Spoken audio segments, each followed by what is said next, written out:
Centralize the risk, dude ain't built for this fight. You tried to fork the code, but the squad don't split. Transparency spotlight, kill the glitch. Your mainframe stutter, our syncs T-Pain smooth. Region rhythm, blockchains dancing, no noose. Region Naruto, stacking wins like Lego blocks. Eyes peeled for snakes lurking in soccer counts. Region Naruto, fortress locked, no picking locks. Brutal mobs that cure your system's chicken pox. I'm the algorithm king. Hide behind my sting. Yo, this beat, fresh as morning commits. Your firewalls crumble. Click, clack, squad don't quit. but region tour.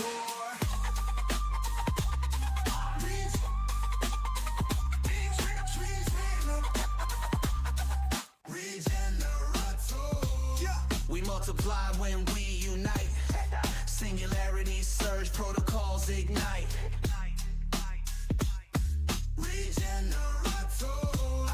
Cannon blasting through the night. Centralize the risk, dude ain't built for this fight. Region tour.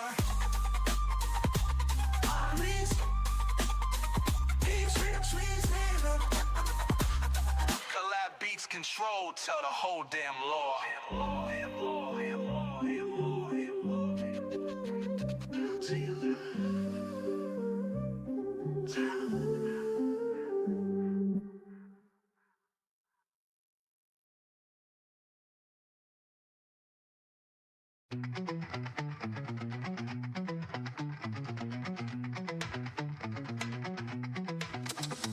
Sap of a sword for a 2-spoon on blade. 3 AM caffeine checks debugging code cascade. Pass the leak, we boot them and pull stew. We ain't for work and we y'all know what to do. Sparkman, Swiss Army hero of the down night. Sparkman, juggling governance costs of the Lombard coin fight. We don't fork, we adapt. Slapping fiat fiend with a liquidity trap. Fiat snarling about regulated chains. Sport blade splits to 9 times mid-air to play. Uni beams, squad group chat. Form up Denver to Seoul. We counterattack. Sparkman, Swiss Army hero of the down night. Sparkman, juggling governance talks with the Lombard coin fight.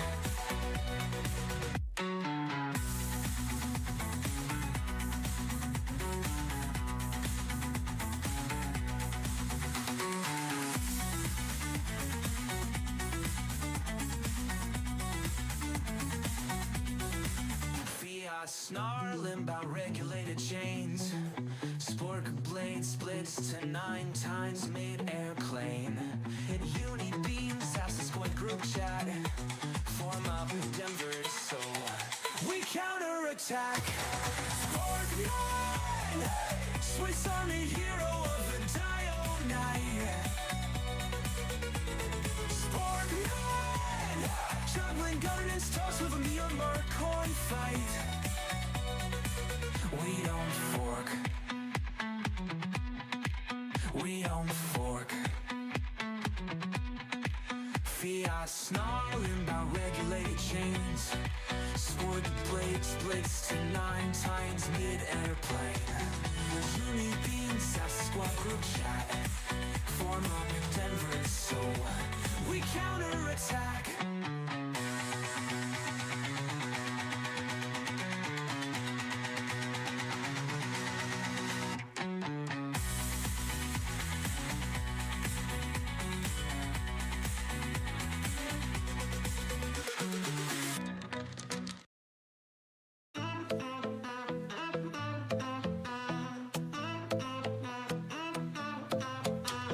Deep pools hum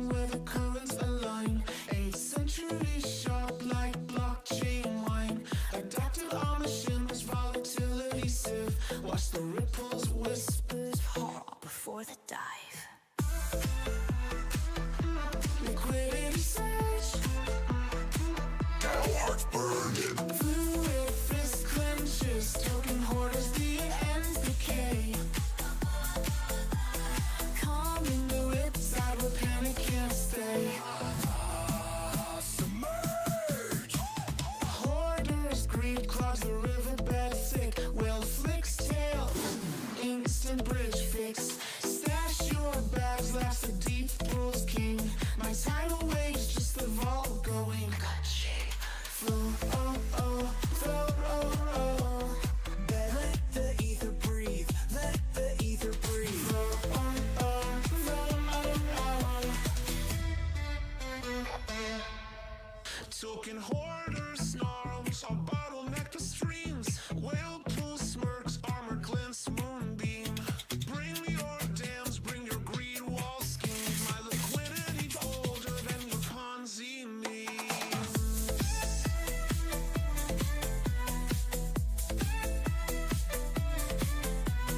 Deal ties rise at 808 pace. Hoarder stash, flushed without trace.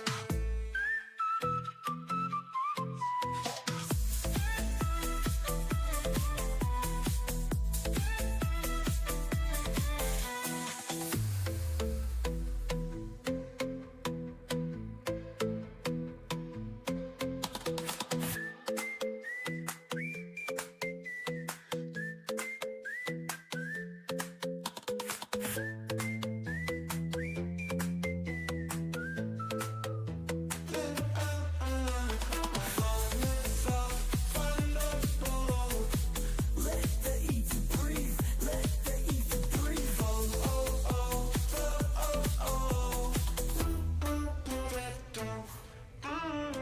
Token hoarder snarls, I'll bottleneck the streams. Whirlpool smirks, armor glints, moonbeam. Bring your dims, bring your green wall schemes. My liquidity's older than your Ponzi memes. Your tides rise at 808 pace. Hoarder stash, flushed without trace.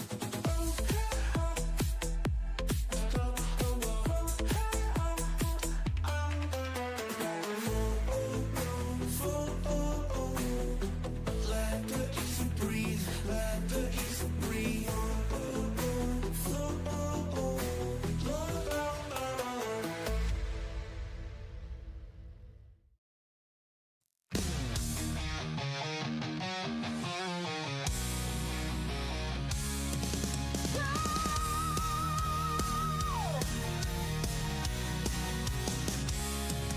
Born in the Genesis block with thunder in his soul.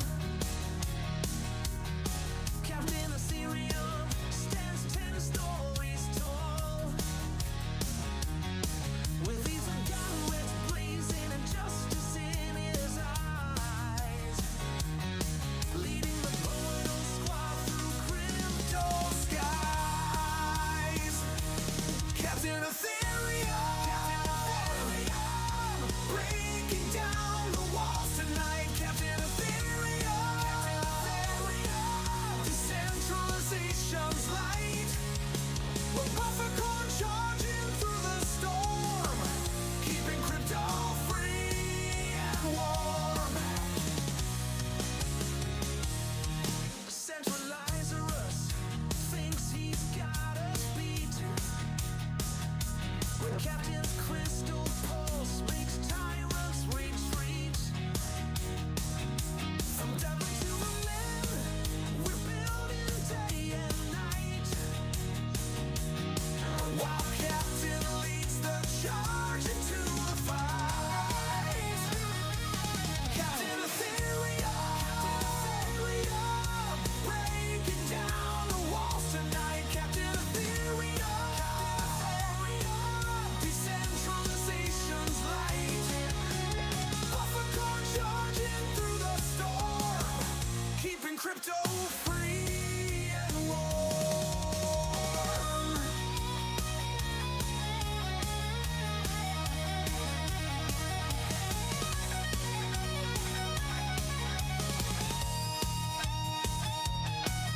They say he's eternal.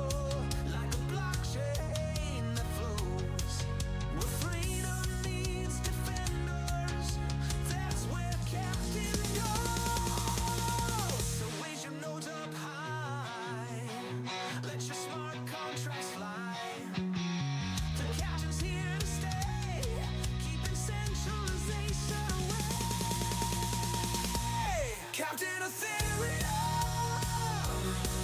forever. Captain shows the way from the Genesis block to a brighter day.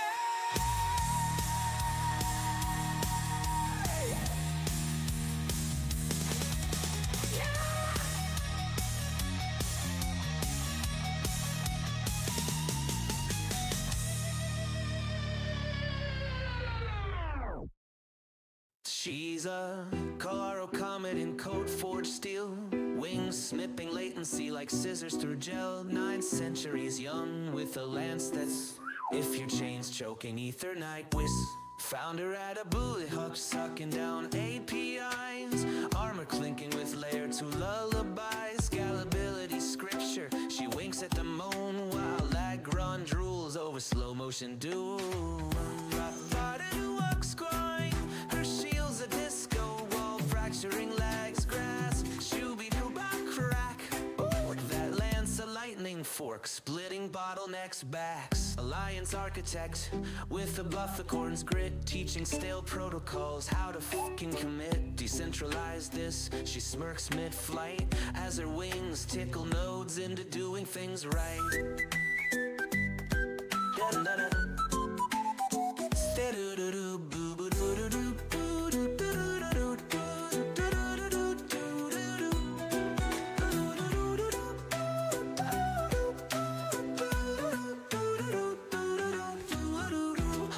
Architect with a bufficorn's grit, teaching stale protocols how to fucking commit. Decentralized this, she smirks mid-flight as her wings tickle nodes into doing things right. Up to do with.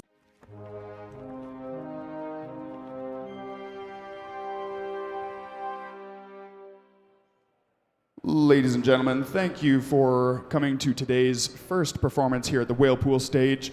Today, we are starting off with Bye Bye Biometrics, AI Demands Stronger Security Standards by ETH. Sam Cassett. Okay, great. My name is Miko. I'm a managing partner with Gumi Cryptos Capital, so I'm one of those evil VCs that you hear about. So I'm super excited because these are some of the mega OG heavy hitters and intellectual super giants of this segment. So I'm really excited to have this panel. Let's actually go through self-introduction. So we'll just do the round robin 2-minute self-introduction, starting with Evan. GM, everyone, thank you so much for taking time out of your feels like fairly early mornings here at ETH Denver. My name is Evan McMullen, co-founder of Privado ID, and this morning, or actually yesterday morning, we just started to roll out the Billions Network. Billions.network is the first human and AI network built with mobile-first verification, so you can prove who you are from the safety of your phone. We leverage zero-knowledge attestations to make it easy for you to prove that you are a person, a unique person, that you live in a certain place, you are a certain age, have certain traits and preferences, so that you can take your identity with you and use it to leverage benefits and personalized rewards both on and off-chain. That's awesome. Okay, go ahead. Hello, everyone. My name is Billy. I've been around for a long time. I am the founder and CEO of Intuition, and our goal is to give all things better intuition in all of their interactions by giving them the information they need when they need it from the sources they trust. So we're kind of this semantic data discoverability protocol, and a one-liner we've been testing out is Google for AI. So you guys can let me know how well that resonates after this. Okay, let's keep going.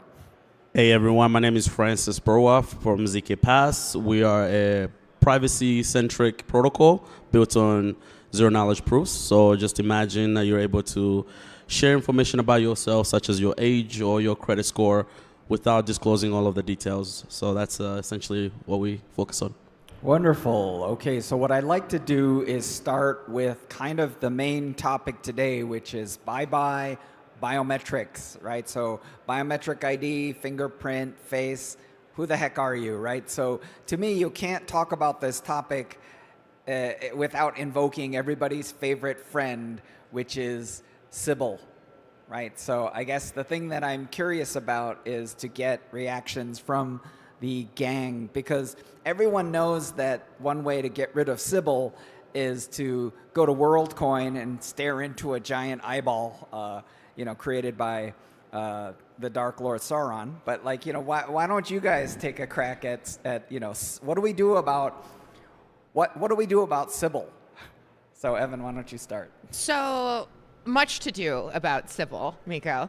I definitely much ado. I definitely think that there are more scalable approaches than creating databases full of body parts from the Lord Sauron. But perhaps if we take a step back and talk about just sort of basic scalability and where we find these challenges, obviously many of you have probably been on chain before and may have encountered an instance where you are interacting with a non-human counterparty.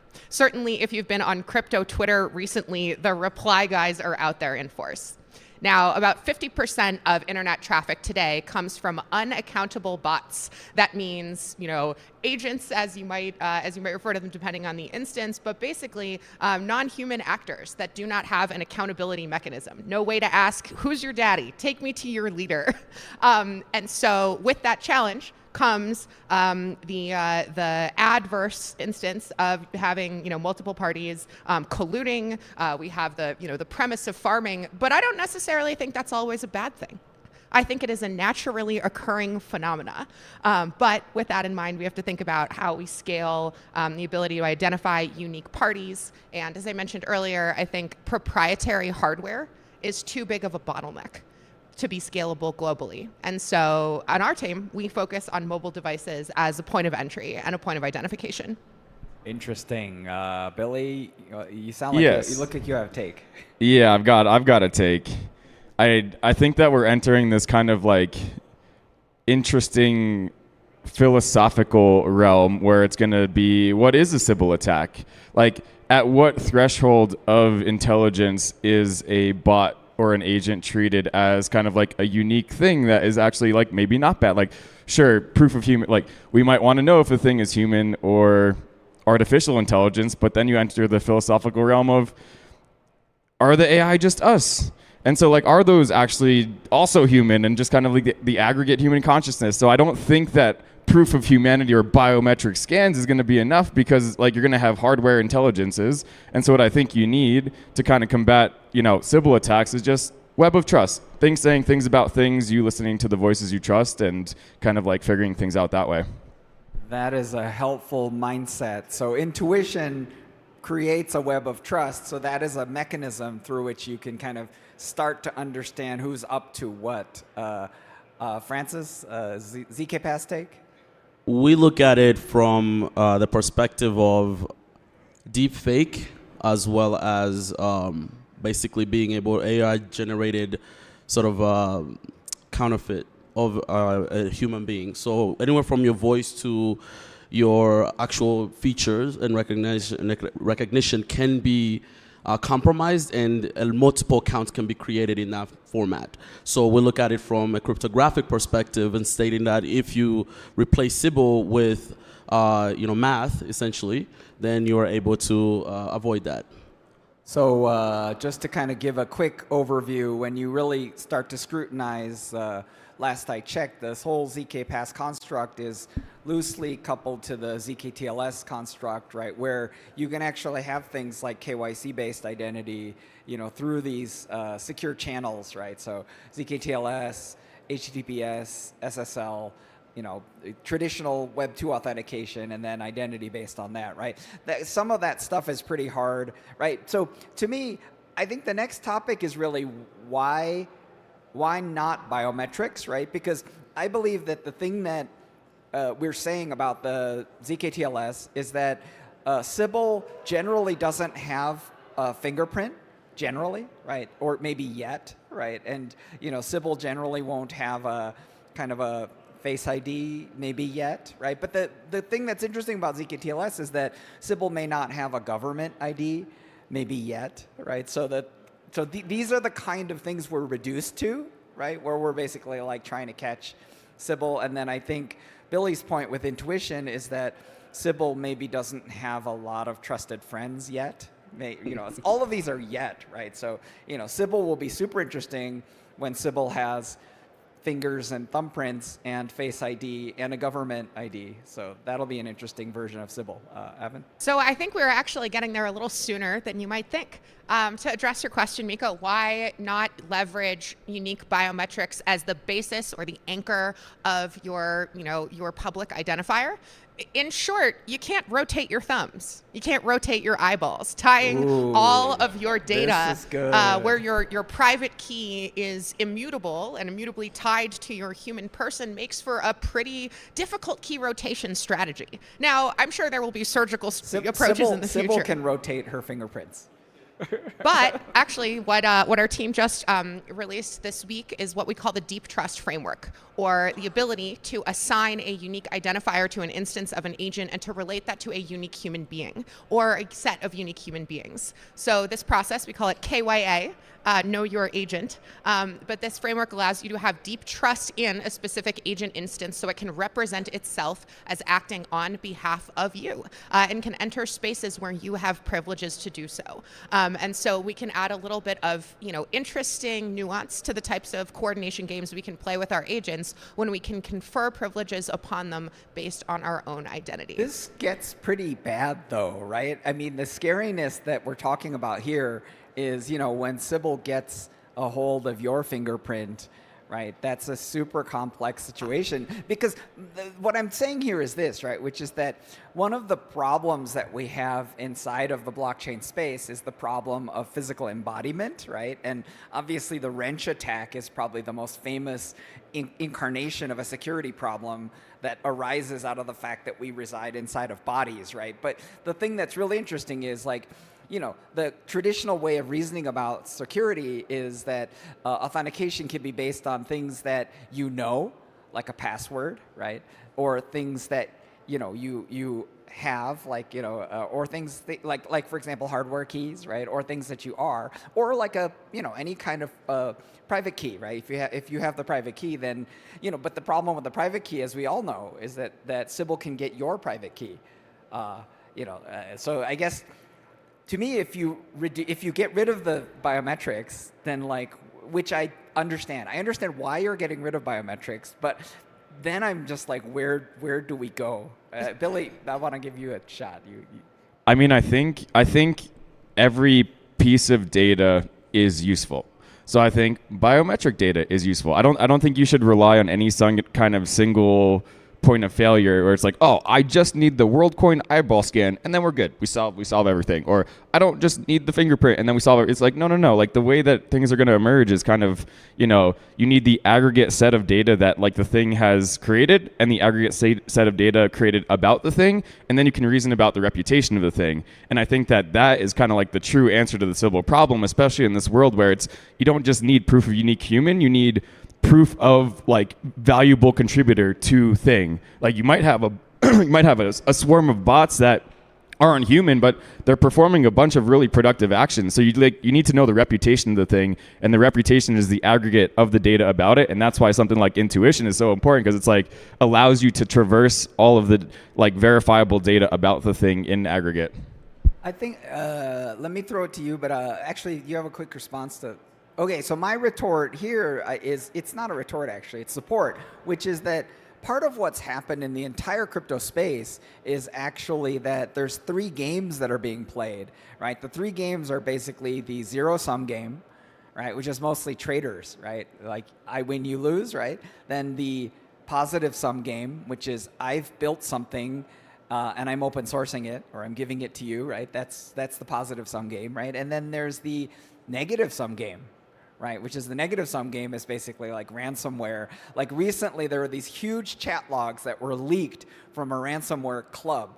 And it turned out that one of the arguments inside of the club that they were kind of having was a group of them had started getting the bribe, the ransomware money, and then not providing the decryption key, basically. And there was kind of this weird ethical argument inside of their chat room where they were like, is that cool? Can I just rug these guys, keep their data and get the money, right? So that's negative sum, right? So I'm just describing these 3 realms. And I just want to say with respect to what Billy's talking about. He's really talking about how does the crypto community identify who the positive sum actors are so they can choose to collaborate with people who are non-malevolent, whether they're civil or not, right? So it's sort of like if you have a benevolent civil, then team up by all means. Francis? Well, I was going to add actually to your point and to Billy's, even what we're talking about is not perfect, right? As he stated, you don't want to eliminate every single method that we have. Instead, you want to continue to augment and improve it. ZK snarks are not perfect because you need a trusted setup. And we all know that's also a point of vulnerability to a degree, right? If someone has your private, they can also manipulate that. I mean, it's not perfect. So we continue, even from our side, we just continue to search. And we used to, for just example, not getting into any technical terminology here, but we used to use volley-based ZK, right? And then we combined that with ZK snarks. But we saw that it wasn't perfect. There is also a case where we're not going to be perfect. So we just eliminated the snarks automatically and went into this volley in the head, which basically does not require trusted setups. And even everything that's verified is publicly out there. So it doesn't have any like private verifiers and so forth. I mean, in this kind of methodology, my point is that we just continue to improve, and that's all that we could do. Whether you combine biometric with zero-knowledge proofs in order to hide the keys but ensure that access is still granted to the appropriate individual, or you eliminate one or the other, you have to just make sure that the tech can speak. And that's why I mentioned earlier that mathematical process is probably better than physical human vulnerability and with AI advancing these days. I like this. I think the missing element with respect to key rotation of fingerprints is the thing that's interesting is that you have actually, if you count your thumbs as fingerprints, you actually have 10 of them, right? But the problem is actually key deletion, right? Because there isn't provable deletion, right? So that's a problem, right? Because if you register your index finger, right, even if you tell your local device that you delete the index finger and you go to the next finger, right, you're still kind of hosed if it's already been authorized in a cloud somewhere, right? So that's bad. But I still feel like I'm still very attached to my fingerprints for some reason, and I feel like you're gonna have to pry biometrics out of my cold, dead fingers. Maybe it's kind of gross, but. I think also, maybe this is a little side tangent, but one really important thing to think about is, like a fingerprint is okay for maybe like authenticating into your phone and, maybe they can see your text messages or whatever. But if that controls your entire identity and all your money, like the collision rate isn't zero. So that's really not that good. And we looked into this at Uport like, I don't know, 8 years ago, and there was like all these companies trying to figure out like things with like almost zero collision rate. There are companies doing like heartbeat stuff and all these crazy things, and no one like solved that. So if it like you can't, I think an aggregate set of biometrics might get you there, or an aggregate set of multiple data points, but I don't think one biometric thing can really secure your whole life. Oh, I like that. And also, Miko, all I need is your coffee cup in order to get 10 versions of your fingerprint. I just need your coffee cup right now, Yeah. That's true. You don't have to be dead for me to get your fingerprint. Yeah, but I actually really maintain very tight custody OPSEC around my coffee cup, so you got to watch out. To me, the thing that is really, I guess the question becomes like, where does this go in the future, right? Because obviously we're really talking about kind of like the present, right? Which is, we're really getting rid of biometrics, right? But in the present, but like, where does this go in the future? So I have kind of like a three-phase view of how the evolution of data sharing and observability is going down. For a long time, kind of phase one, which I think we've moved out of, the government had a monopoly on surveillance, the sort of government panopticon, the ability to discover and compute upon or pursue information about various citizens. But that right was not also similarly made available to private enterprise. Now, with technology, we are living in the public-private panopticon, let's say, with a combination of surveillance from our devices, cameras on Teslas, public CCTV, private security, various different mesh networks that are kind of these overlapping sets of coverage of data that can be compelled by some parties, sometimes by individual users, but not always by those individuals. And then I think we are moving toward this future state that you might call the personal panopticon, where I think that there will be a much broader variety of methods of data collection and data aggregation about who you are, what you do, how you've impacted the space around you, as Billy was discussing, sort of filling out the data required to build a web of trust. And I think that will create an abundant set of data such that we will be able to deduce a shared truth. So for those of you who are looking for some entertainment, go ahead and read the Wikipedia page for Panopticon. It's a very interesting form of prison that actually it's frequently cited in postmodern or post-structuralist academic literature. So Panopticon. There's your New York Times word of the day. Future? Oh man. Like I'm just a really big believer in the web of trust, because that's how like everything works in the world. Everything is just social consensus all the way down. You have like intra-subjective consensus where you go around the world and you collect data points and you come to consensus about things being true. It's like, oh, if I jump and I come back down, it happens every time. So there's like a thing like gravity, and then we all observe it. And then if you observe something that everyone else isn't observing, then you're crazy. So like everything is social consensus. So I think like web of trust is kind of the way that the fabric of society and like I don't know, it's kind of the way the world works right now. So in order to get there in this kind of like self-sovereign identity, self-sovereign data, or like agent-centric data world where the entity is the fulcrum point around which you aggregate the data, you need the ability to kind of traverse all of that data, which gets hard if it's self-sovereign and it's private. So it's like, how do you traverse that whole data set? So you need like discoverability protocols to be able to do that and to request the data you need to authenticate a thing. Like I think it's instead of it being like, oh, the counterparty requesting a specific credential, like I need the US passport from the US government, or I need that plus an eyeball scan from WorldCoin. It's like, what data do you have? Like, what can you present to me? And the selective disclosure model of that is hard when you don't have like a discoverability protocol to understand like what data points you can request. So I think like that's the way that things are going to emerge, and I think it's just going to be very fluid, and it's just going to be things requesting different data points from different things to get them to authenticate or do things or to interact generally. I definitely appreciate that. My quick retort is more just as I'm detecting a fundamentally post-structuralist overtone, right, which is in the absence of a dominant meta-narrative, we essentially are reduced to sort of like this idea of like collecting a pastiche, right? We're basically collecting whatever we can collect, and we're basically building these pastiches. So I think that makes sense. Francis? So everything that we're talking about revolving around data and privacy, the only reason this is all important is because it has to do with our own private data. We all know that there's more important private data than there is public data out there.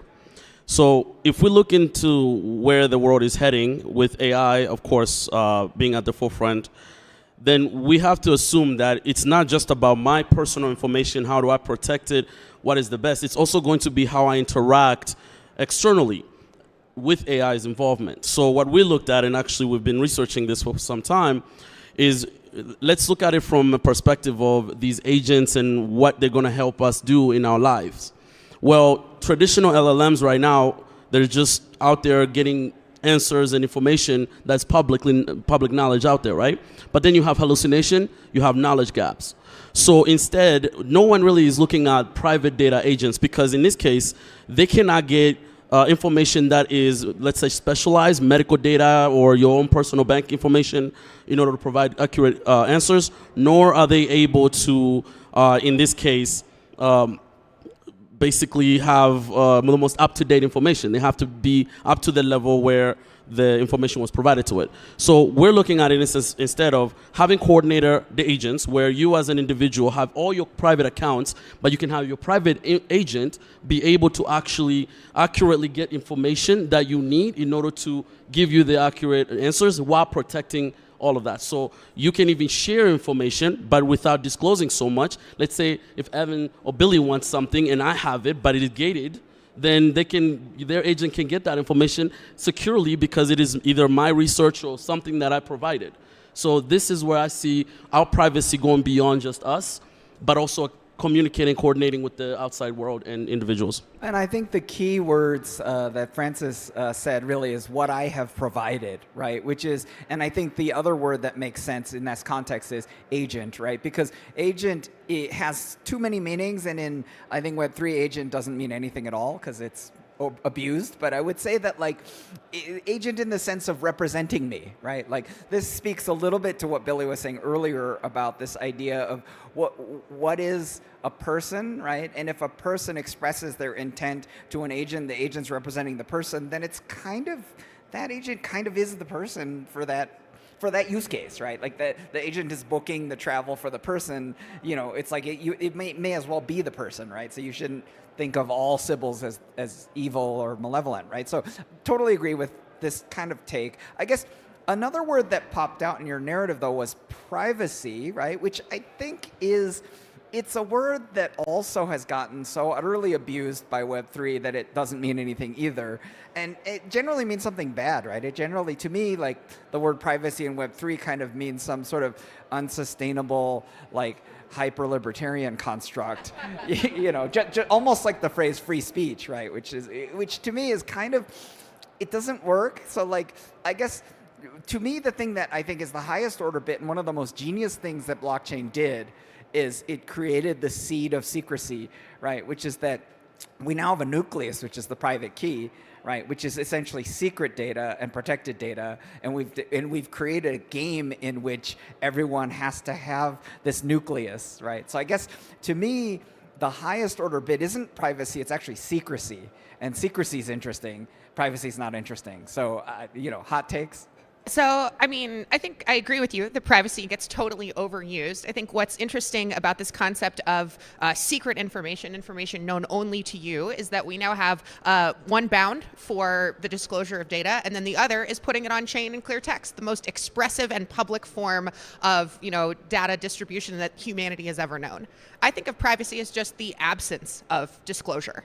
And so, you know, it is the end state that arrives after a user gives consent or consent is violated. But I want to retort, right? Because to me, the paradigm of secrecy accrues to groups and organizations. So when you think about that, then it becomes more like the access control paradigm rather than this kind of weird political paradigm of you know, absolute privacy, whatever that means. So, Billy?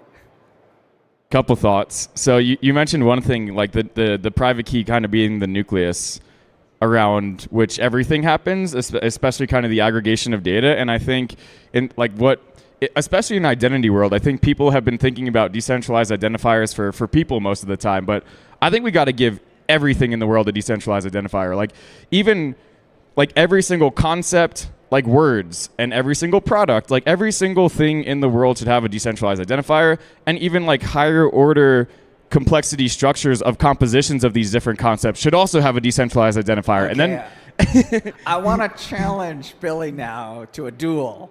Let's do it. The problem with this construct of taking entities and assigning decentralized identifiers is basically the problem of sign signifier slippage. So I mentioned that post-structuralism and postmodern thought, right? So the concept of having a symbolic unique identifier, it only can accrue to a symbol because the thing itself is actually like ineffable or intangible. How's it going to sign? Yeah. So sign signifier slippage is a fundamental problem with the unique identification of everything. Well, like I think it's very useful to have an identifier. It doesn't need to sign. It doesn't need to be like a concept. You could think of some crazy stuff where it's like, okay, maybe like the shareholders of the word trustworthy can all come together to sign on behalf of the. I don't know. That's a crazy world. But there's a lot of things that you can just kind of like, you could like even counterfactually instantiate, like using Create2, a smart contract wallet for a thing that never gets claimed by anyone. It's just owned by no one. And so then the thing has a DID, that's an ETH address, but nothing can sign with it. It just exists. So then you can use it as the fulcrum point around which you aggregate the data. But yes. Yeah, I think that really like that gets into this beyond of the accrual of identityhood. Right, and it gets into the realm of things like paganism. So I think that's a separate panel. Francis? I don't know what to do about after that kind of interaction. I think it's better to just say, secrecy as far as your information should just stay with you, and you should choose what to disclose. We used to have the secrecy as far as organization, like peer reviewers and things of that nature, and now we can kind of disseminate it, but still sort of have an access point where information can be shared, but also protected. So that's my only 2 cents on that part. All right, well, we're down to the short straws panel-wise, so we have very little time. I think we have time for maybe one last kind of hot take. And it really kind of, for me, it has to do with sort of authentication, because that's the base, right? Which is, if you don't have authentication, you can't assign an identifier, and you can't know what to do. Everything's built on top of that. So I guess any last hot takes on authentication? Should not be predicated on a single unchangeable trait. Definitely +1 to Billy's note on the web of trust, superseding lists and those immovable factors. And multi-factor authentication, yeah. Any other hot takes? Hot take is, I think, kind of, if you look at the scheme of like a public-private key pair, like having something that's public and something that's private is really useful. So I think in this world of like private self-sovereign data, you kind of want to reveal like a little bit of data so that people can find it and request it. Because if everything's secret, you don't even know what to request. So you got to like reveal a little bit of stuff so people can know what to request from you or where to find things. Final seconds. Francis, any last comment? Care about privacy. I like it. I think it's good. The privacy word pops up. All right. Well, I'm just going to close with this idea that multi-factor authentication is here. You don't really have to get rid of. Oh, they cut me off.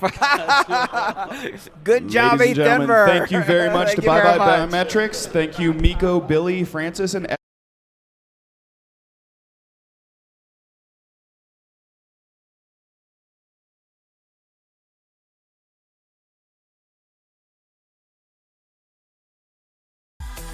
Calm in the ripside where panic can't stay.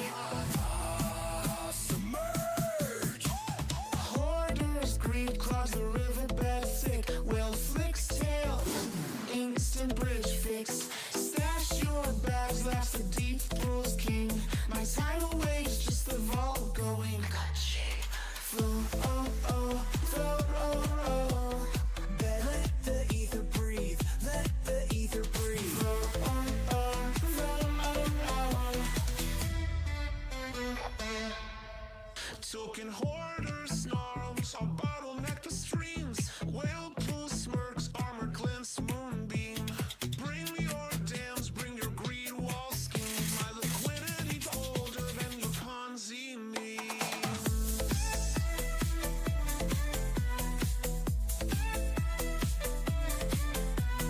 Deal ties rise at 808 pace. Hoard stash, flushed without trace.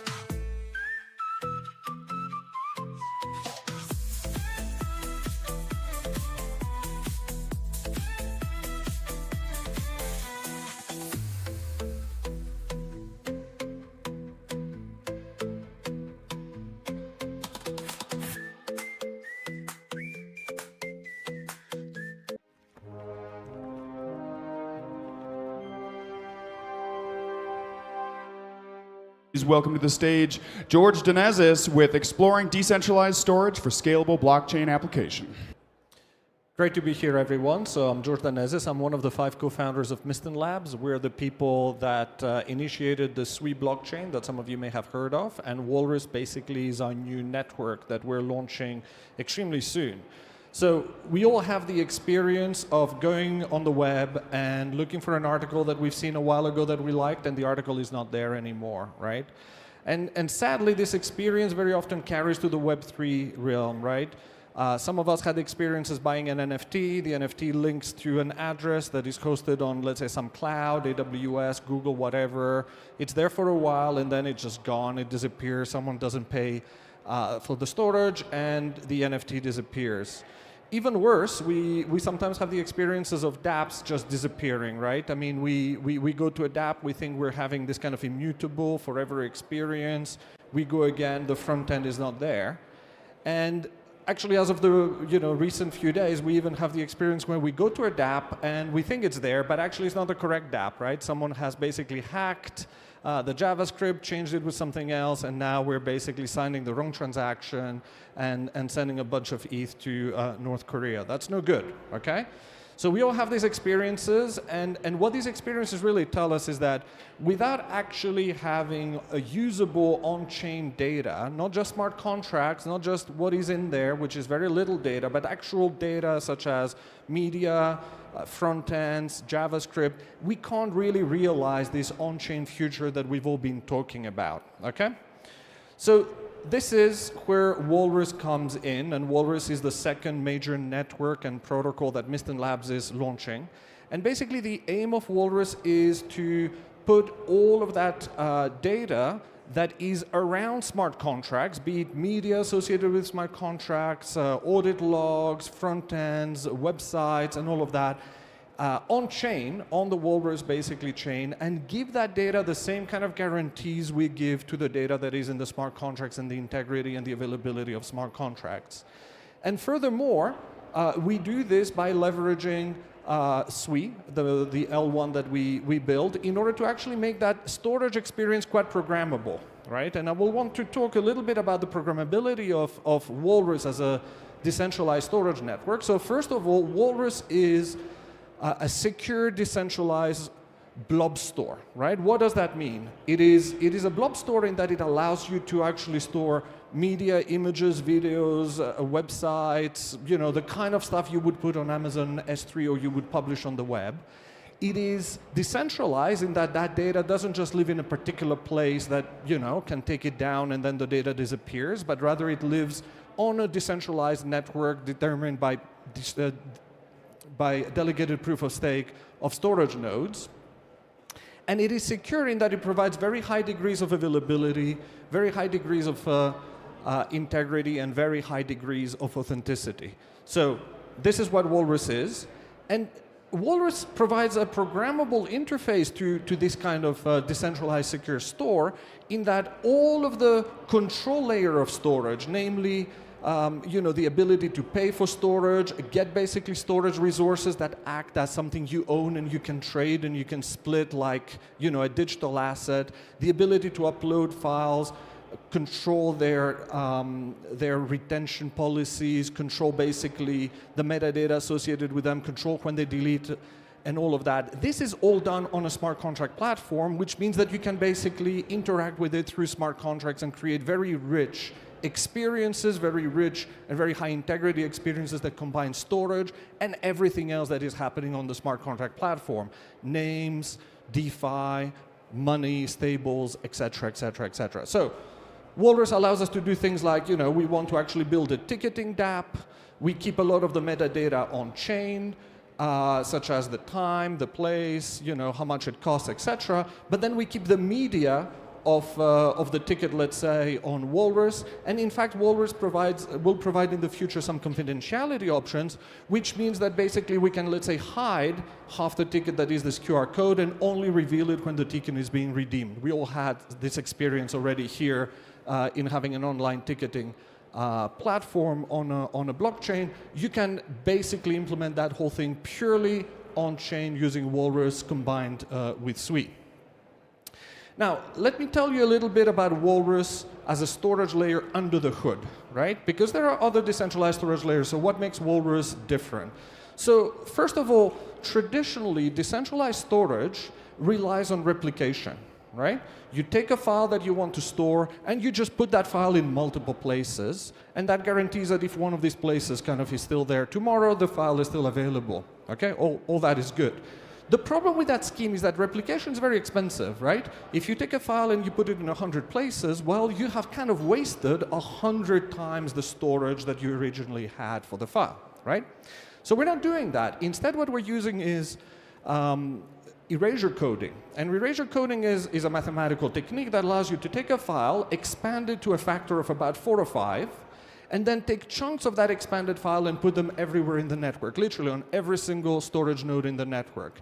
And even though the actual amount of data you waste in order to store that file is only like 5 times more than the original file, rather than, let's say, 100, it is still stored in hundreds or thousands of places. And furthermore, we can tolerate about 1/3 to 2/3 of these nodes that store the little chunks disappearing and still be able to reconstruct the file. And furthermore, we can tolerate about 1/3 of them disappearing and still be able to actually reads and writes and all of that, right? So this is a much more efficient way of storing files in a decentralized network, while at the same time allowing very high assurance reads and very high availability reads.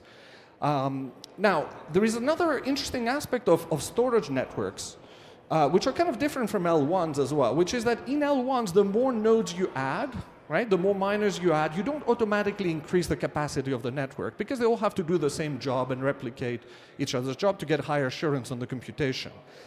Storage networks are quite different. As I said, like the replication factor, how much data has to be stored in the network to actually secure a file, is only 5 times the original size, no matter how many machines there are in the network. Which suddenly means that the more machines you add to the network, the more peers, the more storage nodes you add, the more capacity you have to actually store files. So the capacity goes up as you add more and more resources. Furthermore, the capacity doesn't just go up in terms of storage, but it also goes up in terms of bandwidth that is available to actually serve writes and reads from the storage system, which is pretty cool. I've already mentioned that Walrus comes with a full smart contract capability integrated into it. The way we built Walrus is to use Sui, the blockchain, as a control layer. So all of the metadata operation of Walrus happen on Sui, and you can combine them with all the stuff that is happening on Sui, which is a full-fledged smart contract platform. And the actual data paths are done off-chain, off the Sui chain, on the Walrus storage nodes. That allows us to actually deal with masses and masses of data very, very efficiently and very cheaply. And finally, Walrus comes with a nice set of apps already. We already have Walrus sites that allow you to upload a bunch of resources and make them available to the web. You can just go to docs.walrus.site right now and actually see our docs that are hosted on Walrus.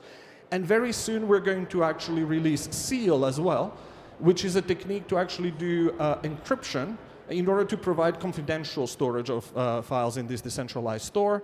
It basically is based on identity-based encryption. You have key servers that listen to smart contracts and are controlled by smart contracts to do the access control, and you can encrypt under those keys and release keys according to policies defined by smart contracts. So it's very flexible. You can literally program access control using Seal and store data confidentially on Walrus using encryption.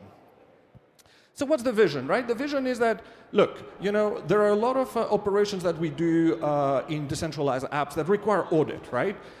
You know, if you have a DAO, if you're creating a charity on chain, etc., it's not just enough to govern that thing, to look at things on chain. You actually want to have very rich material about what happened, audit logs, reports, pictures, etc., right? So Walrus allows you to build this kind of hybrid, hybrid dApps between, some governance that is happening on chain and the actual rich data you need in order to back that governance.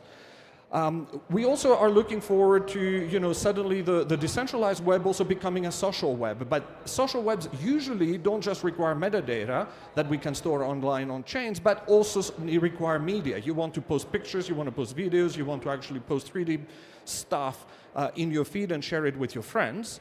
And suddenly Walrus combined with Sui allows you to build these social relationships where that data lives on Walrus. The metadata lives on Sui, and basically it encodes all the logic of the social. And furthermore, you can actually have brands and all of that stuff kind of rewarding fans, let's say, that post about football matches on the blockchain that basically track the social. And we also are looking forward to, a decentralized science application. Suddenly, having Walrus available to store bigger data allows you to actually store your experimental protocols, your data sets that result from experiments, your papers, and then you can still basically combine these media with effectively processes that you define on chain for peer review, for funding, etc. So you can basically really have these hybrid applications that deal with both the traditional stuff we want to do with smart contracts, as well as the rich media that is guaranteed not to go away and to be actually correct. We are going to market with a number of partners. These are just 6. We have many more. So Ethereum is actually using Walrus for decentralized music distribution. One Championship is going to do it for loyalty programs and distribution of, kind of like fan fighting videos, which is what they do. Talos is using it to build AI agents and AI models that are stored on Walrus and are basically driven on chain. Tusky provides a clone of Dropbox that is also private and decentralized. Decrypt Media is the well-known, trade crypto media site, and they're backing up basically all their stories on Walrus to make sure they're available if their website goes down. And Arkham provides blockchain analytics that live on-chain on Walrus so that you can make sure that they're there and they're correct and they're indeed the ones that are published by them. As I said, we've been running a testnet since about May. Walrus is there for all blockchain ecosystem to use it, so you can put basically an Ethereum front end on it and access basically Ethereum contracts, etc. So we're trying to basically serve the whole crypto community here, not just the Sui community. And basically, we're going to go to mainnet in Q1, which basically means within a few weeks. And we would be very happy to have you try it on testnet and then build your projects on it after that. Thank you so much.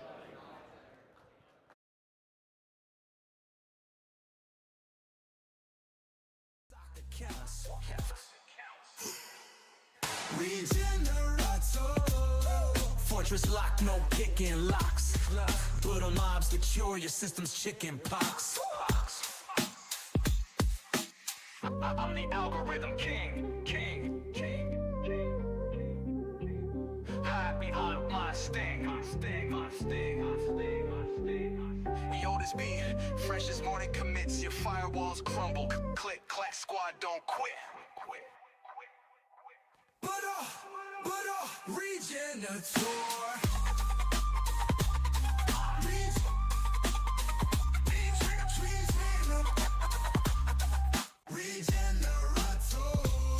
We multiply when we unite.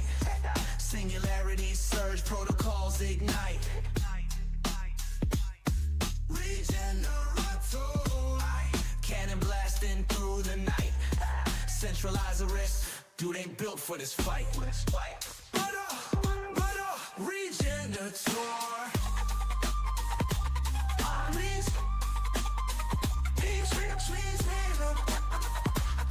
Collab beats control, tell the whole damn law.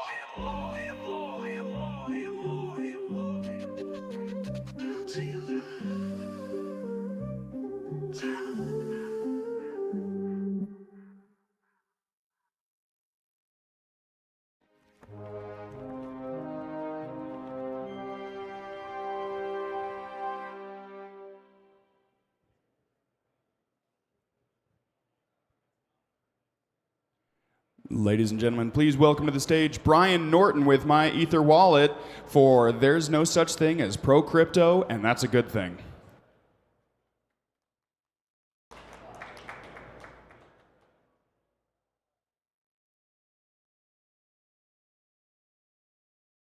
Sorry, one moment. And there we are. All right. Thank you, everyone. My name is Brian Norton. I am the COO of My Ether Wallet. I have been in that role since 2018. And since I've given a good number of years of my life to this space, one would probably assume that I would qualify myself as being pro-crypto. But as you can probably tell from the title of this talk, There's no such thing as pro-crypto, and that's a good thing too. My job for the next 10 to 13 minutes or so will be to convince you that there's no such thing. And so I'm not pro-crypto, and neither are you. So let's get started. So I brought up my title a couple seconds ago, and it's pretty snappy, and I wish I could take credit for it, but I ripped it off.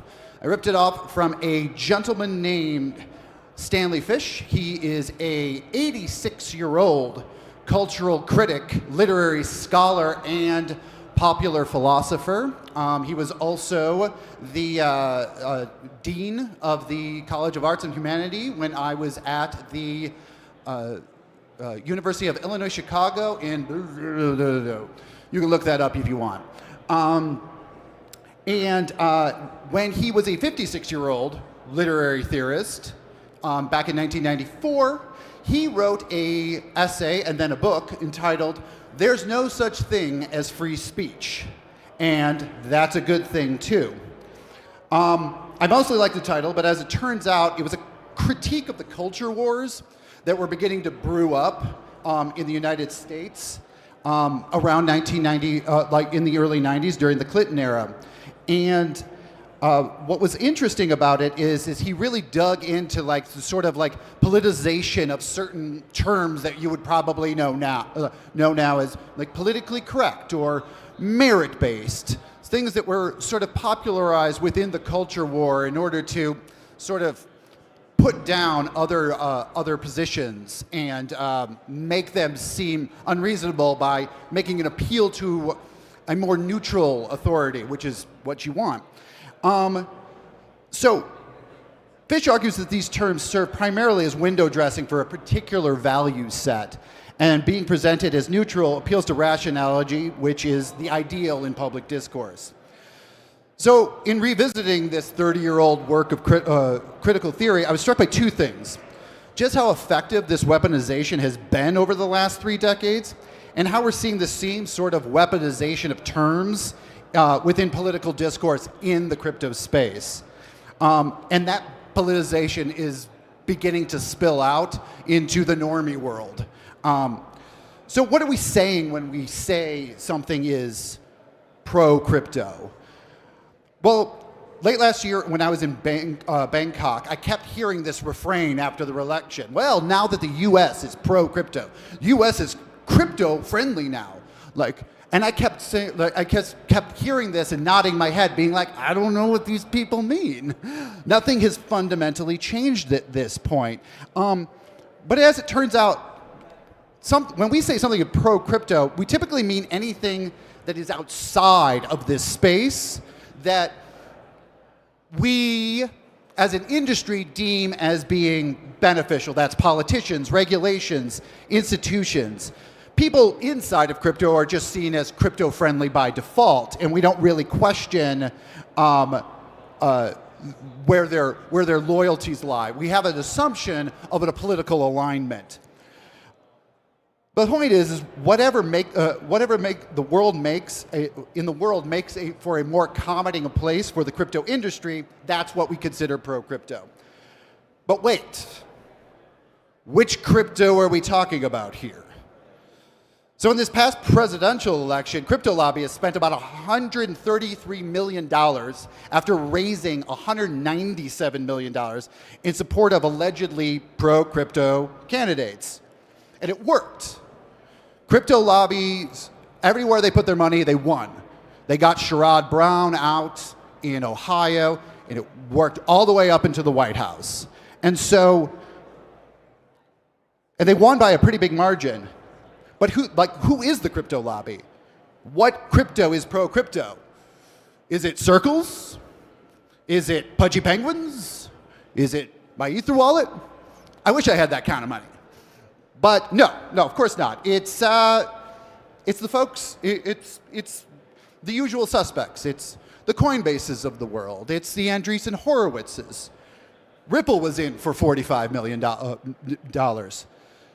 And this isn't an indictment many of these people in this space are doing good projects. I have a great working relationship with Coinbase myself, and I plan to have some for many, many years to come. But it would be really, really naive of me to assume that my little non-custodial solution, like with its scrappy team of 20, has a perfectly aligned is perfectly aligned politically with a company that has, I think, 54 billion market cap. Like, we're probably going to diverge on a couple of points. And so what I'm trying to point out here is that just like Big Pharma, just like Big Ag, pro-crypto lobby, it ain't you. It ain't me. It's somebody, it is much, much bigger, powerful, more entrenched players. Peter Thiel was also heavily in. Peter Thiel famously declared, crypto is libertarian. But what if that's not what your crypto is doing? Maybe that libertarian values are not the values that you are putting into your crypto product. That's not the cultural values that you want to see reflected back to you in the blockchain space. Are you then anti-crypto? Are you? So the way Stanley Fish would talk about this as, so it's pure, so it was pro-crypto, it's just not your crypto. In his dissection of the term free speech, Stanley Fish claimed that free speech is, in a partisan debate, is meant to appeal to rationality. But there's no such, like, when speech diverges, we say something, when we say something is free speech, we're usually defending it against something else. Like, you're wrong because you're wrong, I'm right, my speech is right, and thus free speech. And this is a way by which we can put a bulwark between ourselves, between our speech and somebody else's. It's not that we can't say whatever we want, it's that there are cultural values at play, political cultural values at play all the time when we're interacting socially, and we just that just becomes part of the expectation. He also said, and this sums it up nicely. If one yells free speech in a crowded courtroom and makes it stick, the case is over. Now, if you replace free speech with pro-crypto and courtroom with on X, well, you're basically all caught up. That's where we are right now. That's where we are in the crypto dialogue, political dialogue right now. And you might say, so what? So speech is political. Entrenched interests are going to pay for pay to see their influence and their interests reflected back to them in Washington. It doesn't really mean that much. You know, we can just put our heads down and keep building what we want to build. Well, fair enough. But in the run-up to 2024 U.S. election, Vitalik published a blog arguing against the choosing of political allegiance solely what he deemed as pro-crypto. He made the argument that even if one was to limit the definition of pro-crypto to the cypherpunk values that created crypto, the bills that were being sort of touted as pro-crypto from like organizations like Stand With Crypto, who are a generous backer of this conference, and they do good work. But he said that what these bills were doing were woefully underdeveloped for protecting other types of freedom, other types of technology rights. And what he said basically, and this basically sums it up, freedom is important. Decentralized networks are good at protecting freedom, and money is an important sphere where such networks can be applied. But it's one important sphere amongst several. This seems like a very reasonable, measured position. And to their credit, many on crypto Twitter gave a measured and reasonable responses. But there were other responses, and they were less measured and they were less reasonable. And this is kind of what what was hit back with. And we're still hearing this play out now. It's sort of the before and after. Now, I don't know about you, I survived the Marxist infiltration of ETH Denver this year. I think you, and it looks like to me, just looking out in the crowd, that everybody else fared okay as well. So, the idea that we should create a conceptually, a credibly neutral network by casting out our political rivals, people whose value sets don't come up with them, smearing them. It's a novel take. It's a novel take. But in a way, this is perhaps what is that perhaps even more egregious appropriation of a conceptual level is this idea of credible neutrality for partisan political ends. Because whether it's a sincere assertion, like trolling or just nihilistic edgelordliness, it serves the rhetorical function of just delegitimizing large swaths of engagement with crypto for their ideological underpinnings. But it does go much closer to the foundation because we're doing this on like the community level. We're doing it on the protocol level. This is not big business trying to infiltrate the government. This is peers talking to peers, trying to drive other builders out.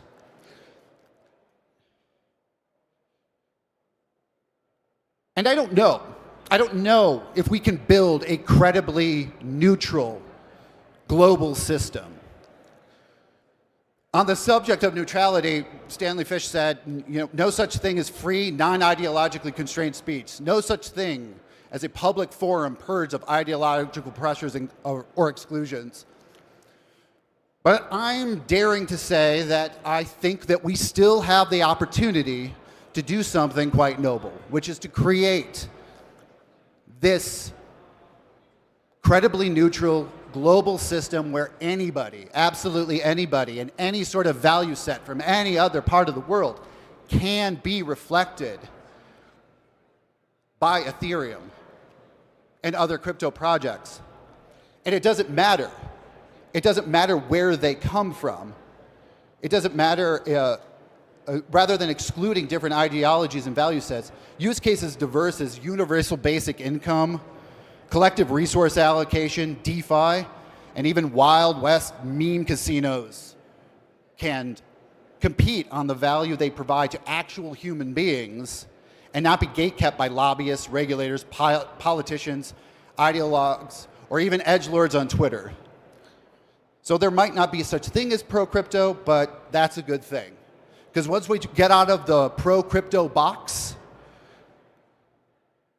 we can let our imaginations run wild, and we can go and dream bigger and build better. Thank you very much.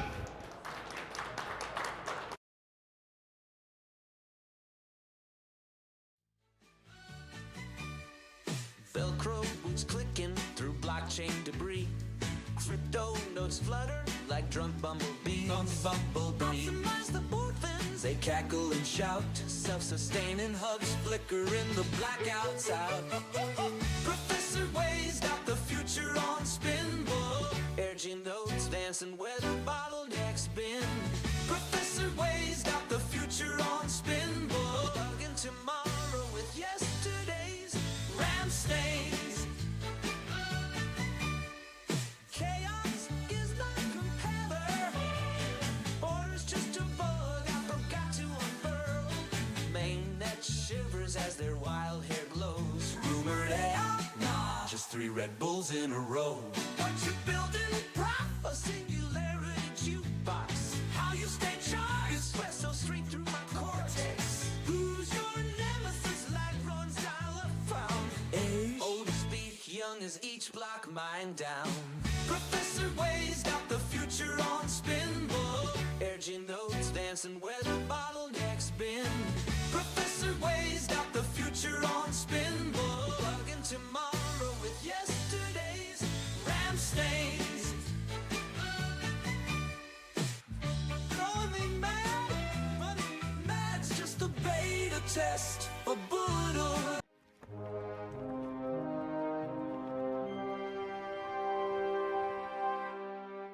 the battle for the soul of the vehicle title. Thank you. Hello. Thank you all for being here, and welcome to the battle for the soul of the vehicle title, the battle that we are all in, whether we know it or not. I'm going to attempt to do three things in this talk. One, I'm going to talk about why I think the use case of putting vehicle titles on-chain as RWAs is critically important, one for us to undertake and fully realize. I'm going to also talk about our approach to solving this problem, as well as our approach to getting this technology into state governments around the US. And I'm going to finish off with sort of a bit of a call to action on the importance of this and what you can do to make this actually happen. So very quickly about me, I'm Shahar Abrams. I have a background in federal IT consulting. So I worked for IBM for 7 years and worked with a lot of government clients, building IT systems for them. And I sort of saw firsthand how shitty and broken it is. And so that kind of led me to co-found Cario in 2022. So let's talk about the problem. And it's very simple, okay? Vehicle titles and the whole titling process are paper. Okay, and they have been paper for at least the last 75 years. You see here a title, a California title from 1956. Even before that, back to the 1920s, they were putting vehicle ownership on, it was like a bill of sale, but it was still paper, right? So almost 100 years, right, we are still recording our critical right to the ownership of the vehicle on a piece of paper. And what that means is that the entire automotive industry has to manage down to this piece of paper. So if you're a dealer, you can't legally sell a vehicle until you have that piece of paper title on it. That means you're reliant on UPS, FedEx, and the Postal Service. Okay, you literally have to get that title in the mail. If you're a lender who finances vehicles, you literally have filing cabinets full of titles and a fire suppression system and the whole 9 yards. Okay, and then for all of us, we have to take this paper into the DMV to get our car titled. Kind of silly, right? So by changing the paper process, we can introduce massive efficiency to the entire automotive industry. So I want to talk about specifically this as a Web3 use case, okay? And there are a few things I want to mention. So one is property rights. I think that property rights are an excellent use case for blockchains and for Web3. And in fact, we've been recording property rights for a long time. This is the Code of Hammurabi. This is the first evidence we have of societies actually recording down property rights and the rules around those property rights in something tangible, okay? And so this was 18th century BCE, okay? So about 4,000 years ago, we are still sort of recording property rights the same way, i.e. we're writing them down and then we're enforcing them through violence, right? Or the threat of violence, okay? So this hasn't changed in 4,000 years. But putting property rights, somewhere public and the rules around it somewhere public, pretty good idea. Okay? Been around for a while. I really ascribe to the idea that blockchains are here to solve coordination problems. So here is what we're coordinating. Okay? What you see here are the 8 use cases of vehicle administration. All of these things the DMV does. Okay? The DMV has authority over. Everything from buying a new car from a dealership, to a dealership selling a car to another dealership, to a company financing vehicles, perfecting their liens, making sure their interests are secured. That happens on the title, okay? And then the end of life, right, parting it out, selling it to a salvage yard, that also gets recorded as a title transaction, right? So there are a lot of parties involved in this, right, and a lot needs to be coordinated. And what you're doing, by the way, when you go to the DMV with your title, with all your paperwork, you're proving to the DMV that all the parties are coordinated so that the DMV can approve it, right? You have your bill of sale, you have a lien release letter from the bank and the bank's letterhead. You're proving to the DMV, hey, the bank is coordinated, the dealer is coordinated, we did this transaction, just approve it. Okay, it's all a coordination problem. This is a highly tangible use case. Almost everyone drives a car. So if we're talking about how do we bring Web3 and blockchain to the masses, what's a killer app, what's something that will make people believe in this tech, I think this is a pretty good place to start, all right, because this affects everybody. And it creates massive efficiency. None of us want to go into the DMV, right? We all want this to be better. This is a highly tangible use case, and therefore I think it's a great use case that can prove out our value proposition as blockchain, as Web3. If we can replicate this process in smart contracts, which is what we're trying to do, right? And we can give everyone a vehicle title that's digital and or on the blockchain, right? That's a tremendous proof point, I think, for the industry, and there are lots of other government services I think we could apply this to. So I want to talk a little bit about our approach, and I'm going to spend a couple minutes on this because I think you all will be very interested in it. We use a hybrid private and public blockchain solution. Okay, so we use a private blockchain to actually affect the titling, right? So all of the titling that you're going to do, think about filling out the bill of sale, think about getting the lien release, right? That all is going to happen on a private blockchain because there's a lot of PII flying around in this process. And I don't think we want to have that on a public chain, but we do want to be able to verify that it happened, right, if we're in that network. The way that the DMV works today, right, you have to be a registered dealership with the DMV in order to sell a car. So that's an example of permissioning that needs to occur in this use case. Now, once the DMV approves the title package, right, we will create a public blockchain asset, an NFT. Right now we're using Base, okay, and we put that NFT on Base. That becomes an RWA that can interact with other Web3 dApps and applications, okay? And then we have built some tech with hash time-lock contracts, or like a bridge between the private and public networks so that they are atomically in sync, okay? So if you see something on the public network, it means it was approved by a DMV on the private network. And if you need to, you can verify that. We use this model to get direct attestation from all of the parties, right? So rather than you having to go into the DMV and have collected all the paperwork from the lender, from the dealer, et cetera, these parties now run a node on the private network and they can directly attest to what they did within the titling transaction. So the lender can directly attest to the DMV, hey, I released the lien on this vehicle. The dealer can directly attest, yes, I sold the vehicle to Shahar, right? So that gives you a really great, it means you don't have to go to the DMV. It gives you a direct way, you know, to interact without having to leave your home, right? And it's very accountable, transparent, and verifiable. Another thing that we're doing, which I'm actually very excited about with my background in government, is we're actually providing this for free for the government. We're telling state governments, we will give you this software for free. You don't have to procure it. You don't have to do an RFP. Normally how this works, for those that have had the fortune not to have to interact with it, is the government, when they want to do a procurement, they issue what's called a request for proposal to make sure it's fair. All of these contractors can bid on it. That process takes months to years, okay? And then they make a decision. They locked into a single vendor, right? They write a 8-9-figure check sometimes, right? And then they're stuck with that vendor. And then anytime they want to change something in that system, they have to go to that vendor. And this is how you wind up with government contracts and government systems becoming increasingly kludgy and costly, and they don't actually work very well. In our case, our model is actually let the end users pay, right? The dealers, the lenders, they have tremendous pain points around paper titling. So why don't they pay? They're actually begging to pay, right? So we'll give it to the state government for free, we'll upgrade it for free, right? And the end users pay, that creates great incentive alignment, right? Because now we're incentivized to provide the best service. There's no vendor lock-in for the end users, right? And everything is great. We're incentivized to make the service better for the government for free. So, and I think this goes to a goal, and I put for all of us as a question mark, because I think, you know, this is something we all want, right? We want to showcase a model for a new type of government service, one that is underlied by this technology, one that is transparent and accountable and verifiable to the people who are paying for it, the taxpayers, all of us, right? Something that's really a public good, a public utility. I think that's how these things should work.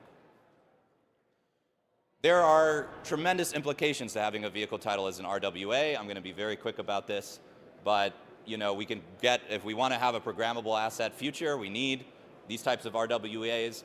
We want to have a digital property rights layer, right, that's on blockchain, right, that we can help unlock that, and a digital government services layer. As I was saying earlier, I think this is what government services can and should be: accountable, transparent, and, you know, and with maximal incentive alignment.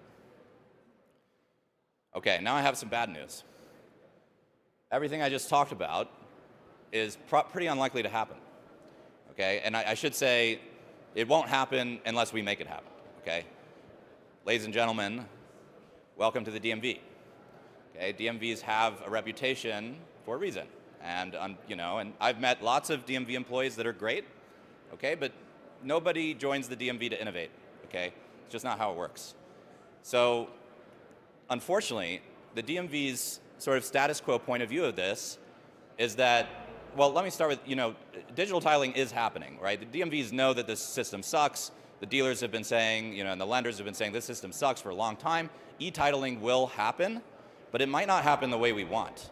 And it actually, in the current status quo, it is not happening the way that I think any of us want. The DMV's point of view is that the new e-title is just going to be data in their database, right? It's just going to be an entry in their centralized database. You'll be able to access it if you log into the DMV, but you will in fact lose your paper title. You'll lose your bearer asset title, okay? And all of these things will go away, and you won't have an RWA. I always assumed, I've been working on this for 2.5 years, always assumed that someone would do this, even if we failed, someone would do this eventually. It just makes so much sense. But then I had a meeting, actually last year, with the head of there's an organization called the American Association for Motor Vehicle Administrators. This is like the DMV trade association. They throw conferences. I don't recommend going to them, but I go to all of them. And they hired a guy to do a 2-year study of e-titling. And I met with this guy, and he basically told me this to my face. He said, the way that we're currently thinking about it, the title will just be data in the database, and you won't get any of this. And that was a real wake-up call for me, like, holy shit, we need to make this happen. And the window of opportunity is now, okay? Because once DMVs pay to change their systems, they're not going to do it again for 10, 20, 30, 40 years, really. Okay, so we have a critical window right now to get this done, and we have to make it so. It's not going to happen by itself. So what we're doing to change this, we're making the case for the digital title asset and the importance of having a digital title. I go around, I show on my phone a digital title pass that's like a Web 2 version, right? I talk about the Web 3 use cases that will happen, right? And I think it's starting to work, cautiously, right? I will say, DMVs, state legislatures that I talk to, they get it, right? They get that there needs to be this future innovation unlock, right? And that we'll really miss a big opportunity, and that it's important to maintain the bearer asset quality of the title. Okay, it's important for people to maintain that. So that's starting to work, I think.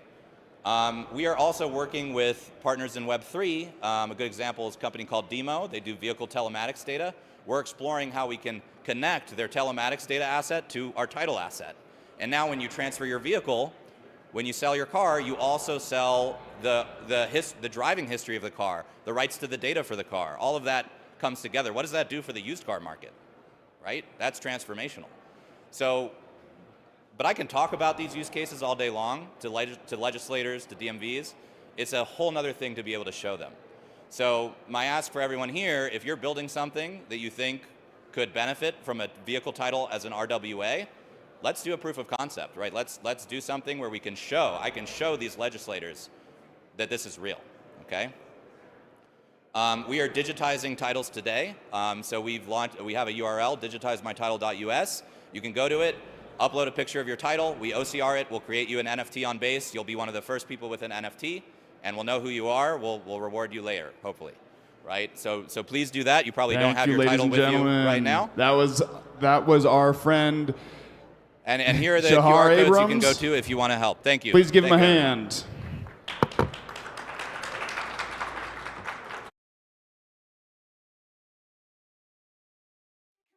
Decentralized this, she smirks mid-flight as her wings tickle nodes into doing things right. Up to do with for do with for do with do with do with do do do do do do.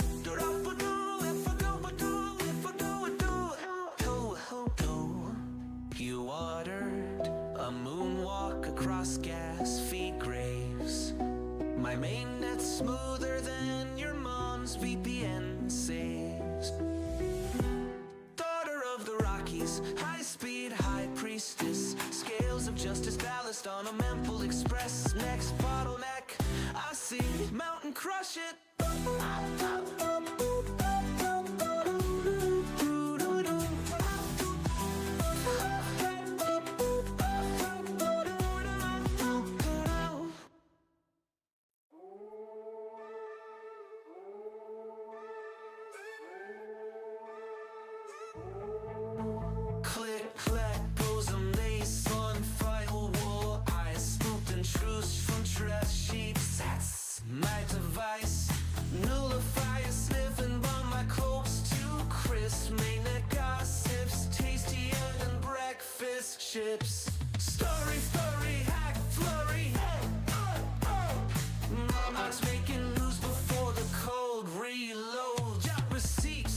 cheeks, encrypted and plumbed.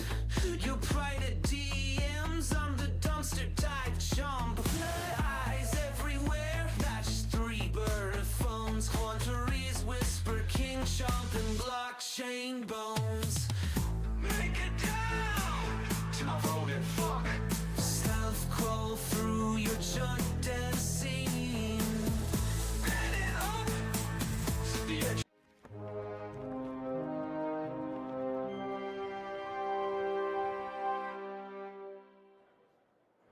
All right, welcome to the stage, Martin Hansel with law firm EY Law Austria with First Months of My Car. What have we learned and what now?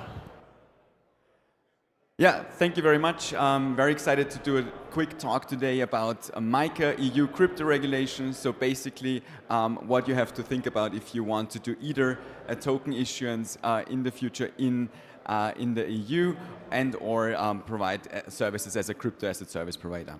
My name is Martin. I'm a partner at EY Law and a lawyer. Have been involved in the crypto space since 2016. And if you want to connect with me, you can do that via Telegram or LinkedIn. You can also wait until the talk is over to see if it's worth it, because we'll also have the QR codes on the last slide. In today's talk, I would like to talk with you about three topics. On the one hand, basically the principles of MiCA, so what is actually in scope of MiCA. Then the first 2 months of MiCA have passed, or full applicability have passed, so what have we learned? And then thirdly also, what is going to come with MiCA and what is basically kind of to look out for in the next few months and years. Just a quick refresher, in Europe we have the markets in crypto assets regulation, which basically is built upon two pillars. We have regulation for issuers and offerers of tokens, and we have regulation for crypto asset service providers, so basically any centralized exchange or centralized service provider that wants to offer services in relation to crypto assets, be it custody, exchange, a trading platform or whatever. Equally important as to what is in scope of MiCA is actually what is not in scope of MiCA, right? And you see here quite a few buzzwords from DeFi, decentralized finance, to security tokens, mere tech providers and NFTs. So the tricky thing here is just because you call something decentralized, it doesn't really mean that from a regulatory point of view, it is also like really, this application is really decentralized and therefore not within the scope of MiCA, because MiCA actually requires you to be fully decentralized, and no one really knows yet what that means. But basically, what we can figure out is that if you have like one centralized entity that actually calls the shots, you will very likely not be decentralized, even though if you are on your road to decentralization or if you claim to be decentralized. Same for security tokens, or basically any financial instrument. That would also not be in the scope of MiCA, but actually in the scope of other EU supervisory laws, which is, for example, MiFID II. That would be necessary here. Maybe also quickly looking at the different types of tokens that we have under MiCA. We have asset reference tokens and e-money tokens. E-money tokens pretty straightforward, basically a USDT or a USDC.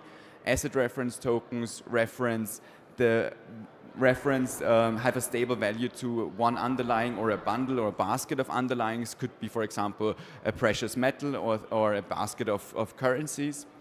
And then we have other crypto assets, which is definitely going to be the biggest part of crypto assets that we see in the market. Those are layer 2 coins, but also layer 1 coins, until also like including utility tokens. What actual requirements do we have for each set of tokens? Asset reference tokens and e-money tokens, issue of those tokens actually have to get a license and have to get pre-approval of the regulator before being able to offer this. And they require an EU-based issuer offer. For other crypto assets, which is going to be like if you as a token project intend on launching a token, or if you basically want to do a token sale, those tokens don't require or don't necessarily require an EU entity to do that, though what we see right now in the market is that most of the token issuers will actually establish some kind of EU presence for this offering. And if you intend on handing out or giving out other crypto assets, you will also will be required to publish a white paper, which essentially includes some kind of disclosure information. So the talk is actually what have we learned and what have we seen with Mika. So basically what we discussed right now, and basically the scope of Mika was just a refresher. So what have we learned? So far we've seen that Mika as such, the industry is very, very well accepted by the industry.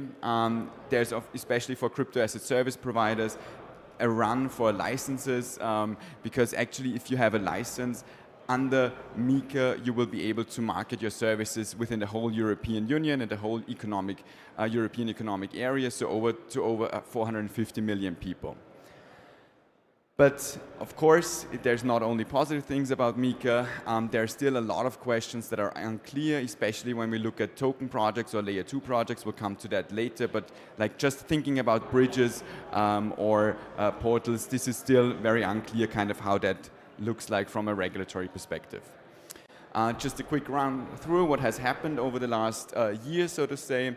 We've seen that almost all of the top exchanges in terms of like focusing on crypto asset service providers for this slide, all of the top exchanges have announced that they will get a Mika license somewhere in the EU. Are actively preparing, so we don't expect anyone to actually abandon the EU market, because that has also been on the table, at least for some players. What are the learnings, or what are the industry questions that we have seen in terms of crypto asset service providers? So basically, the good thing is that we see that we can offer, or crypto asset service providers will be able to offer all of their, or almost all of their existing products and services under the scope of Mika and or under the scope of MiFID, right?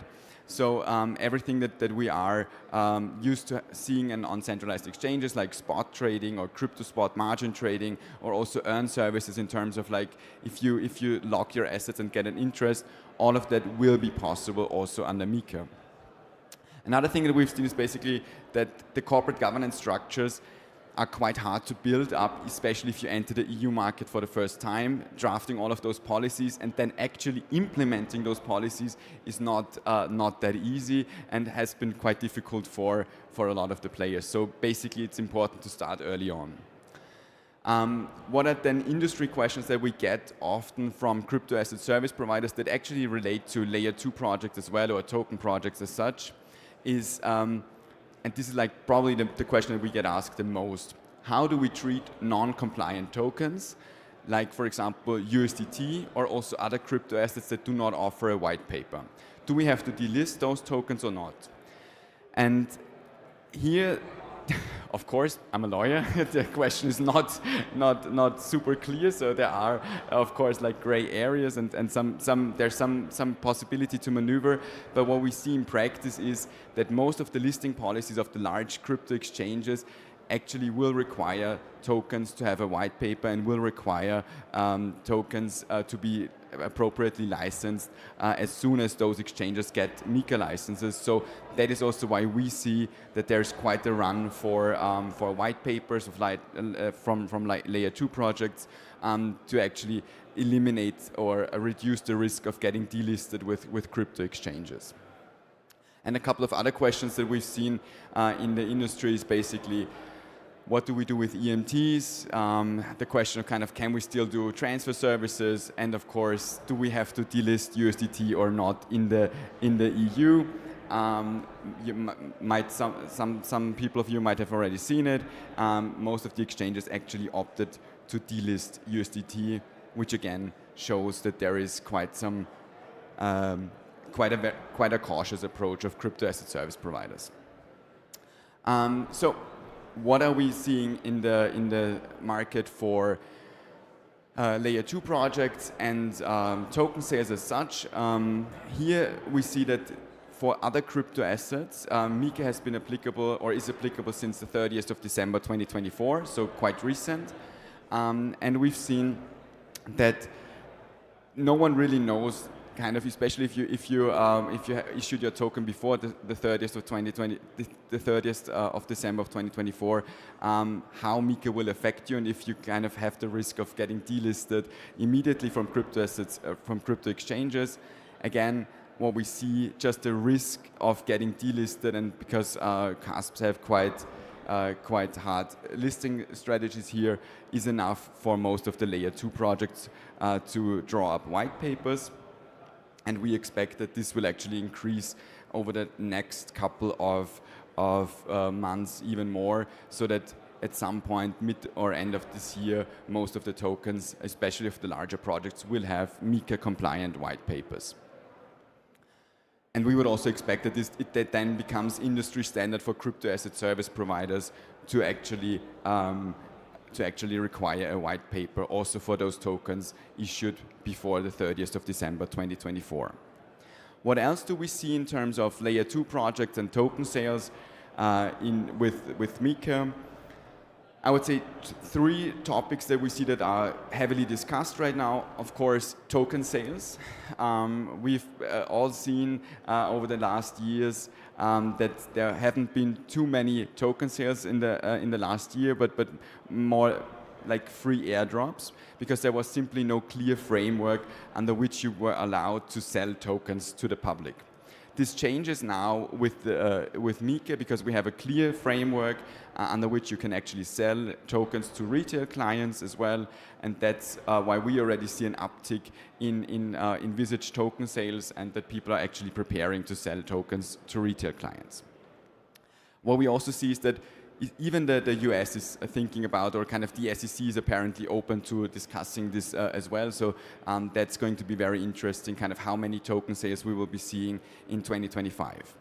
And 2 other topics to touch upon is basically looking at layer 2 projects, layer 2 infrastructure, seeing kind of, is that something that is within the scope of MiCA? And here we have been discussing, or we're still discussing, quite a few things intensively, especially everything around bridges, for example, whether the operation of a bridge could actually result in custody services or something the like, or transfer services, or if you have a lock and mint bridge, for example, if that actually means that you're issuing tokens and all of that. So those are questions that we are discussing right now, also with the regulator, because I feel the common sense is clear. No one wants that to be a regulated activity, but we're trying to figure out how to structure it to not be a regulated activity in compliance with MiCA. So that's basically 2 of the discussions that we are looking at right now. And I see I've only 15 seconds left, so please also feel free to connect with me on Telegram or LinkedIn. Of course, if you have any questions, please feel free to ask me later. Thank you, Martin.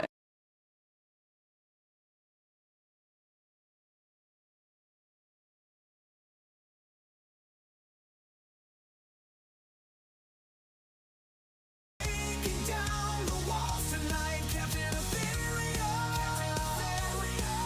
Decentralization's light. We're buffer charging through the storm, keeping crypto free and warm. Centralizerus thinks he's got us beat.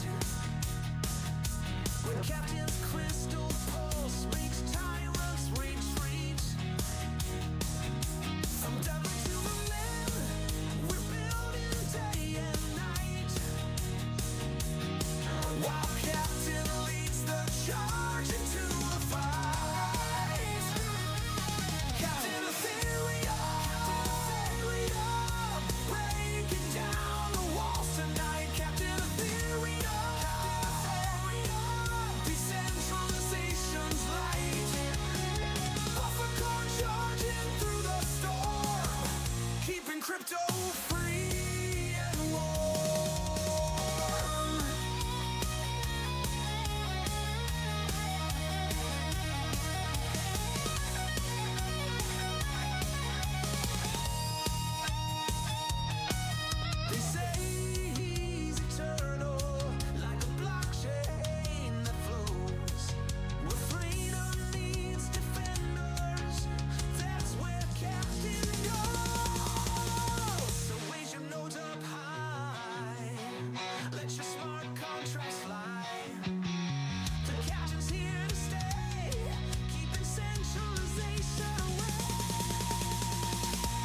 Captain Ethereum,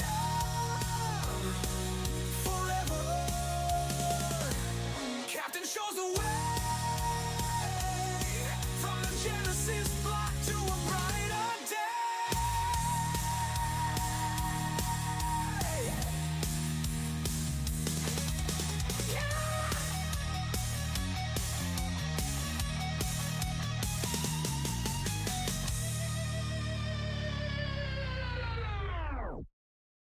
She's a Colorado comet in code forged steel, wings snipping latency like scissors through gel. 9 centuries young with a lance that's, if you chains choking ether night whiz.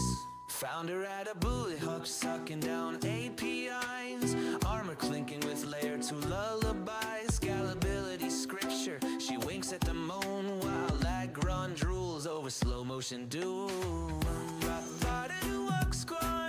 Her shield's a disco wall, fracturing legs, grass, shooby-doo-bop crack. Ooh, that lance a lightning fork, splitting bottlenecks backs. Alliance architect with a bufficorn's grit, teaching stale protocols how to fucking commit. Decentralized this, she smirks mid-flight as her wings tickle nodes into doing things right. Da-da-da-da.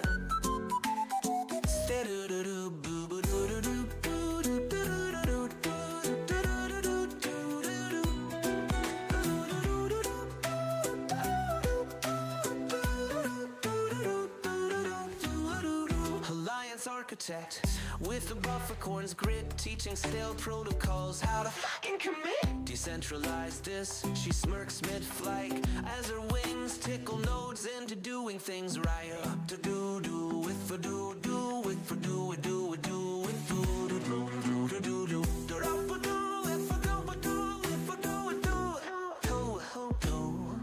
You ordered a moonwalk across gas feed graves. My mainnet's smoother than your mom's VPN saves.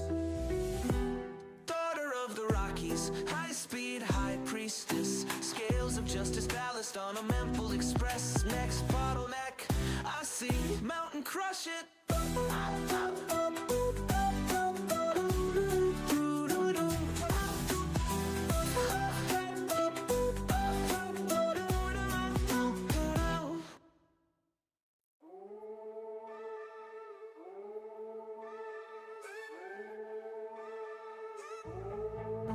Click, clack, bosom, lace on firewall. Eyes smoked and truce from trash sheets. That's my device. Nullifier sniffing while my coke's too crisp. Mainnet gossips, tastier than breakfast chips. Story, hack, flurry. Mama's making news before the cold reload. Job receipts in my cheeks, encrypted and plumbed. You private DMs, I'm the dumpster dive jump. Eyes everywhere, that's 3 bird phones. Haunteries whisper, king chomp and blockchain bones. Make it down to my voted fuck. Stealth crawl through your junk dance scene. Bend it up, the entropy. Mace cracked vaults like, who's got the keys?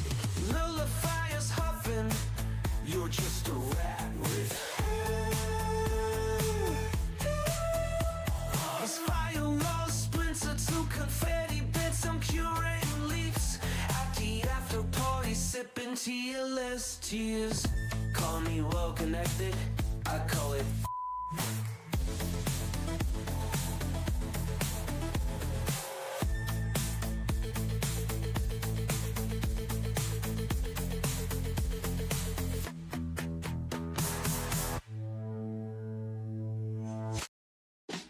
Wow, wow, guitar slide.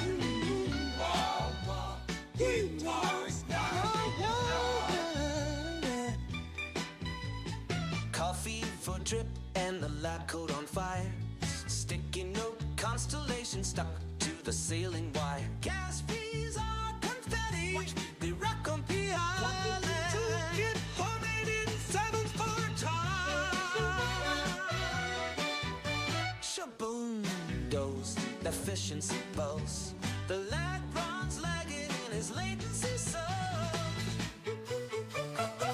Professor Wade's got the future on spin, boy. Urging notes dancing where the bottleneck's been. Professor Wade's got the future on spin, boy. Plugging tomorrow with yesterday's RAM stains.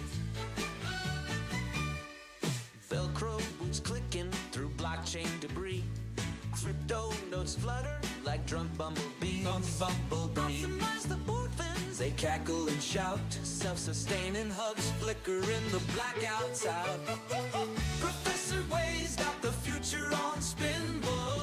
Urging notes dancing where the bottleneck's been. Professor Wade's got the future on spin, boy. Plugging tomorrow with yesterday's RAM stains. Chaos is not compeller. Order's just a bug I forgot to unfurl. Mainnet shivers as their wild hair glows. Rumored AI? Nah, just 3 Red Bulls in a row. What you building, prop? A singularity jukebox. How you stay charged? Espresso stream through my cortex. Who's your nemesis? Light runs dial-up found.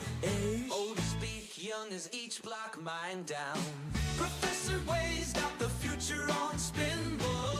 Urging notes dancing where the bottleneck's been. Professor Wade's got the future on spin, boy. Plugging tomorrow with yesterday's RAM stains. Throwing me mad, but mad's just a beta test for Boodle. Oh, he just got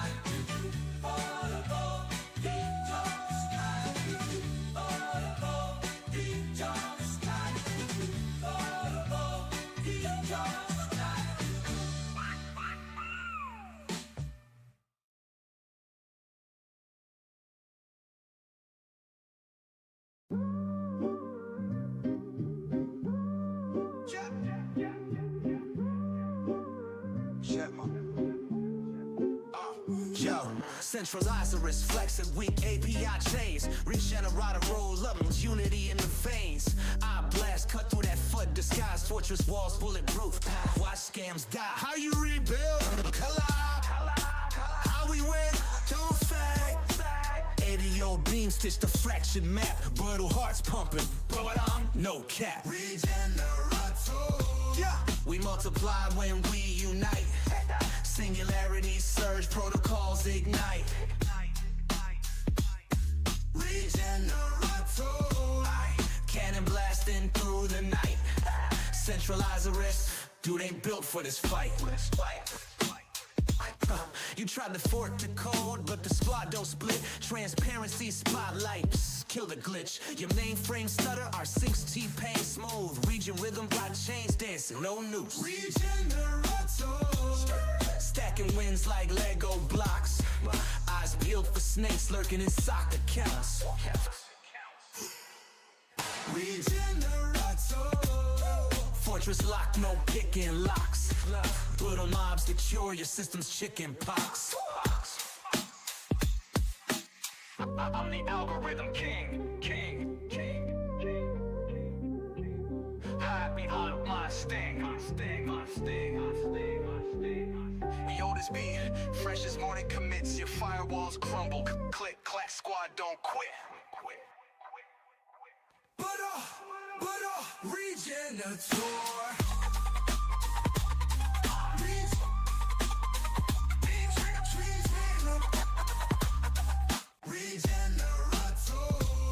We multiply when we unite. Singularity surge, protocols ignite. Regenerato. Cannon blasting through the night. Centralized arrest, dude ain't built for this fight. But Regenator.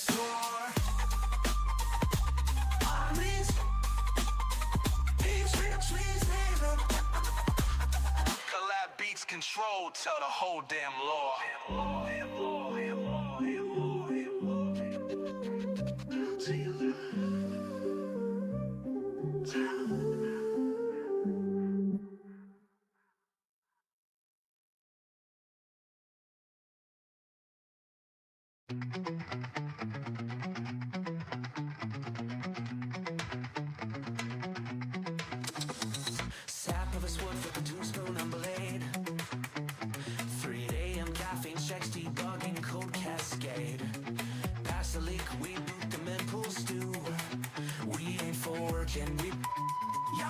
what to do.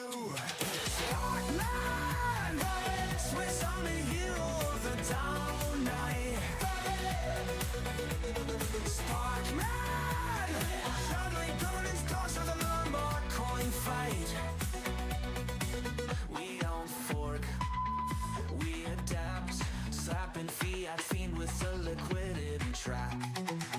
Fiat snarling about regulated chains. Sport blade splits to 9 times mid-air to play.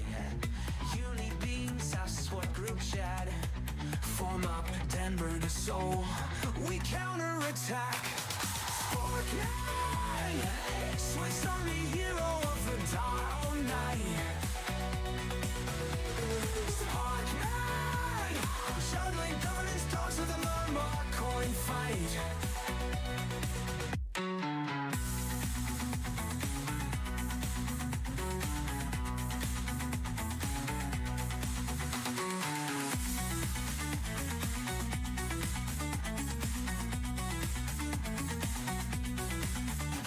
Snarling about regulated chains. Spork blade splits to 9 times mid-air plane. In uni beams, asses squad group chat. Form up Denver to Seoul.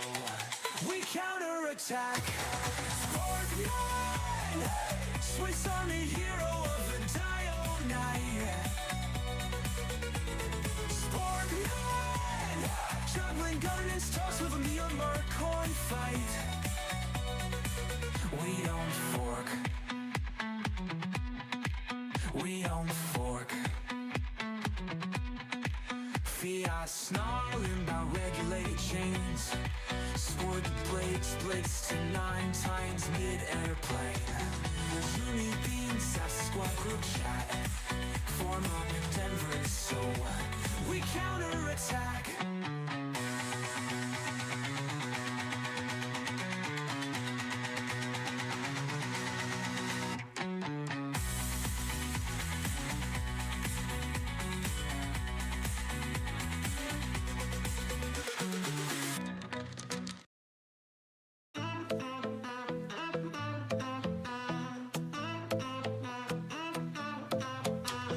Deep pools hum where the currents align. 8th century sharp like blockchain wine. Adaptive armor shimmers, volatility sieve. Watch the ripples, whispers of horror before the dive.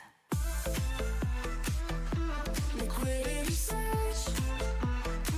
Now hearts burning. Fluid.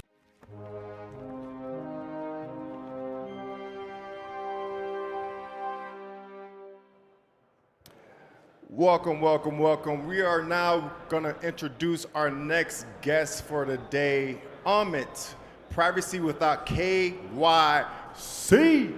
Hey, thank you, Gene. Thank you. You're welcome, sir. Thank you. Hi, everyone. Thanks for coming. So this is Amit. I'm a founder of Labyrinth Protocol and also a fellow at University of Warwick. I would be presenting, as I said, like privacy without KYC. Can we have both? Yeah, let's. Oh, I think everyone is familiar with this privacy paradox. We all know that privacy tools are needed, but regulators fear that they enable crime. Can we keep privacy without KYC, without staying compliant? I think this meme is one of our developers, right? Like if you go to the random anon guy on using Etherscan and all, he seems like he's super private, like pseudonymity is not privacy. I think it's super annoying to tell everyone it's not, but that's what we wanted to enable in a more balanced way. We want to enable privacy, but we also don't want KYC. Why? Because it's literally a privacy trap. Like it gives us self-sovereignty. We are pretty sure about it. It's a honeypot risk. Like it's a surveillance state. Vibes are all around there. Most importantly, on Ethereum, on any crypto tech, we are building apps. We are trying to bring in this mass adoption. How does KYC works with the unbanked user? We are literally excluding most of the people. So it slows DeFi. It makes crypto less permissionless. Yeah. And I'm the sad cat. I bought something on the Ether now. I'm like, all of the transactions are all the time available. It's a, I think it's an open secret. It's an open, our wallet is an open book. Yeah, your account balances, it's public. Your trades, your investments, anything that you have done, any meme coin that you have bought instead of your company's token is all public out there. So the Etherscan is like one of the biggest honeypot and a target group for the malicious actor. This is out there in public. But there is a challenge. Like, there are technologies which we can use to build privacy technology, but most of the technologies out there and applications, they are on the extreme end. Like, either they want privacy, like they really like regulators cannot track the illicit activities, and there are illicit activities which are happening. So user wants privacy, but to avoid surveillance, but we have this diagonally opposite thought process. Like, someone wants to track illicit activity as well. Maybe the regulators, maybe the good users as well. And all of the solutions are extreme. So that's why a balance is what needed. A lot of ecosystem is spending a lot of thoughts over it, and our solution is one of them. And it's just not a solution, I would say. It's on testnet. So we'll come through that. This is what one of my favorite slide is. If you look into the privacy, cypherpunk, and other, I think most of the people talk about two extremes, right? The good and the bad. So actually there are three: good, bad, and the ugly. We know there are good folks, right, who wants to use privacy. The DAO traders, the DAO members, our normal users, they want privacy, but they also don't want to be associated with the scammers. Nobody wants to be associated with the Lazarus group, right? That's bad. But also there is an ugly side of this privacy. What we learn from our beloved Tornado Cash, that we don't want sanctions on such technologies. We don't want over-regulation. We don't want surveillance. We don't want KYC. So that's a very nice space to innovate out there. And why, if you look at some of the history of the privacy solutions and trying to build up some of the compliance out there, so some of the solutions literally have failed.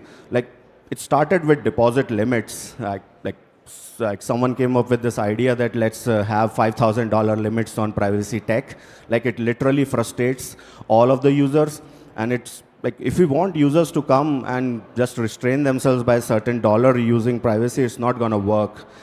Sanctioned address, that's a popular one, but I don't think it worked. It failed miserably. Like hackers are really smart folks. Like, they can really use false wallets, quickly recycle with the new wallets. It's very, very, very tough to keep a track of those sanctioned addresses, because the list is so dynamic. It changes like a blink of an eye, like per block, as you say. Oh, blockchain analytics, some of the firms which are out there collecting data, of course, they are in good intentions. They are like risk scoring you. But they miss bad actors all the time. There are a lot of false positives. I don't know if you have seen earlier some of their accounts. If you try to set up a centralized exchange account, your funds are literally on not reached to the wallet, because at the back end you're being risk scored by a compliance company, and sometimes they're false positive. We only access, I think it's not going to work. No bad user are going to give certain view keys to your private view keys to the regulator. Association set is a pretty cool tech. I think one of our XBAO people and Vitalik is doing that. It links good deposit, but it has its own constraints, like slow to detect crime, and everything is a new technology. We are all working toward it. But the worst of all is KYC. We don't want that KYC. In terms of all of this accesses, if you look, the decentralization and an accountability, like accountability from the user's perspective, like how accountability this privacy and the compliance solution is, I think we have reached such a stage that it's a time that the new protocol should be developed. I would rank KYC at the minimum, least decentralized, least accountable, and there are others which we discussed. I'll give you a brief overview. I won't be going to the math and the details about it, but we have been building these protocols since 1.5 years. It's based out of our paper, 2 of the paper. Earlier, it's available on the preprint, but I'll give you the broader, very big picture. How does it work? And it's a general privacy, I would say, on-chain EVM compatible privacy. How does it work? First challenge which we are solving in privacy, it's an easy onboarding. Like I'm sure you have heard about a lot of privacy solutions which have a different chain. The whole idea is that you are trying to convince the user to a different blockchain or a different layer 2, layer 3, whatever. It's super, super annoying to the users. Like the users want privacy where they are on the mainnet or on any of the solutions which they are. You can't just tell them to, if you want privacy, you want to go to the different chain. Just like, red pill and blue pill kind of a scenario. It's horrible. The tech, how it works, it like shielded asset transfers. It uses the same wallets wherever you are, from MetaMask to ledgers, hopefully safe, and it goes through this. Within the EVM, it runs a zero cache kind of a protocol. It's a zero knowledge base protocol. Within the Ethereum account, it just runs a UTXO based models, which provides the privacy through the commit reveal schemes. And then what we have done is we have made Labyrinth or the technology a plug and play. What does it mean, plug and play? You can interact with arbitrary smart contracts, like what we have tested out. You can do private Uniswap swaps, staking, lending, multisig, batch transfers using the same deployed solution. So Labyrinth is deployable on any EVM compatible chain. We have deployed on Sepolia since August. It's very good feedback. But later down the line, if you see on the bottom of it, it's what our decentralized compliance solution, which I'll try to go over in the next 5 minutes, because that enables the balances between the privacy and the compliance. Think of it as like a selective disclosure of secrets. Like you store your secrets on a network, and the network is a tri-party network between guardians and revokers. Guardians are the people who safeguards your data. They are the custodian of the data, but they cannot cheat. They cannot see your data. And revokers are the trusted party who you trust to send a request to see the data. We'll go through that in detail. So it's our paper name, selective de-anonymization, SEED. It's not SEED phrase. So there are certain principles which we wanted to follow before implementing a cryptographic MPC, ZK-MPC network, which is tri-party. That privacy is non-negotiable. Like users should not have to expose every transaction's data publicly or to one central party to remain compliant as such. But we want to have accountability. Regulators demand accountability, and that's where, we want to have certain features in the protocol which would selectively disclose. So that's why the middle grounds, the extreme, they're not extreme. Privacy by default, but selective de-anonymization happens with certain network-driven requests. And there are shared responsibilities between entities or agents, which we call guardians and revokers. And there are interplay of them leads to selective disclosures under very strong security and cryptographic guarantees. So what we want to achieve with this solution is a legitimate transaction should stay hidden, but illicit activities should get uncovered. So that's an outcome. I'll go through a very, again, the paper is out there, you can see, but what does it, I have a few minutes left, but it's all right. What does it encode? So remember, these are the users, which you can see some of the users are bad. Assumption is few users are bad. And if they start using the privacy tech, Labyrinth or any other privacy tech, they go dark on chain. That means you can't see what's happening. This all graph which you see, the shielded transaction, shielded account, or zero knowledge driven transaction goes dark. But what you actually want is to disclose only the people who are some kind of suspected criminal activities, like, say, for example, Lazarus. And that's where this multi-party network comes into the picture. There are revokers who users, when before using the privacy feature, decide that these are the person who holds some kind of commitment or some kind of a receipt, you say. They can request to this network, which is the permissionless network, which we call Guardian. It's a ZK, zero knowledge MPC kind of a network, threshold driven, which can return the data when the users want. So that's how this whole cycle works. Revokers are, they're the people who initiate the request, but the whole part is that revokers cannot see the data by themselves. They just got this pre-confirmation that they can request the data if they want, but they have to submit the request to the network.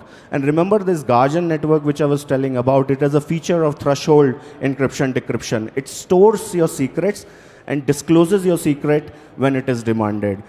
But this network is super special because even if all the guardians cheat, those permissionless node, they will not be able to decrypt your data. So that is why we have 3 levels of properties in decentralized compliance. And one is accountable privacy. Like misbehavior can lead to loss of privacy, and users do face an de-anonymization request. But by default, everyone is private.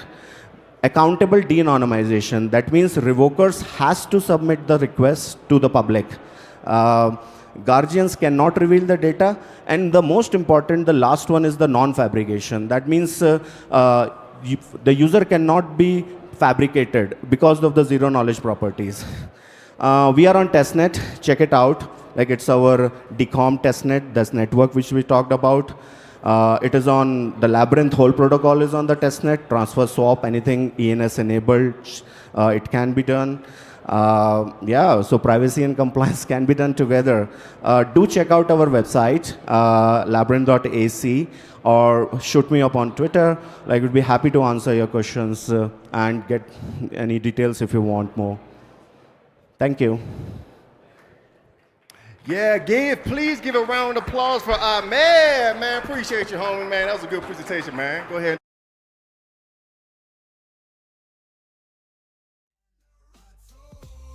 We multiply when we unite. Singularities surge, protocols ignite.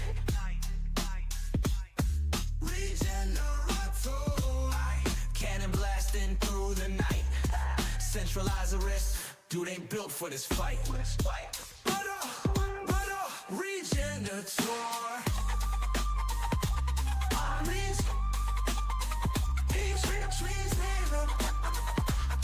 Collab beats control, tell the whole damn law.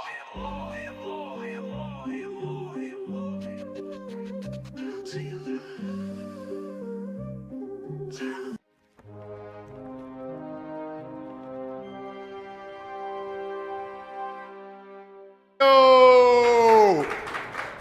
Go ahead and do your thing, man. I appreciate it, and thank you very much for having me. So today I'm going to be talking about why on-chain privacy is so important, how it's progressed, and why it's worth fighting for. So I think a good place to start is why privacy is so important. So limiting government powers is the most well-known use case, but people often kind of misunderstand this. They think it's just authoritarian regimes, but it's also Western governments that engage in warfare essentially against whistleblowers and journalists and people that are trying to expose corruption and those type of things. But it's most obvious in kind of more surveillance-y states. So in China, what kind of begins as kind of trivial technology tends to evolve into more kind of dystopian stuff. So if you go to China and cross the road, jaywalk illegally, then your picture will get taken. They'll automatically bill you through your government ID, and it will appear on a sign which will kind of publicly shame you. And this facial recognition technology has been taken to and deployed in Hong Kong, where freedom fighters fighters have been protesting, and it's being used by the CCP to crack down on those people. And so the Hong Kong protesters have turned to privacy tech, privacy messaging applications like Signal and Telegram to organize their protests.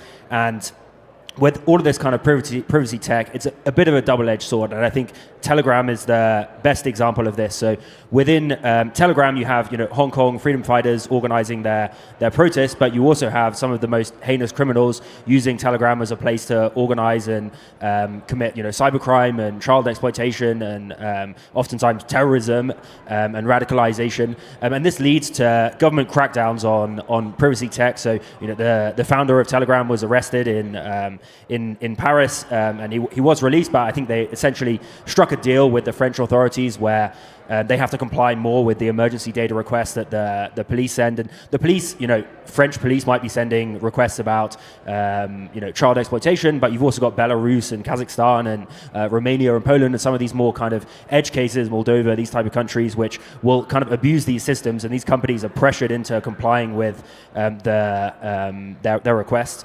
essentially through force. But privacy isn't just a government-only issue. It spreads all the way from kind of the weaponization of personal data. If you look at whether you support it or not, like the media doxing members of the Doge team and publishing their information, and people digging through their histories, to doxing and harassment, all the way to kind of people being targeted for thefts based on the amount of money they have in their crypto wallet. It's a big trend in London and in France as well, with the recent Ledger guy that was kidnapped and had his fingers chopped off. So I think it will be interesting if we go through and have a look at kind of what companies gather what information on you and why you might want to avoid it. So, for example, Coinbase, if you sign up to Coinbase, at least in the UK, you go through a full KYC profile, their terms and conditions, essentially fingerprint everything you do on your browser. So it's incredibly trivial for them to match that to ad tracking data and get a ton of information on you. You can also on-chain see the flow of funds if you transfer out.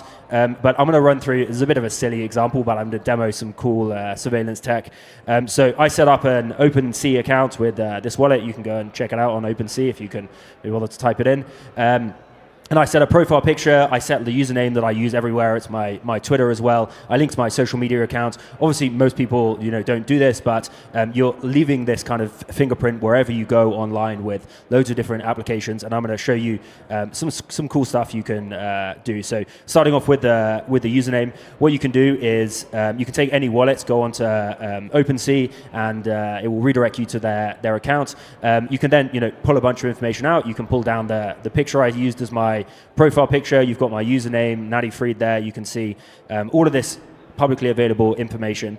And then you can take this username and you can go to applications like Dhashed or other kind of breach data tools, which what they've done is they've gone out and essentially from stolen data, they've made a massive database that you can search against, and if you're reusing your name or like your username or email, you can really easily find data breaches. So if you search my username on Dhashed, all of the information that comes up, I don't click onto it because it's literally like my passwords and my home address and IP. But you can very easily go from like this username that you're utilizing in the crypto space that's linked to your wallet to a ton of personal information that you might not necessarily want or know is out there. Profile pictures, way cooler. I'll start this video. There's a bunch of tech out there. PimEyes is available to the public sector, but there's also government-only ones from like Clearview, which got sued by a bunch of human rights organizations. But essentially, you can upload a picture of anyone, anywhere, and what it will do is it will search all across the internet for using facial recognition to find where that same person exists. And you can see this is like a black and white picture of me that moderately looks like me. It's taken from like an article here of me standing in front of GCHQ, looking rather ominous, but it also finds like ones where I have like bleached blonde hair and like from 10 years ago on some obscure mailing list. But you can see here, like it found this article which was has a picture of me. But yeah, you can also see like stuff that I didn't even know was out there. Like here's a picture of me with bleached blonde hair, and it's just correlating. So anytime you're posting images, you can get some real spooky data on people, and you can see like it's quite far down this page because it was from my student days. But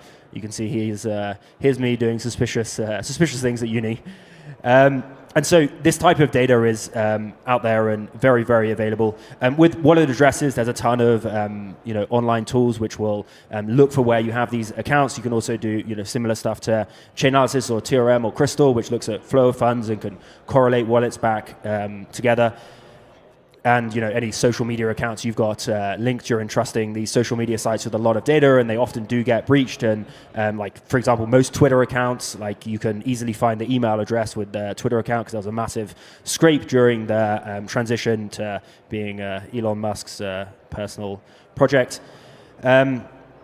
Yeah, so there's, when you find someone's Twitter account, you can, find out the companies. There's also some really cool tools where you can look at historic data of, what a Twitter account used to have in their bio, what the username used to be, because they're all tracking on ID. So, if people change this stuff, it's like logged forever. And you can find some really interesting modern accounts. Like there's a Twitter account called OSINT for Ukraine, which if you look at like the historic data, used to be an NFT pump and dump that was pro-Ukraine and maybe gave the funds, maybe didn't. Jury's out on that. But now it's like a very legitimate organization, and you can just see the evolution going through.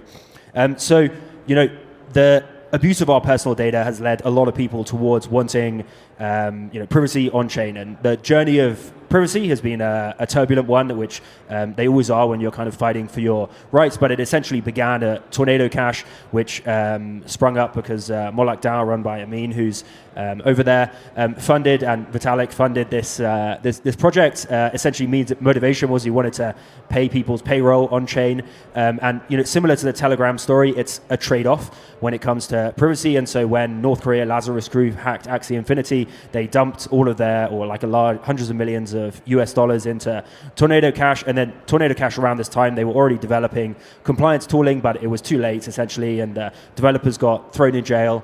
And they're still fighting for their freedom, and you should donate to their cause. But Tornado Cash got sanctioned and essentially got, everybody thinks of it as a negative privacy, and it's like blacklisted from a bunch of exchanges.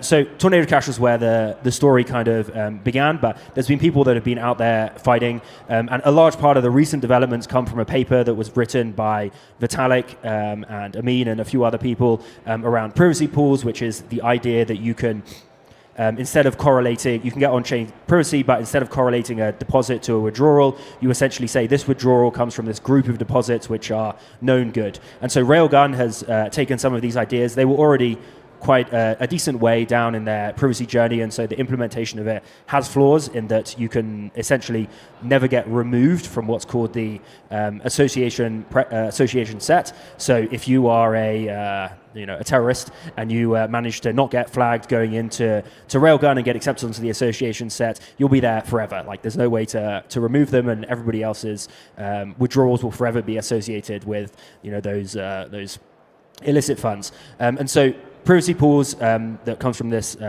paper and is backed by Vitalik and others is kind of the next evolution of this. And the idea is that you can relatively easily identify known good. If something is fairly obviously good, relying on the kind of industry standard of TRM, Chainalysis, Elliptic, those other people, you can flag something as good, and then when those flow of funds go into privacy pools, they get added to the association set after a period of time, because a lot of times these hacks, you don't want to be instantly approving funds. The laundered funds or those type of funds don't often get identified super quickly, or are really complex laundering, which we saw with the Bybit hack, where there's like thousands and thousands of wallets which were strung up. And then those funds in privacy pools, when you go to withdraw, you say, hey, this withdrawal comes from this long list of vetted and known good. And so you're getting on-chain privacy, but you're not having to give up or give away KYT information, and you're not risking that your funds are going to be intertwined with terrorists. We've been working on this for a decent period of time. It is now live on testnet. It's on testnet.privacypools.com. You should go give it a test, see if you get accepted or declined. It's not a perfect system, but if you get declined, be sure to complain on Twitter. And the idea is that everybody deserves privacy on-chain and off-chain, and so we're kind of trying to fight towards that mission. If you want to, this is just on testnet, but for the mainnet launch, if you want to be added to the association set, so you want to be included as known good, you can come up to me after, or Amin, or someone from the Oxbow team, tell us how you honestly feel about North Korea, and then we'll make a decision on whether or not we add you to the whitelist. But yeah, this is our project, and this is kind of the mission behind it, and I hope you guys found this talk interesting.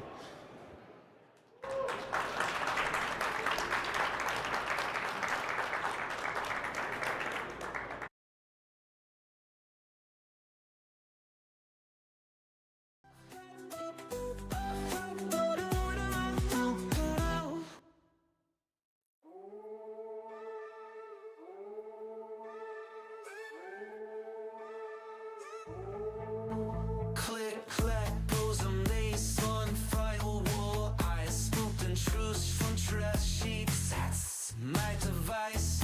Nullifier sniffing while my cloak's too crisp. Mainnet gossips, tastier than breakfast chips. Story, hack, flurry. Mama's making news before the cold reload. Job receipts in my cheeks, encrypted and plumbed. Your private DMs, I'm the dumpster dive chump. Eyes everywhere, match 3 bird phones. Haunteries whisper, king chomp and blockchain bones. Make it down to my voted fuck. Stealth crawl through your junk den scene. Get it up to the entropy. Mace cracked vaults like, who's got the keys? Nullify.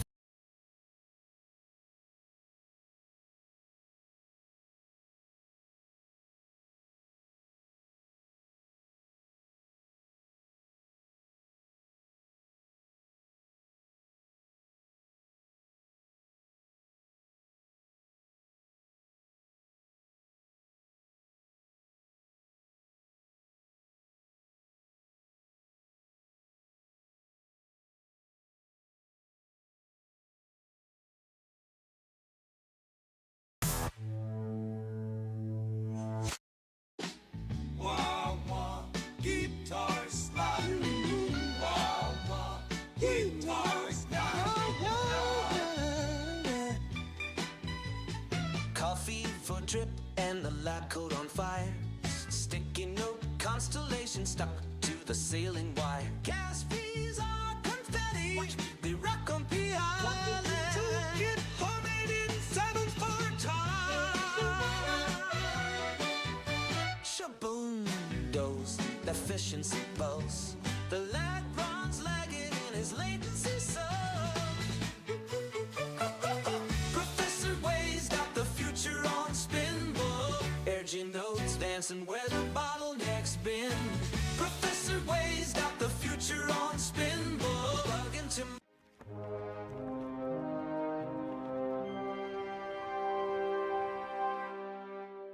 So hello everyone, I hope you're having a fantastic time here at ETH Denver, and it's truly incredible to see so many builders and innovators gathered here.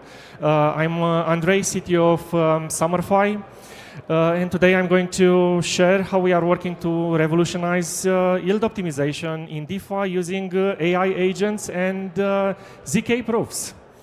This is a quick 20-minute talk, but if anything I share piques your interest, please come chat with me afterwards. I'll be around, and I'd love to hear your thoughts or explore potential collaborations.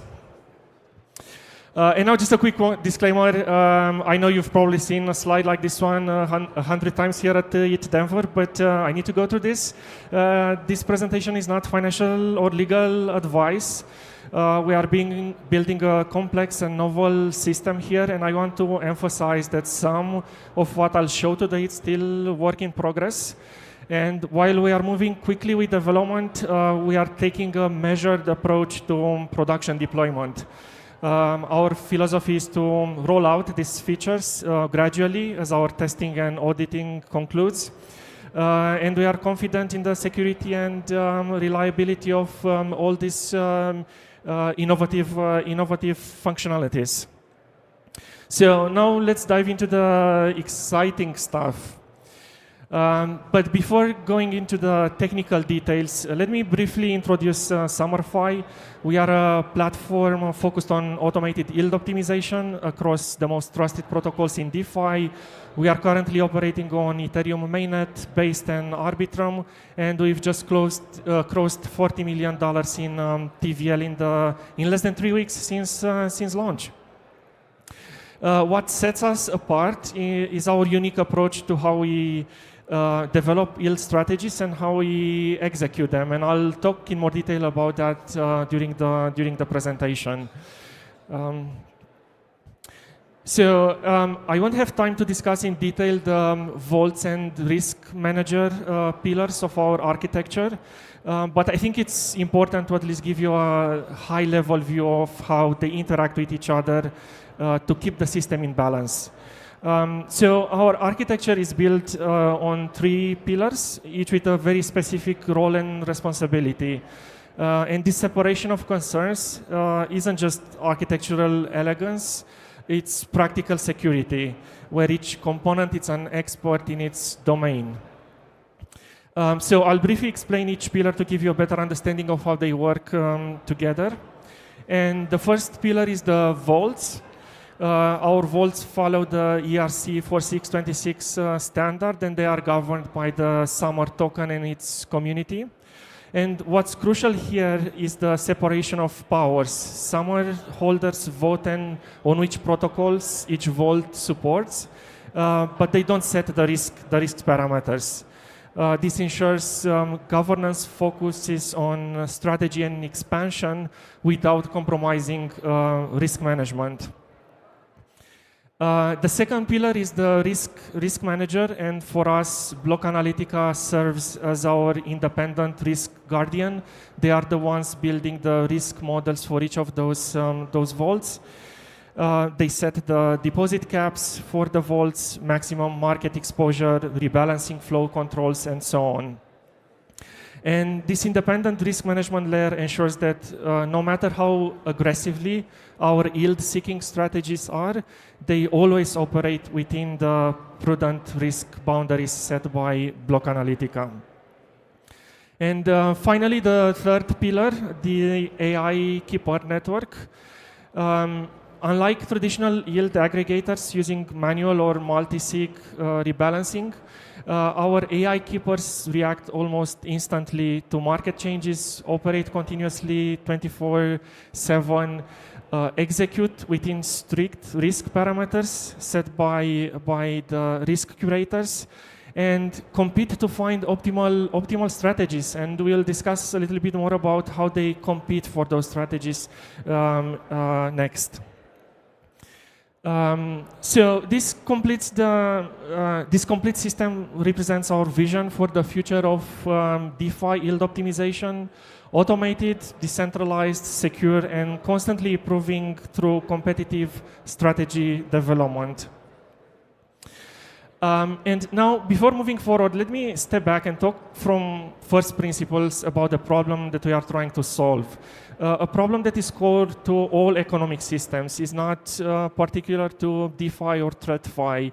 And the definition that we have here on the slide basically states this idea that economic systems are price discovery mechanisms that optimize the allocation of capital across different risk-reward profiles. And with Summerfy, this is exactly the problem that we are trying to solve for DeFi, where to allocate capital to extract the maximum value out of rates for underlying protocols.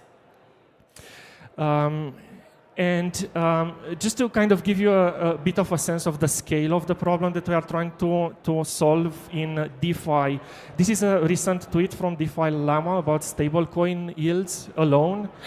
And they have their 1,800 pools, 460 protocols on 101 chains, right? And this is just stable coins. So this level of fragmentation makes it practically impossible for any human to manually track all these opportunities and manually allocate capital across this risk-reward curve that we are talking about. So let's talk about how we are solving for this at Summerfy by using AI-powered agents. And when we talk about AI in this context, we have a very specific definition.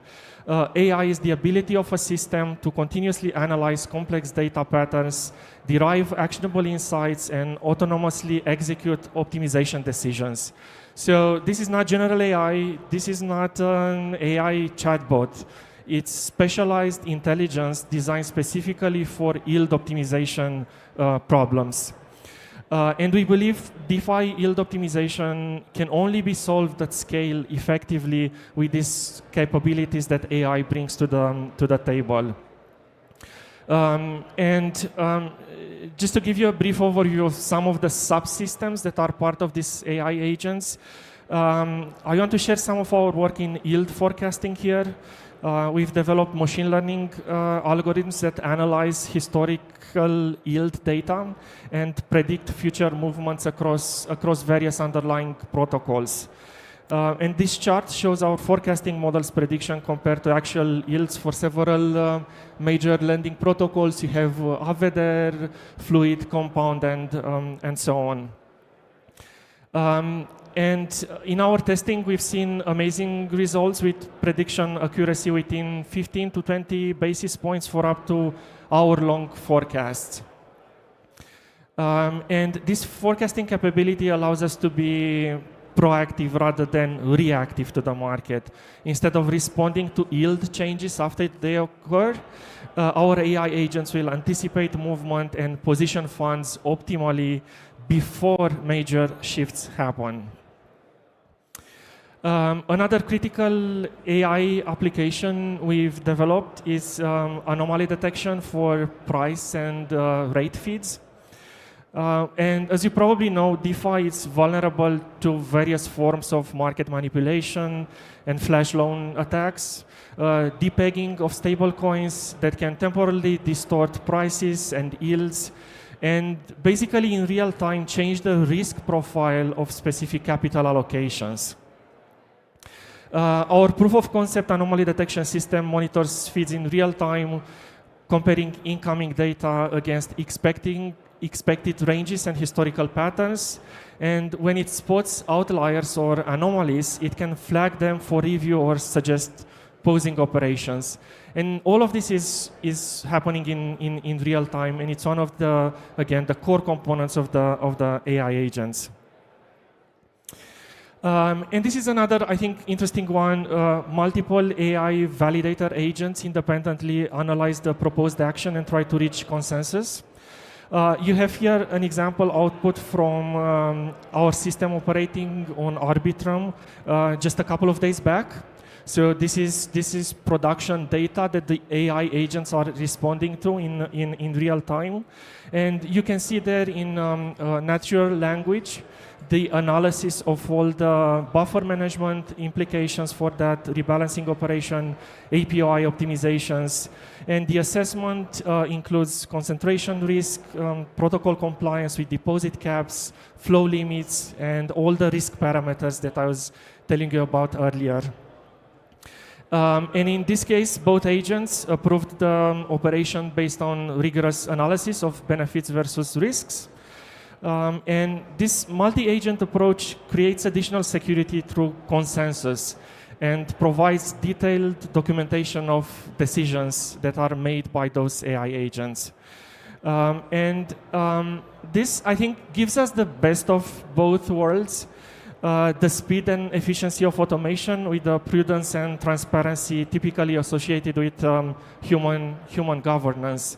The output being in natural language, it can be easily understood by either human operators, monitors, or customers. So we've seen a little bit about how AI can revolutionize yield optimization through continuous analysis, pattern recognition, and autonomous execution. But how can we improve of this even further? How do we coordinate and reach consensus on choosing the best strategies and execute them?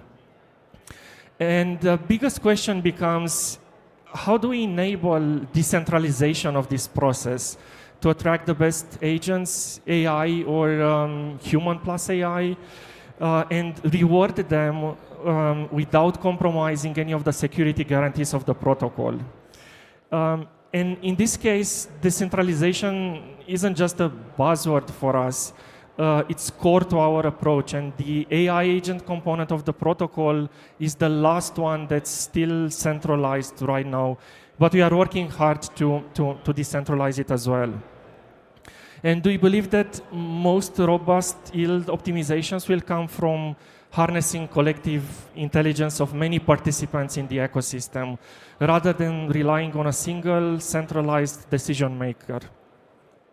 So we are creating this decentralized marketplace where the best yield strategies can be created for the benefit of SummerFi users, bringing together the best intelligence and best strategies in service of optimal returns. So our meta market concept is an evolution of yield aggregation, from manual rebalancing to autonomous marketplace of competing strategies. The agents aren't just passively monitoring, they are actively competing to find the most efficient capital allocation path across the DeFi ecosystem and then be rewarded for that. But there is a fundamental challenge here. In traditional markets, strategies are valuable intellectual property, and we believe this holds true in DeFi as well. If we force agents to reveal their strategies before selection, we create two problems: front-running and strategy theft. And these kinds of incentives minimize the appetite for any agent or any player to go and invest in coming up with those strategies. So what we are doing, and I think you can think of it like a sealed bid action for strategies, where agents submit a proof that certifies two things: validity, so the fact that the strategy meets all the protocol rules and risk parameters, and performance, how it improves overall yield beyond a specific threshold. And the key is the ZK proof proves these facts without revealing any strategy details until after selection and after the agent is rewarded by the system.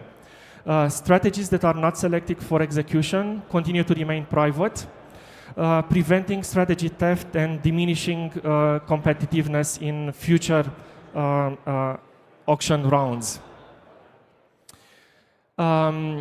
We've already deployed our first proof of concept Noir circuit and Solidity verifier on Base. And you can see here a little bit more details about the inputs to the Noir circuit. Those are public inputs like deposit caps, interest flows, risk parameters, and they are visible to all the agents. And the agents privately created their moves in a very simple format: source, destination, protocol, and transfer amount. So basically solving for this core problem of reallocating assets to maximize for yield. The Noir circuit verifies risk constraint compliance, flow limits, and also performance outputs for those rebalancing operations. And this approach delivers three critical advantages: complete front-running protection through strategy privacy, and through incentives for strategy innovation. And now, looking ahead, our roadmap focuses on several key priorities. First, we are expanding our AI capabilities. Second, we are actively working on decentralizing the agent pillar, as I've mentioned. And this is a critical step towards our vision of a truly decentralized market for yield strategies, where independent agents can compute and be rewarded. And we are doing this through ZK proofs. So just to quickly summarize what I've presented today, we are creating a paradigm shift in how yield optimization works in DeFi, from siloed manual processes to an efficient meta market where agents compete to deliver optimal capital allocation.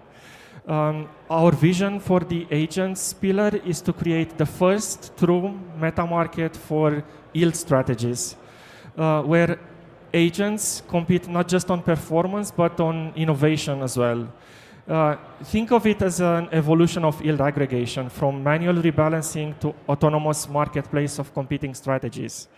And while we are still in development, we are already seeing how this meta market concept could revolutionize DeFi yield optimization at an ecosystem level. The combination of AI for strategy discovery and ZK proofs for trustless verification creates a powerful new model for DeFi. By solving the critical problem of strategy privacy and provable performance, we are enabling a true open ecosystem where the best ideas can win on merit alone, regardless of who creates them. And this isn't just about incremental improvement to already existing models. It's about fundamentally rethinking how yield optimization can work in a decentralized world. And ultimately, what we are building here goes beyond just yield optimization. Remember how we started with that definition about economic systems that are price discovery mechanisms that optimize the allocation of capital across different risk-reward profiles. Today, we are solving for yield optimization in DeFi, but tomorrow, the same approach can revolutionize capital allocation across all markets, from DeFi to trillion-dollar traditional finance sectors. We are creating the infrastructure for more efficient markets everywhere capital needs to find its optimal risk-reward balance. Thank you for your attention, and please join our community.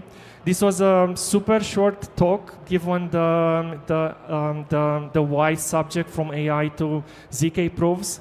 But I'll be around if you have any questions or you want to discuss potential collaborations. Just come by, and I'll be happy to take question and dive deeper into the details of the implementation. Thank you.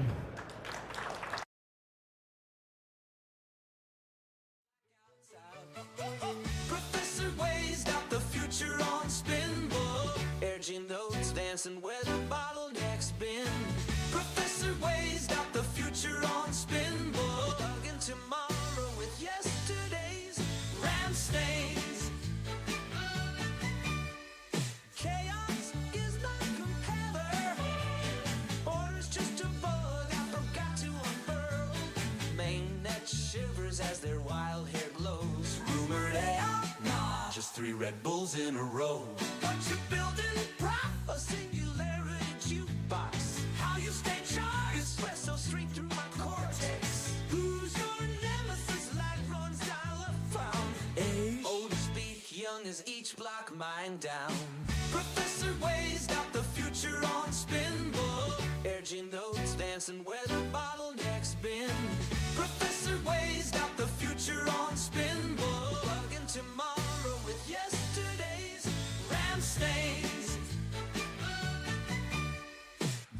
Throwing me mad, but mad's just a beta test for Boodle.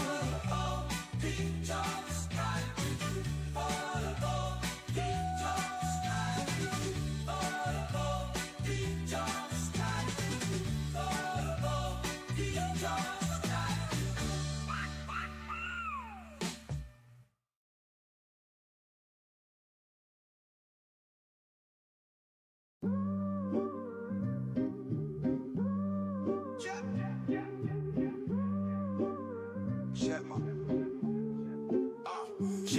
Centralized risk, flexing weak API chains. Regenerate roll up with unity in the veins. I blast, cut through that foot, disguised fortress walls, bulletproof. Watch scams die. How you rebuild? Collide. How how we win, don't fade. 80-year beam stitch the fraction map.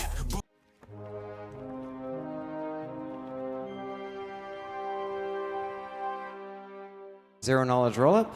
We started building on the OP stack. We're not on the super chain, but we do love what they do. And we want to talk to you about some of the struggles we had in making their code our code. And the big one that we had over the last couple of months was this thing called a ZK-Trie. And if you don't know what that is, hopefully in the next couple of minutes you're going to find out. So let's get into it. A little bit of background for you. I'm going to target this in a really weird place. I'm going to assume you know what a rollup is, so I'm not going to go through explaining that. If you don't know, there's a couple slides where it might become very clear what it is, but it's easier if you know. So apologies if you don't. If you have any questions, come find me afterwards. Happy to explain. Also L2s, the types of rollups, other things. And we'll also assume a little tiny bit of OP knowledge and Zirkit. And basically, I just want you to know that the OP stack generally builds optimistic rollups. This may be changing now with OP succinct and other things. And Zirkit is a zero knowledge rollup. So it's a key differentiating factor. Zirkit's also got other unique features, which we would love to talk about, but they're not the focus of this talk. So I'm going to skip that. But nonetheless, let's get into it. The title is bringing a ZK-Trie into the OP stack. Why do we want to do this? Well, the first one is just, can we? Like, I'm a technical person. I want to see what the challenges of this are. Maybe I get some benefits out of it. And it turns out sometimes you might.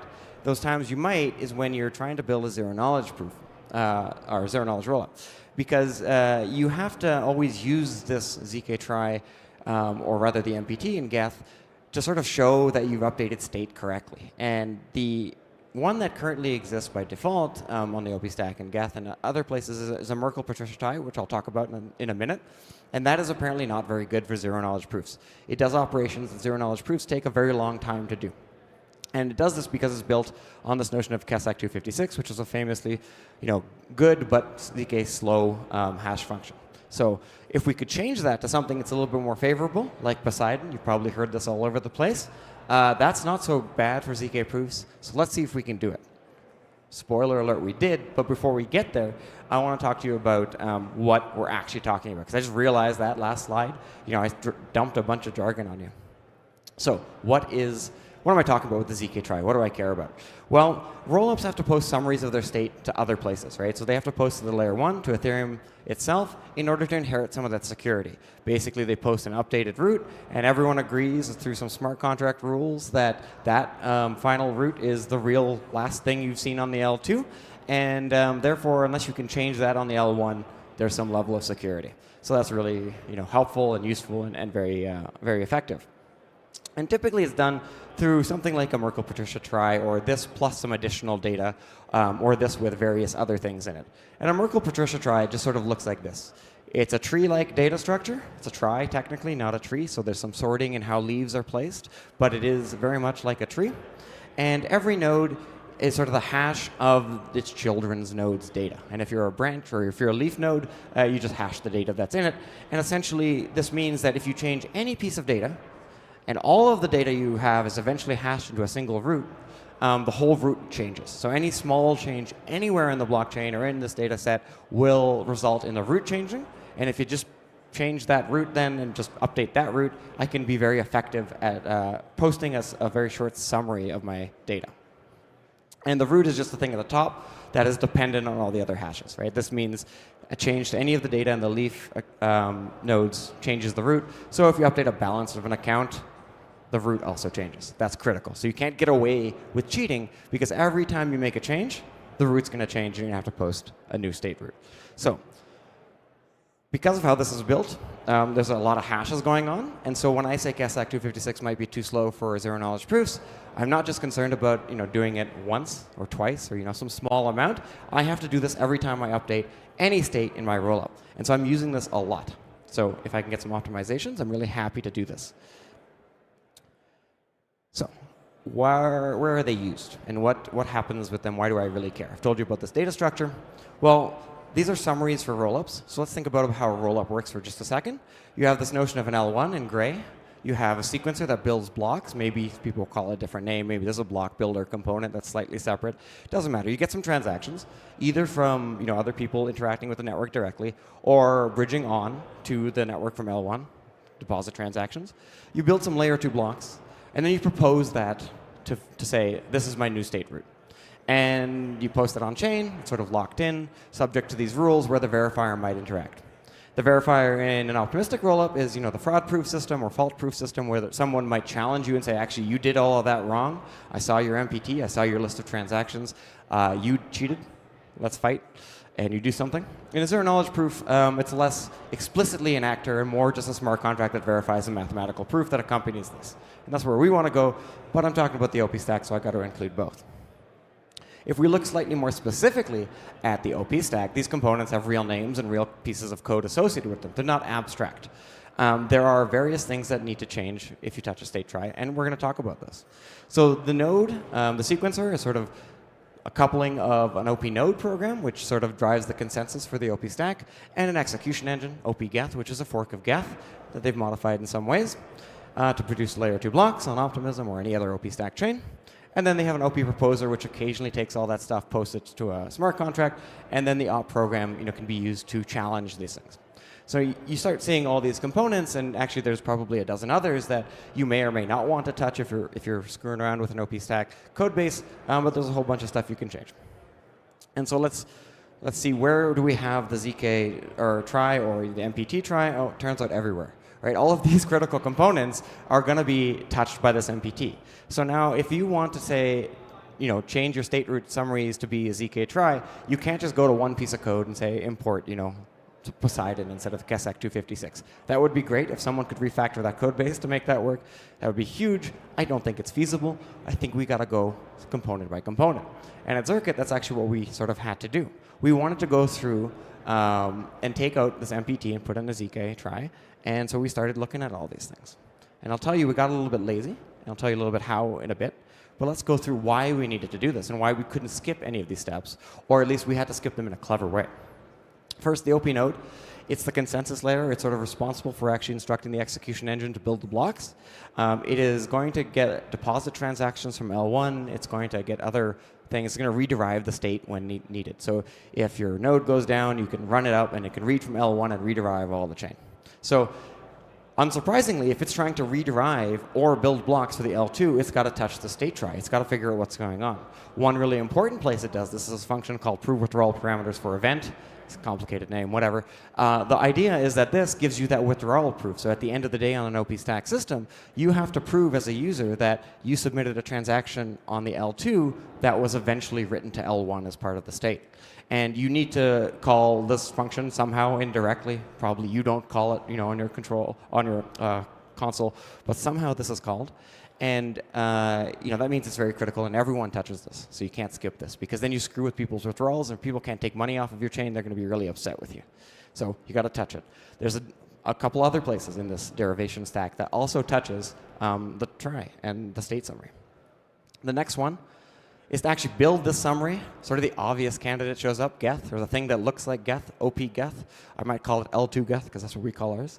It's sort of the obvious one in the sense that it is responsible for changing state balances and accounts based on transactions. When you make these changes, therefore, you have to update the summary of the balances. And this is where probably the largest number of touches to the code base needs to occur. You need to go into a bunch of places into Geth to figure out exactly when this tree is read or written to, and update it and change it to, say, the Poseidon-based ZK-Trie that you care about. And it does a whole bunch of stuff. I'll go through some of it. For the people who don't know, it's definitely going to do at least the following, where it'll store a summary of the nonce, a balance, and a storage root, or the code for contracts. So basically, it really takes the whole summary here. And then it'll update the trie in such a way that it remains a trie, not just a tree. It'll order things in an appropriate way. And then finally, it does all this hashing, and you're done. But if you want to execute that correctly and quickly, you do need that ZK-Trie. Once you get all of that changed, it's the biggest piece of code to change by far, you have to submit the new state root on chain, and then you have to tell people that actually it's going to do something different. And now if you go back to derivation, maybe you need to use a different function to change the withdrawals, or you have to have made that change. And essentially, it touches the output. No surprise. This is great. So these are the three sort of things that we really cared about at Circuit because we wanted to switch to a ZK rollup, but there's also verification. So the challengers then also need to be aware of this change. So you can't run a ZK-Trie OP stack with a fault program in MPT out of the box. I would imagine it'll be very difficult to do it all, but you have to make this change. And so the fault program also needs to be updated. And basically what this means is you've touched very critically almost the entire stack. This is a non-trivial challenge. I encourage you to try and play around. I think it's a fun thing to do. You really understand how transactions flow work if you can trace where this trie is updated in red and touched throughout this code base. Especially if you're here as a hacker, it's something that's very interesting. And in a couple slides, I'll tell you why that might still be interesting, even though this is very hard and will take you probably longer than a week. But essentially, yeah, you still need to touch the verification. Okay, so let's take a step back. Why were we doing this? We wanted to get faster proof generation on blocks that were now built using a ZK-Trie, not an MPT. And in short, there's a lot of work. This took us a ton of effort to do. There's, as far as I know, no good open source fork of the OP stack that uses a ZK-Trie. We're going to open source our code base soon, so maybe ours will be one that's really helpful. Other people have done similar things. So Scroll, for example, has put a ZK-Trie into Geth, but not necessarily the same version of Geth. And because they're Scroll, they wouldn't have touched like OP Program or OP Node. They'll have their own versions of these systems, which is totally fine. But it's a lot of work. So it was a challenge.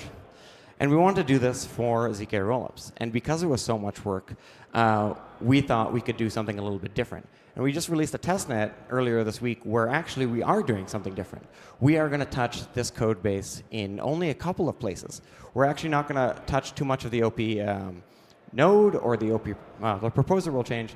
But we're actually going to have our Geth computing both tries so that we can actually have the OP proposer still write an MPT state root that's normal and fine, and then we can also generate a proof for a ZK-Trie, and we can make sure that those are mapped sort of one-to-one, or one never falls behind the other in some nice, safe manner, and people can have the UX of working with an MPT from the OP stack, but also we can get the performance and the proofs from a ZK-Trie. This is not a long-term strategy. Right now, we're doing this in part because we want to see if we could, in part because we needed to increase performance. But in the future, and I'm going to talk about this on the next slide, we want to know what we're going to do with our chain, and probably a bunch of other people on OP Stack chains also want to do this. In particular, this may not be super relevant if we change back to a ZK VM. If we go find something like RISC-0 based general purpose ZK VM, it doesn't really care too much about the trie that you use to record your state. There might be performance hits, but it might not be as important as it is right now, where Halo 2 really struggles to do Kasek. And maybe it'll be worse, I'm not sure. But we want to have this flexibility, and in the next version of our release, whatever that looks like, we'll pick one of the tries to be final and say we're good, right? But so this flexible approach that we're taking for now is really nice and helpful. And why you might also care is that this might not be the last time you have to touch this code base, like you as a community or you as a developer. In the future, Ethereum wants to put Verkle trees inside Geth, and maybe that means all of the OP stack needs to change for that again. So getting good at this or modularizing this now would be really valuable. Now, I'm not saying that's an easy task. I'm not even saying it's a feasible task. But a man can dream, and I think it's worth trying. And at the very least, you can play around with it now so that when you want to make these changes later, it's maybe not so scary. But either way, I think it's an interesting technical challenge. I'm basically out of time. I got only one last thing to say, which is Ethereum, Vitalik tweeted this the other day, and it sort of gives exactly a good reason as to why this might be prominent, because he says they might want to switch just that Kasek to Poseidon for native L1 clients. And that means if Optimism or other rollups want to be exactly one-to-one with the Ethereum node on the L1, you would have to do this anyways. So all of the stuff I talked about, we have to get good at practicing and doing right. And we hope we did it right. We got audits, we checked all of that stuff. But other teams should also take on this challenge, and maybe we can make it easier or better. And this is not just like an exercise in can we do it because we have engineering manpower lying around. It's something that might be very necessary in the future. So I think it's a little bit more wider reaching than my title suggests, but still interesting. Anyways, I'm out of time. I have no more slides. If you have any questions or concerns, come talk to me. We got a booth down there. Just go that way. We have plushies, and I'm happy to answer any questions and discuss Circuit or our modifications to the OP stack there or online through one of these methods. So thank you.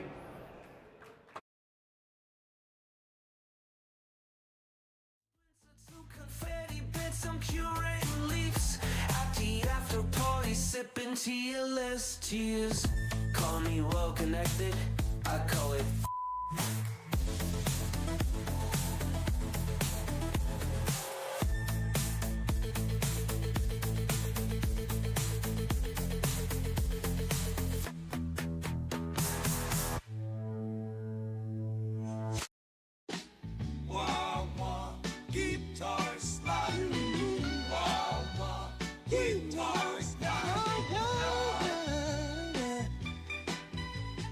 Coffee for drip and the lab coat on fire. Sticky note constellation stuck to the ceiling wire. Gas fees are confetti. They rock on P Island. Get homemade in 7 for time. Shaboom, dose, efficiency pulse. The lag runs lagging in his latency so. Professor Waze got the future on spinball. Urgent notes dancing where the bottleneck's been.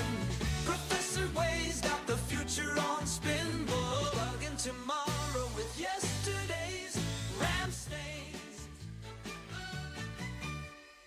Velcro boots clicking through blockchain debris.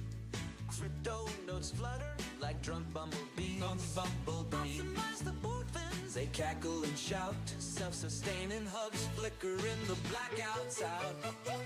Professor Waze got the future on spinball. Urging notes dancing where the bottleneck's been.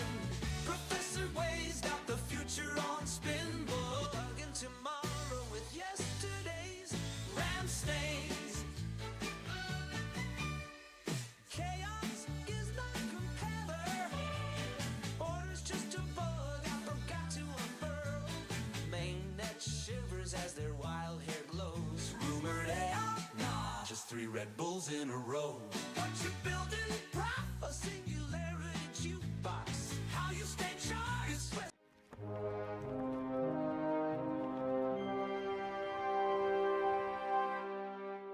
Of course, you. All right.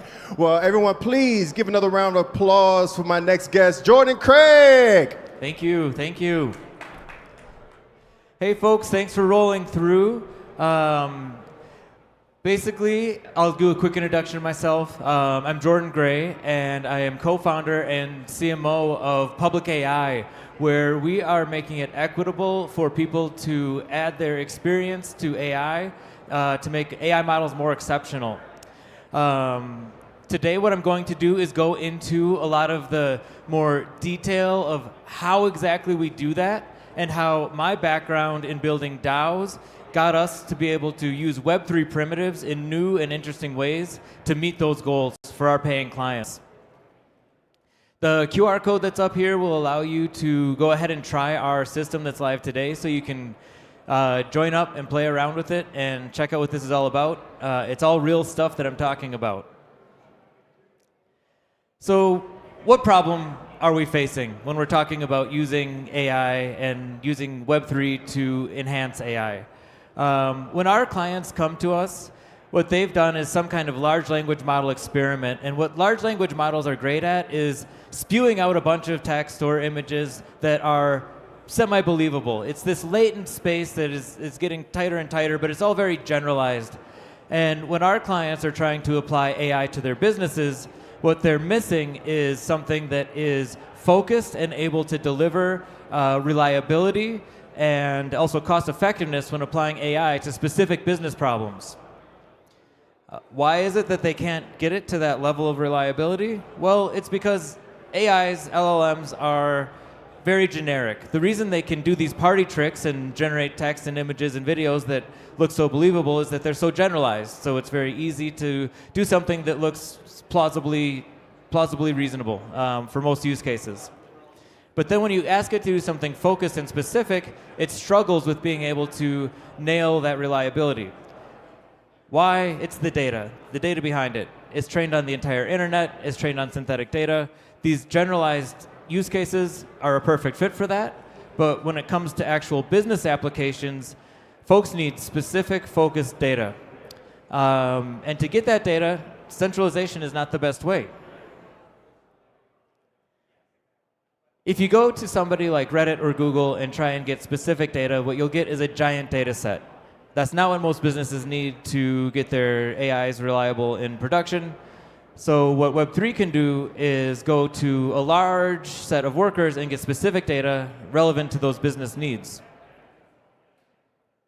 And that's exactly what we're doing at Public AI. We have a community of over 700,000 data builders, hence the construction vest vibes. We're all constructing, building the data together.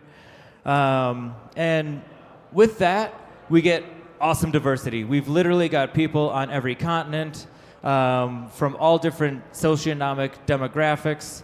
The diversity is amazing. The quality is also very diverse, and that's less amazing. So how do we get great quality out of these data workers? That's where the Web3 primitives come into play. So we use a combination of stake slashing mechanism, consensus voting, and verified reputation to ensure that we get quality out of those workers through a pipeline. To go through those one by one, the way that the staking mechanism works is there's 2 stages. First, we go and source all of the data. It gets uploaded, and that can be any modality, images, text, videos, audio, anything.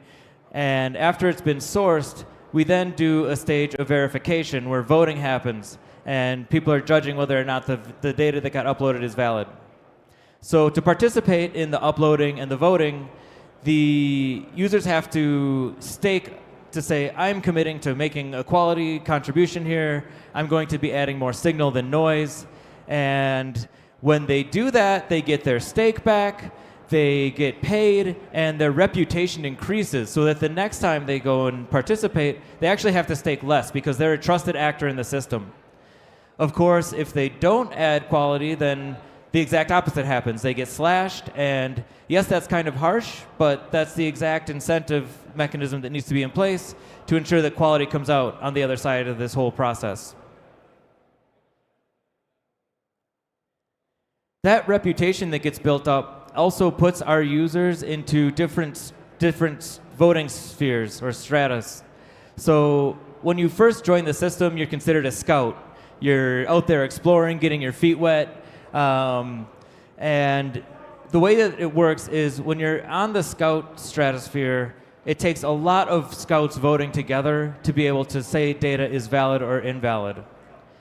And then after you build reputation, you become a guard. And at the guard tier, it takes less people voting together to be able to pass data or say that data is bad, whatever the consensus is. And then at the very top, there's the, oh, my HDMI is not working. Yeah. At the next tier, there's the judges, and those are basically the clients, other very high reputation individuals who have been longtime contributors in the ecosystem, and ourselves as workers in the company being able to kind of administer at the very top with just a few votes to say if something is good or bad. Now, you might think it sounds very inefficient to have a large group of people all voting and not being able to pass or deny a piece of data. But by having all of those people voting along the way, and then finally up the pyramid, having people being able to say, yes, this data is good or bad, we get strong signals about if these contributors are making real good contributions to the system or not. So this is essential for building the reputation of the contributors in the system. In addition to that, we also put out surveys to our users to be able to identify which ones of them are experts in different areas.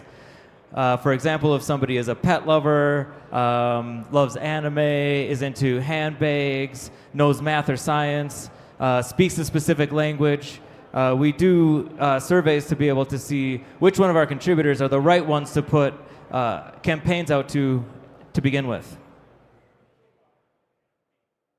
And the big question that we had to answer for ourselves, and also most people ask us when we explain the system, is do people actually show up? Putting a stake slashing mechanism in place is a very high barrier to entry. It's hard to get people to vote in the first place. Nobody likes governance.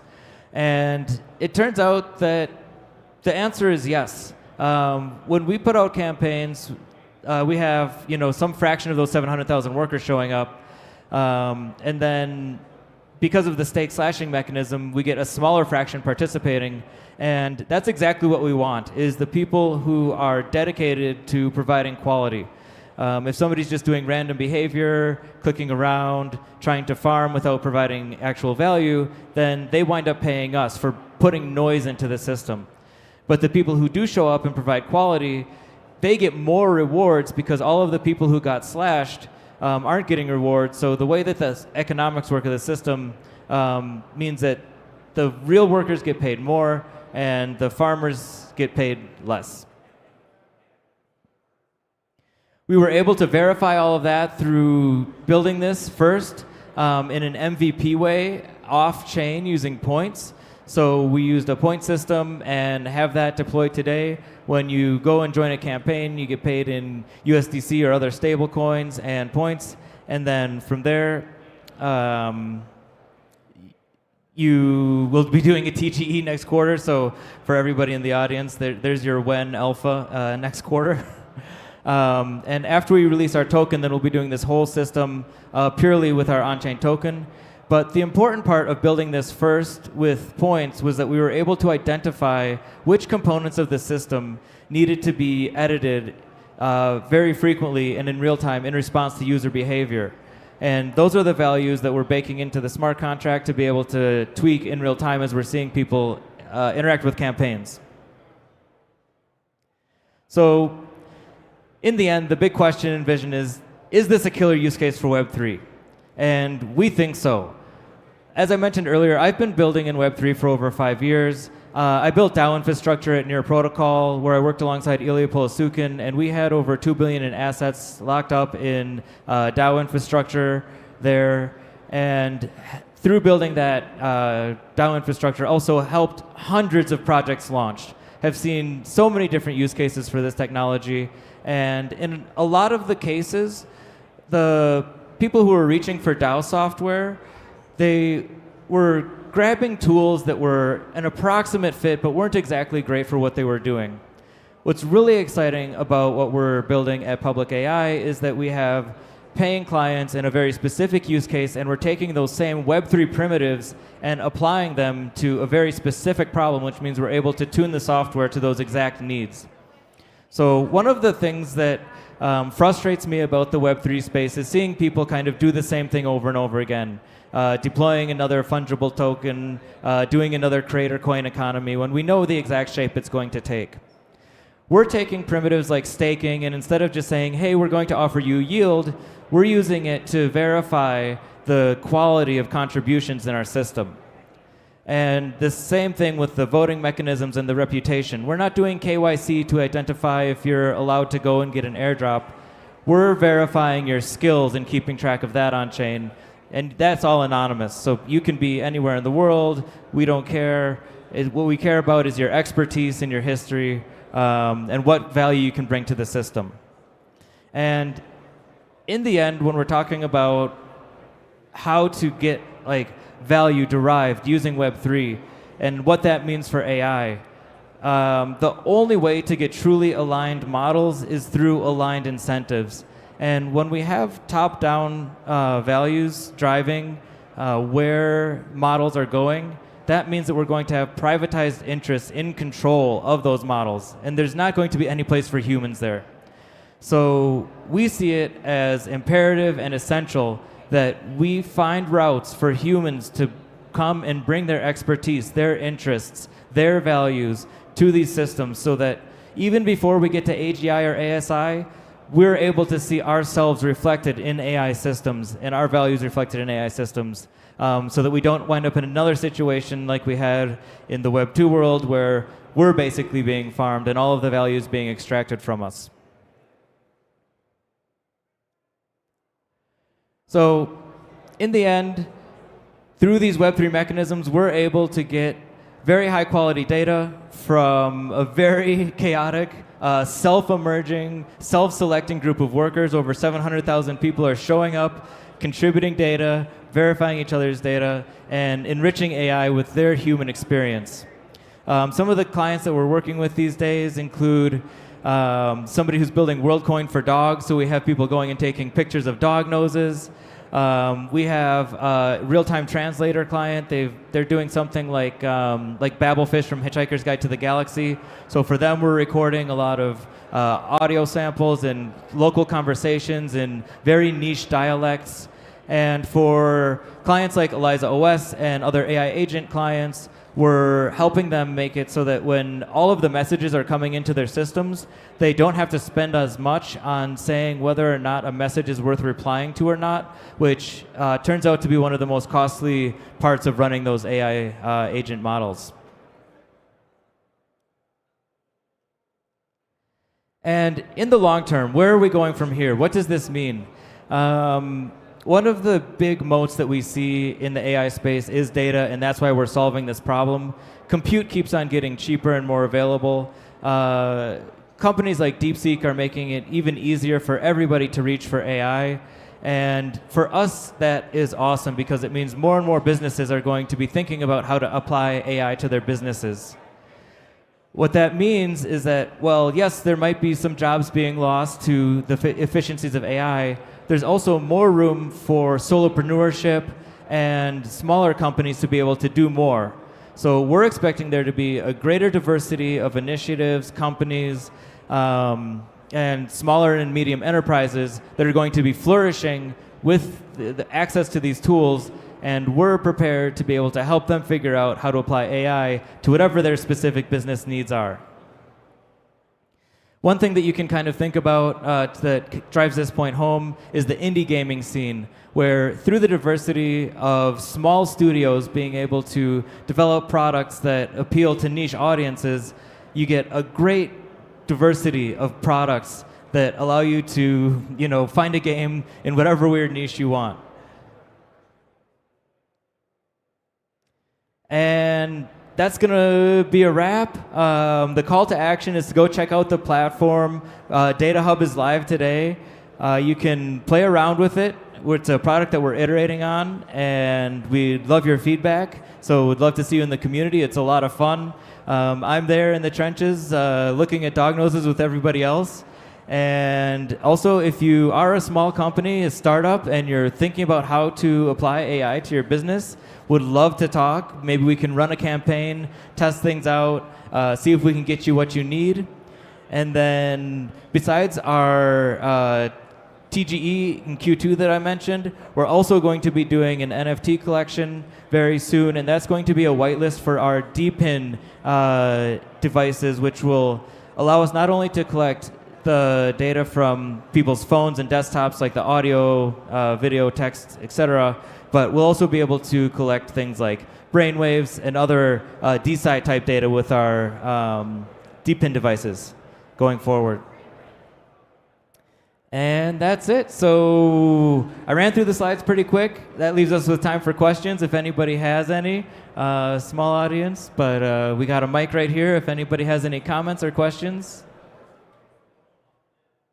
I explained it super well. Everybody's happy. Nailed it. Great. Well, thank you so much. Thank you, Jordan Craig. Nullifiers huffing, you're just a rat with as firewalls splinter to confetti bits, I'm curating leaks at the after party, sipping tearless tears. Call me well connected, I call it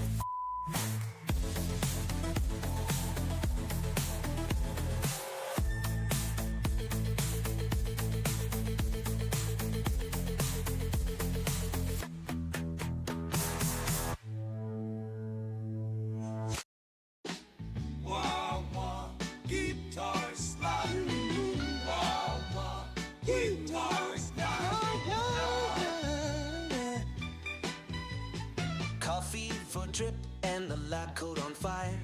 Sticky note constellation stuck to the ceiling wire. Gas fees are confetti, they rock on P Island. Get homemade in 7/4 time. Shaboom, doze, the efficiency buzz. The lag runs lagging in his latency sub. Professor Wade's got the future on spinball. Urging notes dancing where the bottleneck's been. Professor Wade's got the future on spinball. Plugging tomorrow with yesterday's RAM stains. Velcro boots clicking through blockchain debris. Crypto notes flutter like drunk bumblebees. Optimize the boot fins, they cackle and shout. Self-sustaining hubs flicker in the blackouts out. Professor Wade's got the future on spinball. Urging notes dancing where the bottleneck's been. Professor Wade's got the future on spinball. Plugging tomorrow with yesterday's RAM stains. Chaos is not compeller. Order's just a bug I forgot to unfurl. Mainnet shivers as their wild hair glows. Rumored AI, nah, just 3 Red Bulls in a row. What you building, prop? A singularity jukebox. How you stay charged? Espresso straight through my cortex. Who's your nemesis? Light runs dial-up found. Age, old as speak, young as each block mine down. Professor Wade's got the future on spinball. Urging notes dancing where the bottleneck's been. Professor Wade's got the future on spinball. Plugging tomorrow with yesterday's RAM stains. Running mad's just a beta test for Boodle. Oh, he just got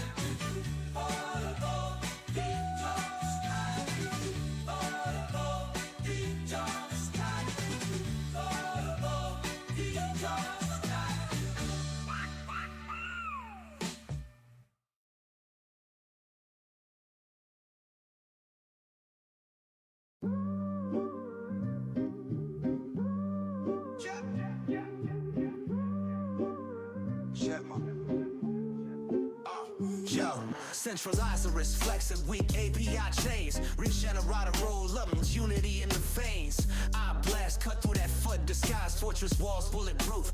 Watch scams die. How you rebuild? Collide. How we win? Don't fag. 80-year-old beam stitch the fractured map. Brutal hearts pumping, but I'm no cap. Regenerate. Yeah. We multiply when we unite. Singularities surge, protocols ignite. Regenerate. Cannon blasting through the night. Centralized arrest, dude ain't built for this fight. You tried to fork the code, but the squad don't split. Transparency spotlight, kill the glitch. Your mainframe stutter, our syncs T-Pain smooth. Region rhythm, got chains dancing, no noose. Regenerate. Stacking wins like Lego blocks. Eyes peeled for snakes lurking in sock accounts. Regenerate. Fortress lock, no picking locks. Brutal mobs to cure your system's chicken pox. I'm the algorithm king. Hide behind my sting. Yo, this be fresh as morning commits. Your firewalls crumble. Click, clack, squad don't quit. But Regenator.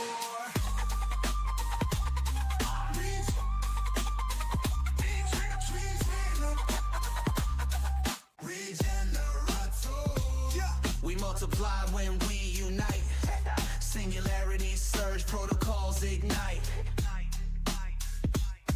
Regenerate. Cannon blasting through the night. Centralized arrest, dude ain't built for this fight. Regenator.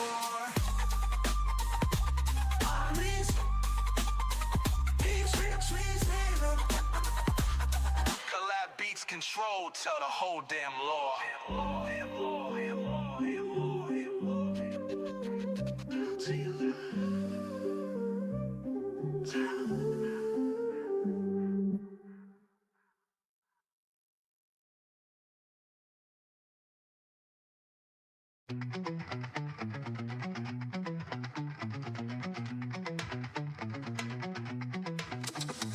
Sap of a sword with a 2-spoon and blade. 3 a.m. caffeine checks, debugging code cascade. Pass a leak, we boot them and pull stew. We ain't for work and we y'all know what to do. Sparkman, Swiss Army hero of the down night. Sparkman, juggling opponents, toss of the Lombard coin fight. We don't fork, we adapt, slapping fiat fiend with a liquidity trap. Fiat snarling about regulated chains. Sport blade splits to 9 times mid-air play. Uni beams, house what group chat. Form up Denver to Seoul. We counterattack. Sportman, Swiss Army hero of the down night. Sportman, juggling governance talks with a Lombard coin fight.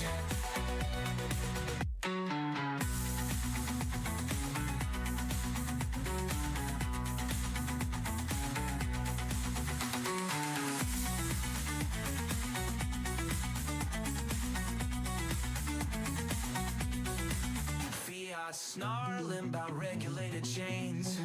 Spork blade splits to 9 times mid-air plane. And uni beams, ask the squad group chat. Form up Denver, so we counterattack. Scorpion, Swiss Army hero of the dial night. Scorpion, juggling governance talks with a Myanmar coin fight. We don't fork. We don't fork. Fiat snarling about regulated chains. Sport blade splits to 9 times mid-air plane. Uni beams, squad group chat. Form up Denver, so we counterattack.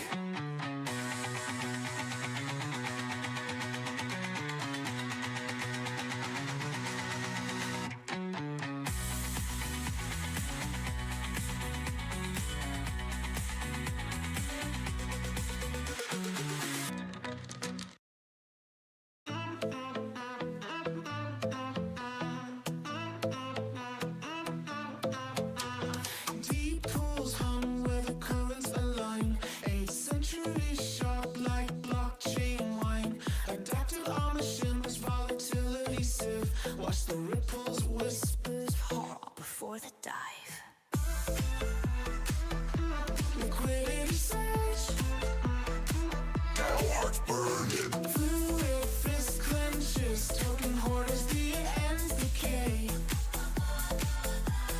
Calming the riptide where panic can't stay. Submerge. Hoarders, greed clogs the riverbed thick. Whale flicks tail. Instant bridge fix. Stash your bags, last the deep rules king. My tidal waves, just the vault going. Gut shape. Flow, oh, oh, flow, roll, roll. Let the ether breathe. Let the ether breathe. Flow, oh, oh, flow, oh, oh. Token hoarders, snarls, I'll bottleneck the streams. Whale pool smirks, armor glints, moonbeam. Bring your dams, bring your greed wall schemes. My liquidity older than your Ponzi memes.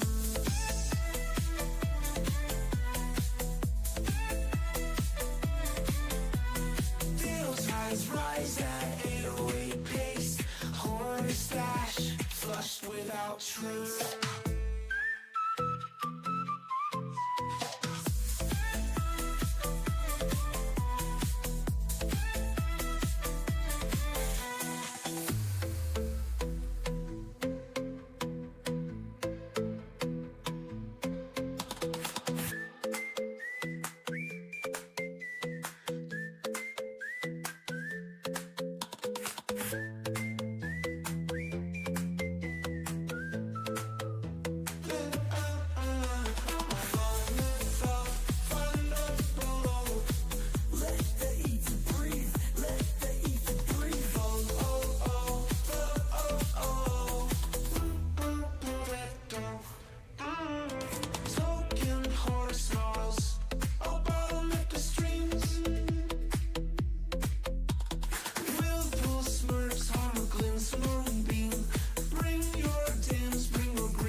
vanished without trace.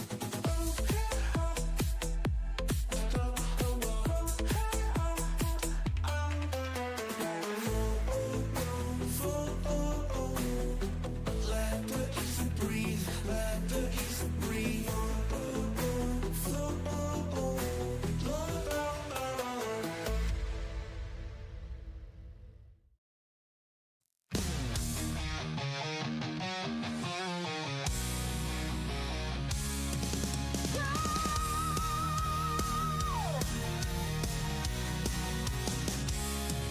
Born in the Genesis block with thunder in his soul.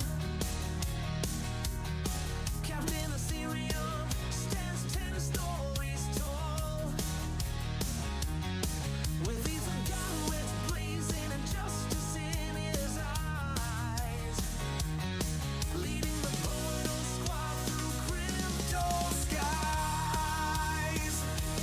Captain Ethereum, breaking down the walls tonight. Captain Ethereum, decentralization's light. A buffercorn charging through the storm, keeping crypto free and warm. Centralizerus thinks he's got us beat. When Captain's crystal pulse makes tyrants retreat. From devil to men, we're building day and night. While Captain leads the charge into the fight. Captain Ethereum, breaking down the walls tonight. Captain Ethereum, decentralization's light. Buffercorn charging through the storm, keeping crypto free and warm.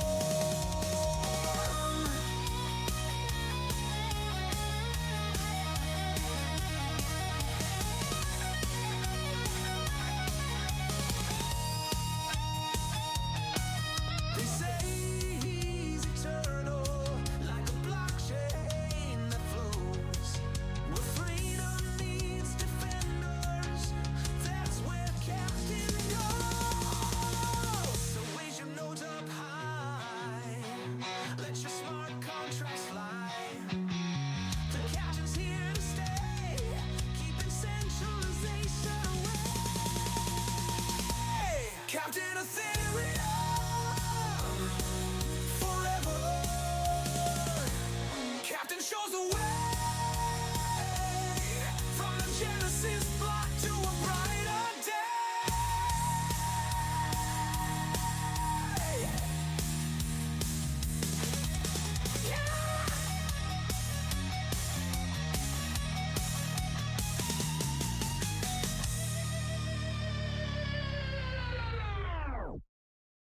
She's a Colorado comet in code forged steel, wings snipping latency like scissors through gel. 9 centuries young with a lance that's, if your chain's choking ether night whiz.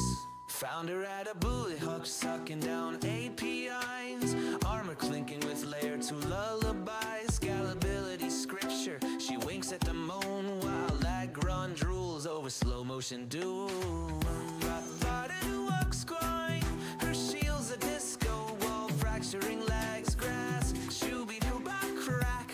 Ooh, that lance a lightning fork, splitting bottlenecks' backs. Alliance architect with a buffercorn's grit, teaching stale protocols how to fucking commit. Decentralized this, she smirks mid-flight as her wings tickle nodes into doing things right. Da-da-da-da.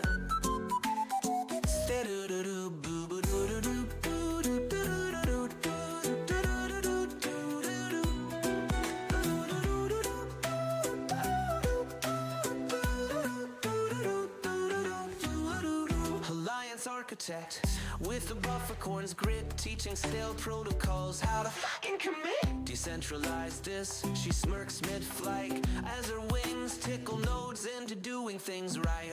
To do with for do with for do it do it do it do do do do.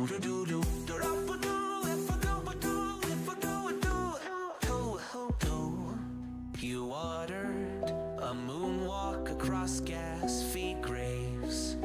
My mainnet's smoother than your mom's VPN saves.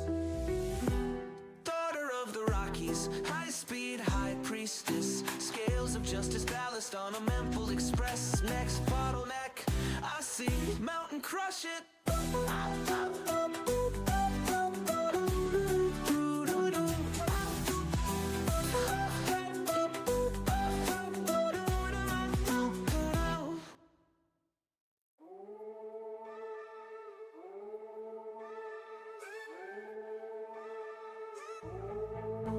Click, clack, goes a mace on firewall. I scooped and truce from trash sheets. That's my device.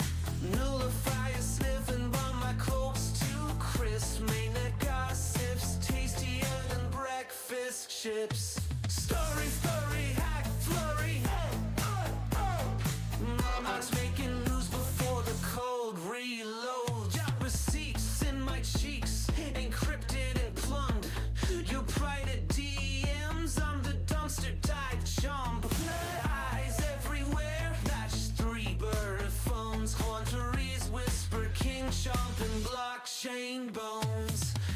Make it down to my voted fuck. Stealth crawl through your junk dead scene.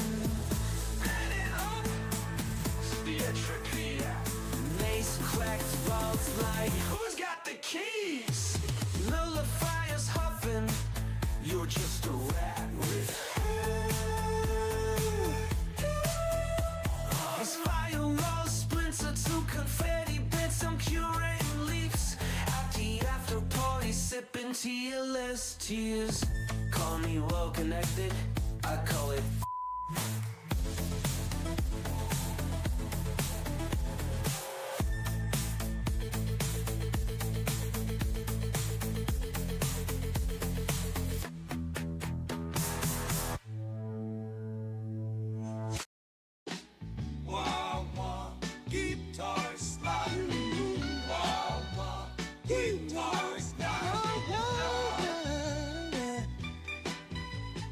Coffee for drip and the lab coat on fire. Sticky note constellation stuck to the ceiling wire. Gas fees are confetti. They rock on PI. Get homemade in 7 for Shaboom, dose, efficiency pulse. The lag runs lagging in his latency sub.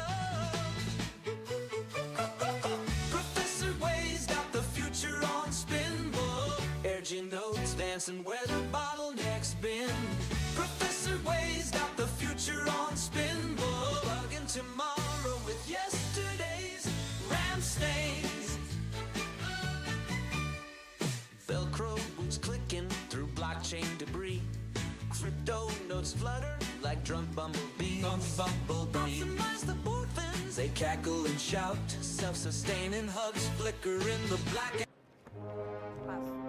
All right, we are back, ladies and gentlemen. And now we have Alex and then Daniela with Block4. Please give a round of applause to these guys here, guys. Hello, how are you all? I hope you guys are enjoying ETH Denver. Well, let's talk about governance security beyond code. Like we have seen like contract audits for a long time, but we don't talk much about governance security, like delegation rates, slow rugs, collusions, bribes. So we are going to navigate political, social, and economic attack vectors in DAOs. How can we protect the DAO ecosystem? How can we prevent the DAOs to be drained? How can we make DAOs, create longevity for DAOs? Well, I'm Dani, I'm from Brazil. I'm product manager at Block4, also delegate representative in Arbitrum and Scroll, and part of Balancer Opco. I'm gonna pass the mic. Hello everyone, I'm Alex, CEO of Block4, also a ENS meta governance steward, and yeah, let's get into it. Well, about Block4, we are, our goal is to prevent governance attacks, creating cutting-edge research and technology to prevent this. Well, where it basically started. So in February, actually 2024, we were already active in ENS governance, and so by being active, we saw the numbers of the amount of tokens that were participating on governance, which were basically 4 million out of like 100 million total supply, 33 million circulating supply. Only 4% was delegated, and inside these 4%. These 4 million, only 1.5 million of these tokens were actually participating in a governance.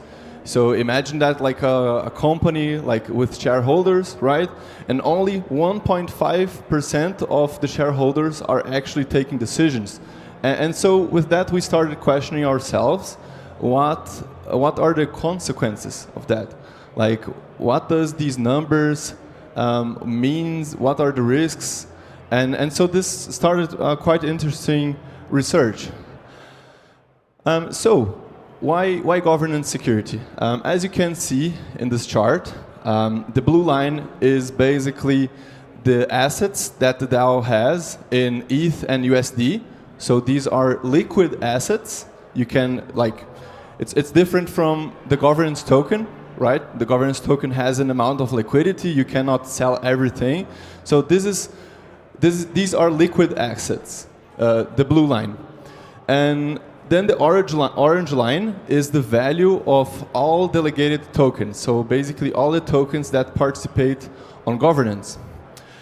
And so with the research we have done, we uncovered this critical scenario of vulnerability inside the ENS DAO, which could have led to 150 million theft at one point.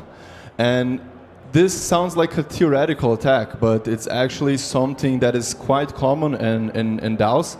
And attackers in the past have done much more complex attacks for like lower values. So it's actually like a pretty real risk. And not just that, like the economical vulnerability is actually just one part of the attack. The other one is the governor implementation. And so this was quite critical, the one block voting delay. What this means is basically the attacker with enough voting power, he could basically propose the vote, and the vote that could move the whole treasury to himself. And one block later, he could vote in this vote, right, and dump the tokens. He don't need the tokens anymore because his vote was already casted. And so it could be really like an instant attack, or a quite quick attack with just one block of delay.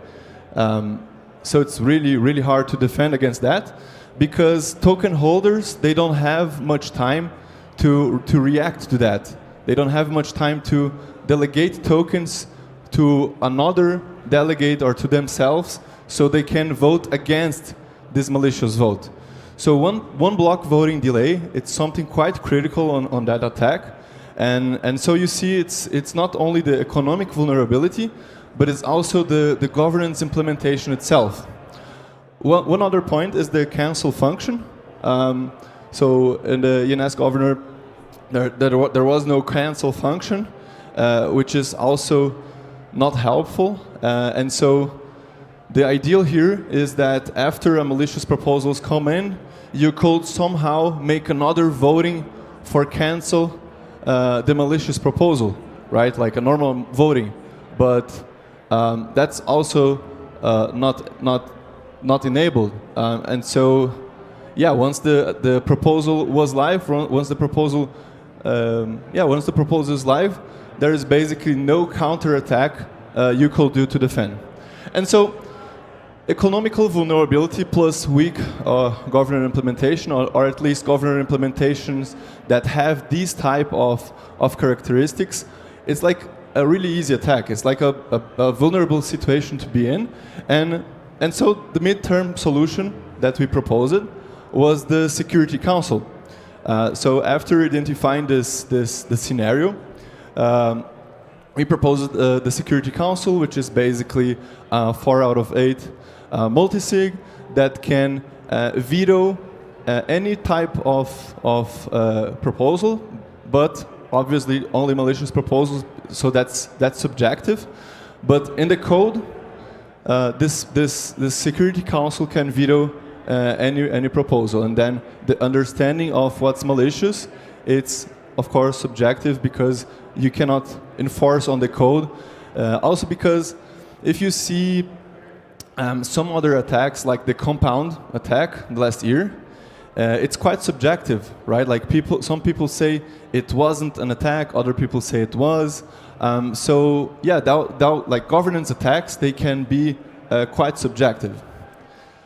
This is a bit of more detail of how the Security Council looks. So we don't want the Security Council to have a power for a long time, or like make them. Let's for example do a proposal for. So now we don't need the Security Council anymore, right? If they can veto this proposal, they stay in power forever. So one quite important aspect is that anyone can revoke the Security Council power after 2 years. And with that mechanism, we ensure that we don't concentrate the power too long on the Security Council. So we need to come up with a solution for one and a half year more, because this was 6 months ago, and yeah, this is the current state.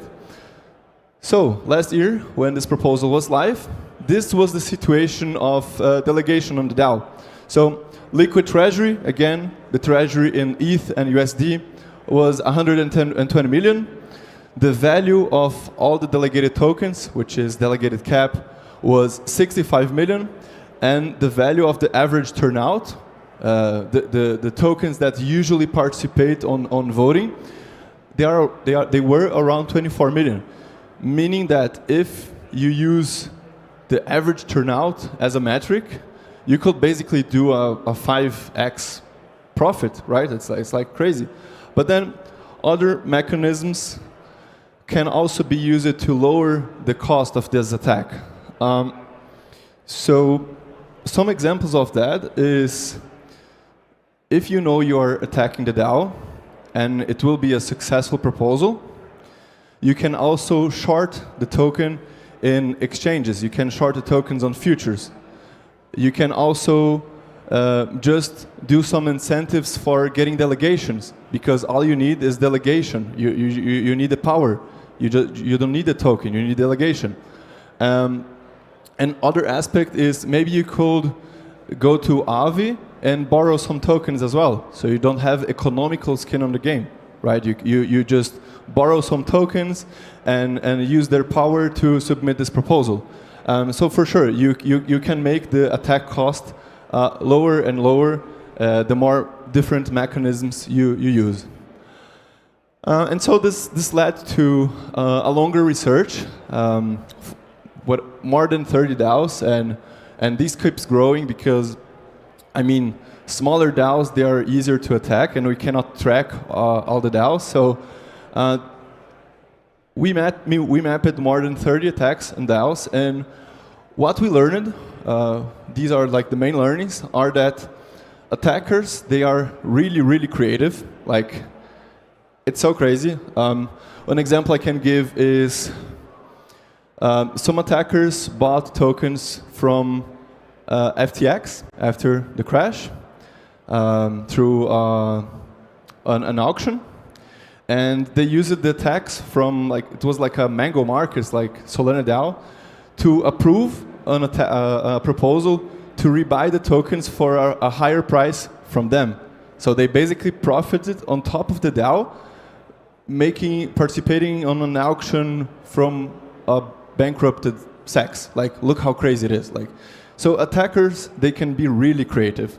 We cannot like subjudge their creativity and intelligence. Normalcy bias is more present than in smart contract security. So we are more used to invest on smart contract security risks and audits for feeling safe on smart contracts. But on governance, we have a lot of normalcy bias, which means basically it didn't happen to me yet, so it will not happen, right? That's a cognitive bias. It's really common. And that's really present in governance attacks. And people think that governance attacks are only about a 51% attack. I mean, it is, but it's just like a small portion. You need to analyze much more than 51% tokens an attack to have an effective risk assessment of different scenarios. So that's just the surface. Thank you. So what are we doing with all those problems we have seen in governance? Basically, we are acting DAOs, doing this governance security-oriented approach. We act nowadays in ANS, Arbitrum. We are acting as well in Uniswap Foundation, Shutter Network, Optimism and Scroll, as delegates, services providers, but also as a grantee. As you can see, Uniswap Foundation announced like a nice grants for governance security. Yeah, go ahead. Thank you. Why is this so important is that since DAOs exist, already 400 million have already been taken from the market just through governance attacks. And I'm not including the DAO here. The DAO was a code attack. We are including governance attacks through politics meetings, governance, collusions, bribes, and so on. And our purpose here is to defend the ecosystem. If it had existed a few years ago, this 400 millions will be here in the market right now, like boosting, empowering builders within the ecosystem. And I'm not talking about like a high value here for the market, like in comparison with we all have in the market, for sure, 400 million is not that much, but we would have fewer people questioning the legitimacy of the DAO ecosystem right now. And as you can see, people are bearish right now, unfortunately. And what are we doing? So how does anti-capture works? Blockful developed anti-capture, which is a service and also a product. We do research, and also we are building a dashboard. It's not live yet, but soon it will be live. So you can see all the data from DAOs. And this research basically analyzes all the aspects and particular aspects of each DAOs. We know that we have different governance models. We have different way of treasurers, different way of delegations and delegates as well. So we analyze even how delegates act in each proposals. Here is a bit of what we analyze. It's a bit small, I know, but we analyze DNS, collusions, bribes, if the DAO has like a meta protocol as well, which kind of front end they use to vote, liquid delegation systems, and there's a bit of our dashboard as well. We have governance activity, token, SEC supply, DEX supply, so everyone can see how the DAO is going. And very soon we are going to have the extractable values. So the DAO, the head of governance, can see how much it costs to attack the DAO, which is very interesting because they can see before the DAO being attacked and what they can do to prevent that. Here's a bit of our principles. So how we can make profit by attacking this DAO is our first thought. But we are red team hacker principles, we have that. So we are going to be offensive, try to attack the DAO, but as we are white hat hackers, we are not going to do that. We are going to know how to attack the DAO, but we are not going to attack. Meaning that if the DAO offers us $6, and we know that if we attack the DAO, we can have 100 millions, we are going to accept $6 in order to not attack the DAO and save the DAO. This is one of our biggest principle here, white hat hackers, meaning that our principle relies on save the DAO. We relies towards the longevity of that DAO. Thank you. Yeah, here's a meme. Love memes. And here, how are we helping the ecosystem? Mainly the Ethereum ecosystem for sure.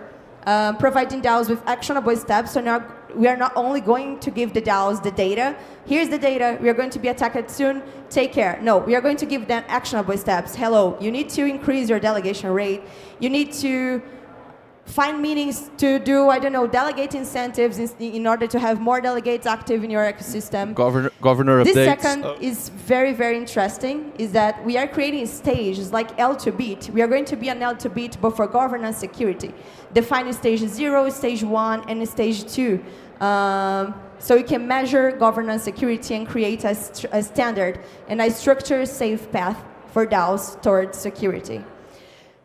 Prevent market losses. I already mentioned before about the 400 million, so we're going to prevent that, and the DAOs will be safe to invest on builders, invest on their own ecosystems, and working towards DAOs longevity by preserving the treasuries and their ecosystem.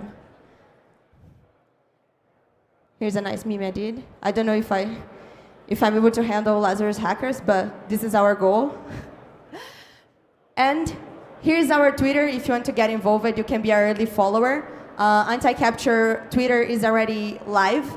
By following us, you can receive links. You can get in touch with me as well. Text me on Telegram if you want to be a tester. Very soon we are going to open the anti-capture dashboard so you can see all the data, give me feedbacks. We are in that phase that we need feedback to improve the dashboard. And we are going to have something very, very nice that you'll be able to support. So if you are part of the Arbitrum DAO or, I don't know, Scroll DAO, you'll be able to vote, to sign a petition to show that you want that DAO there on the dashboard included in order to see those data and stay calm and sleep very well knowing that the treasury will not be stolen. So that's it. That's us. Thank you so much.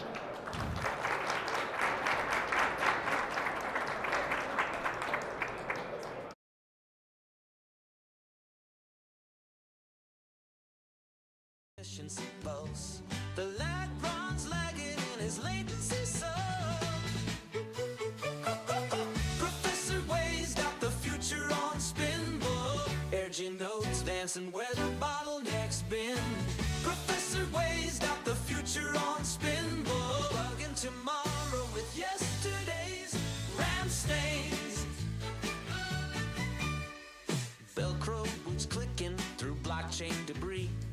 Crypto notes flutter like drunk bumblebees. Optimize the bootfins, they cackle and shout. Self-sustaining hubs flicker in the blackouts out.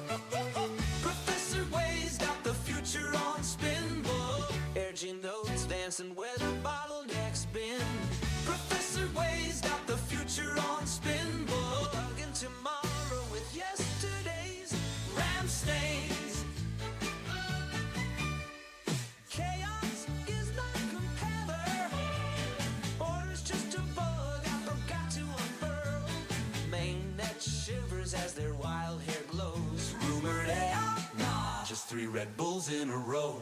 What you building, prop? A singularity jukebox. How you stay charged? Espresso straight through my cortex. Who's your nemesis? Lag runs dial up found. Age? Old as speak, young as each block.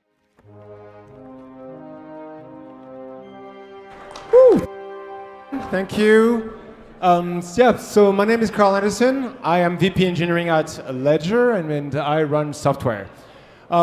Before we start, just a quick question. How many of you have actually has a Ledger? Wow, I love the love. Thank you. And how many of you are actually building or supporting Ledger in their application they're building? A few. All right, minority. I'm hoping I'll convince all of you to start building with our devices then. And the reason I'm on stage today is really to talk about a brand new set of tools and libraries to make it easier to build and use our Ledger devices in your applications, essentially. We provide those tools since a long time. We started, I think the Ledger Nano S was released in 2016, and very early, a year after that, we already released to the community a set of tools which we call Ledger.js that allowed you to connect and actually use those Ledger devices with your applications. And actually, fun fact, this actually was before we even actually built our own software wallet, Ledger Live, which came out a year after. But so that was 8 years ago, and what we've done since is we really improved the kit. There was a certain number of aspects where Ledger.js was falling short, as you can see on the screen. I think the biggest complaints that we heard from you and from the community was that it was a lack of modularity. It's just big JS package. And I think what was really hard as well is it was really hard to handle sessions, right? Because in the real world, your hardware device would lock. It could be in a different state, and then we create all those like edge cases and hard scenarios to deal with as a software developer. And so we really wanted to tackle those things because as the ecosystem grew, so did the use cases, right? In 2016, 2017, it was mostly about hodling, and we had the right devices for this. But with smart contracts and DeFi taking up, we're seeing more and more use cases. And so we updated our hardware to do so with brand new devices. You can see Ledger Stacks and Ledger Flex on the screen with our nice and beautiful touch-enabled screens. But so did the software as well. It's just with more use cases, more complex scenario to build, and it was just so much harder to do with Ledger.js because you had to do all those yourself and really become an expert as to how Ledger devices worked. So we needed to make it easier for you. And that's why I'm on stage today. And the big news is that we have a replacement for Ledger.js, and it's a brand new library called the Ledger Device Management Kit. So it's open source, it's already available, and you'll be able to go and get it. And it's not just a library, it also comes with a sample application. So you have the QR code right there and the URL at the bottom if you want to try it out. This web application, you can actually plug in your device and you can actually just play around with what the Device Management Kit allows you to do. You can send commands, try with different devices, and get to tour it and discover what the kit does before actually diving in and starting to code with it. And by the way, same. It's all open source. It's all on a repository. You can see all the code. So it's a great example and great documentation as to what you can do with the kit. And so we talked about how Ledger.js fell short on several things. Those we made sure that were solved with the device management kit. Number one, and you'll see it later in this presentation, it's much easier to communicate and manage your devices. It's consistent and robust, and we'll see with examples right after. But the big news as well is that it's not just a JavaScript library anymore. We also have native implementations for iOS and Android. And it's also very modular. So we'll see in the architecture of the kit right after as well. You no longer have to load and get the entire package with you. You can actually use only the portions that you want to use, right? If you're only an EVM wallet, you only load the code that you need for the EVM ecosystem. You don't need to bring Bitcoin and Solana and all the other stuff. Yeah, and forthcoming debugging tools, and then clear signing, which we'll talk a little bit about as well in this talk. So this is how the kit is actually composed. I think it all starts with a communication with a device. That's the green box at the very bottom. So you can see that we support USB and BLE as in terms of communication tools with the device. HTTP is more for debugging for you guys. We're planning to build what we call a device mock server, which would allow you in your software application to then be able to test your code and simulate interactions with a device without actually having to have a device, right? So that could be super interesting to you if you want to plug that into your CI and do non-regression testing in your interactions with our Ledger devices. On top of this, you then have the device management kit, which is what you're interacting with a core API that allows you to connect to the device, list applications, get the version of the application, all that jazz. And then on top of this, we have all the little modules that I was talking about. The signer kit, the signer app kits, which is, as you know, on a Ledger device, you can install multiple applications. We have over 200 of them. And really the idea is for each application, you'll have a signer kit that allows you to connect directly to this application and get the most out of it. So today we have Ethereum, Bitcoin, and Solana. And then for those of you that might not be aware, but you can do more than just blockchain stuff with Ledger devices, and we're starting to have new applications built on Ledger devices. A key one is the security one, which allows you to do passkey, and so you can actually connect to an exchange or a Web2 service using a key derived from your crypto keys as a safe device. And as you can see on the left, we are starting to migrate Ledger Live onto this new library, so we're dogfooting it. So you'd be using the exact same toolkit that we are using internally as well. So you'd have the same power at your disposal for you to build your own application. Cool. So now let's dive into the key features that we talked about. And I think this one is the biggest one. As I was saying earlier with Ledger.js, you had to do it all. Like managing the state of how the device was super complex. And I think this is probably where we're seeing the most complaints about our users is it's hard to go through flows, there's a lot of friction. And actually you see that in a lot of software wallets. You often see, make sure you have the Ethereum app open before starting the flow, right? That's because the state was so hard to manage. So now what we did is we built an entire session and state management.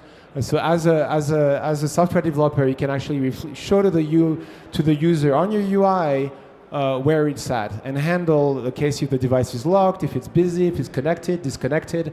We can display this information to the user, which will create a better UX, and better UX is better security. Then we actually built, so when you're communicating with a device, you need to send application protocol data units, APDUs, which is quite cumbersome. It's buffers of data that you're sending. So we wrap those into higher level primitives called commands, where you can actually go open an app, close an app, get an app in a version, those kind of stuff, which then allows you, it just makes it much easier for you to code, and it's very simple code. I got a code sample right after this. And cherry on the cake, we created what we call device actions, which is actually allows you to build flows so you can chain commands into one another. So here in the example, you can see the developer here is doing a get address. So he's asking from the Ethereum app to get the address to the user, and that's all he needs to do. And to do that, behind the device action will, if the wrong application is open, it will close it. It will then open the Ethereum application and then get the address. And if the device is locked, that's not a problem. You'll be able, the user will unlock it. But you don't have to manage all those edge cases, right? You just go get address, and all that complexity is hidden away from you and taken care of. So those are device actions. Signer kits, we already talked about it. We got one kit per chain application on the device. Then the other big new feature that comes along with the device management kit is the context module. The context module allows you to clear sign for your users. What that means is, without context, when the device parses the transaction that you're sending, it just doesn't know how to display it. So that's why you get those big hexadecimal blurbs, of data, which as a user, you're like, I'm not sure what it is. It could be a legitimate transaction, but I might be signing something that I shouldn't be signing. And scammers know this, and this is literally what they're using today to drain wallets. And this is what happened to Safe and the Bybit thing, by the way. They replaced the transaction, the genuine one, by a malicious one, got it to sign. It was a blind sign. It was just a blurb of data. So sadly, someone signed it, and that's how they lost 1.4 billion. So clear signing is really, and when I was talking about more advanced use cases, and we need to provide a new technology to cater for those use cases, the context module is the functionality that allows you as a developer to pass metadata onto the device so that the device can show, instead of a blurb of hexadecimal data, meaningful information that as a user I can read, and then I can know what I'm signing before signing it. So that's a key one. And you heard a lot during this conference about 7.702, which is coming. So same, we're going to make sure that on day one, it will be clear signed by Ledger devices, both types, both the message that you need to sign as well as type 4 transactions. So all the new features on the space, we're now going to put it in the device management kit, so it's available for Ledger users, but also your users as developers. Cool. So those are essentially the big reasons why why I think you should migrate, and why we at Ledger, we're migrating from Ledger.js to the device management kit. I think the extra one is really is also future-proof, because all the new features that we'll be shipping to market as Ledger will do it through the device management kit, so you'll benefit from all those features such as 7702 clear signing support, for instance. All this information that I've just talked about, everything is available on the developer portal. You got the QR code at the very bottom here. It's developers.ledger.com. Got all the information to do so. Please note that the developers who are building this are actually in the room with us right there. So if you have any questions and if you want to know more about how to do this, please join us. We'll be super happy to give you a demo, to answer your questions, and to get you started into developing with our devices. And finally, if you want to make, if you want to play around with it and make your own mind with our technology, again, you got the sample application, which is available online, where you can go and toy with application processing data units, commands, device actions. You can play with the signers straight from the interface, so you can actually see for yourself what the device management kit does, and you can see how it's done, because the other source code is also available. Yeah. And then in terms of timeline and where we're at, so on the left, all the stuff that we've done, we've talked about in this presentation, just to let you know what we're working on. So obviously, clear signing UX improvements. We want to clear sign other things in the space. This will all be coming through the device management kit, so you have the same superpowers. We're going to add app management, so you'll be able to install applications, update applications, just as users are able to in Ledger Live. It won't be bound to Ledger Live anymore. We're going to add React Native support. That's going to come in the next few weeks. And then more debug tools to make your life easier working with Ledger devices. And that is it for me. I'm out of time, so I'm going to get off stage. But if you want to talk to us about building using Ledger devices, we'd be super happy to help you out. Thank you all.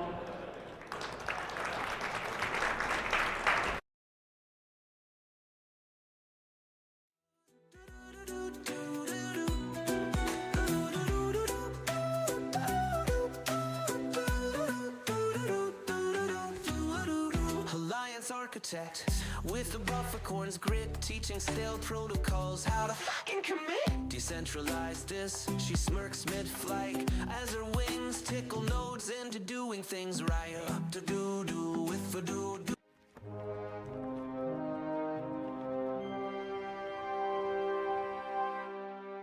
And everyone's getting a chance to introduce themselves. Tweet length, please. All right. Howdy, everyone. I'm Michael Llewellyn. I spent 4 years as a head of solutions architecture at Open Zeppelin, and now doing solutions engineering at Blockade for on-chain security. Hey guys, my name's Kratos. I have a background in computer engineering. I'm also the co-founder and engineer at Drosera, which is a automated risk management protocol. Also an advisor to Groom Lake, which is a private military corporation for Web3. Hi everyone, I'm Ulis Sagiv from Tel Aviv University and Satora. I also run DeFi Security Summit and excited to be in this panel. Awesome. So let's just kick it right off. Despite billions spent on audits, we still saw 2.5 billion drained in exploits last year. Are audits just expensive security theater, giving protocols a false sense of safety while failing to prevent catastrophic losses? The Gnosis Bybit attack highlights the role of SecOps beyond code, because audits don't seem to be enough. I don't agree. There's not billions spent in security. Security is getting more and more affordable. There is no way to get 100% security, but the more you spend, you get more secure. And you can start in some way and go other way. We provide, that shouldn't but the necessarily number be of billions of dollars, it's something that invented in like many other things. But the security budget. If you're have seed capital, that shouldn't be the blockage. I agree, but the issue is that we are actually the security, like anything else. It started when I started Web3 6 years ago. It was in a different stage. It was people with you can take a 2-line program and find programs. Now we have good auditors, we have good things coming. So then the hackers are looking for something easier, and then they go to the Web 2. So I think that the web is the domain is getting more and more secure, and there are more and more attackers, and it's always a battle that will continue to fight. And we've seen it in DeFi Security Summit. Most of the bugs this year are not smart contract related. Michael, did you have something to say? Actually, what he just said, I was going to jump on because of that $2.5 billion number. Like, if we start with one Bybit, that wasn't a smart contract security vulnerability. That was, the front end being compromised, signers being tricked. The second one on the list would be the Ronin hack, which is also where the validator keys were compromised, also not smart contracts. Now, if you go down further the list, you will see smart contract compromises that led to a large loss of funds. But I think it's definitely the fact that smart contracts aren't the only focus. And I know that when I was working at Open Zeppelin, we would always be putting in these system assumptions of we assume that these keys, these operators, et cetera, are going to be kept secure and be honest.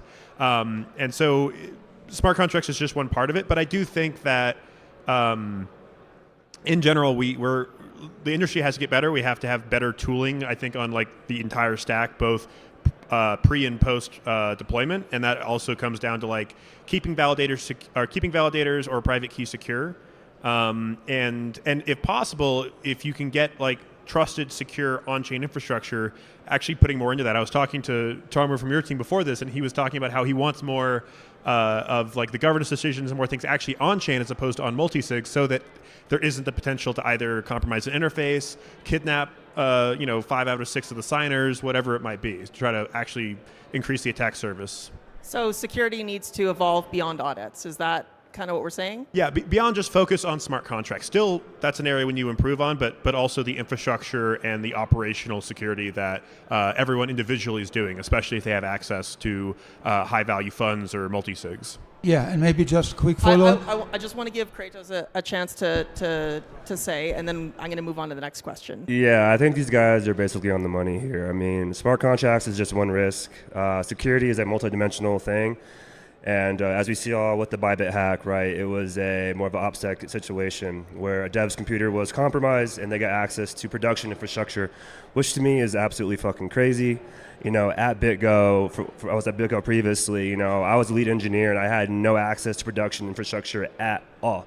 Only a few people did. And access control was super fine-grained. There was practices around how you access it. And that the fact that this even happened is just beyond me. Okay, so moving to the next question. Auditors often face pushback from clients who limit scope, hide scope, or demand rushed reviews to meet launch deadlines. How can auditors ethically navigate these pressures? Should there be public consequences for protocols that obstruct audits, or does this violate decentralization principles?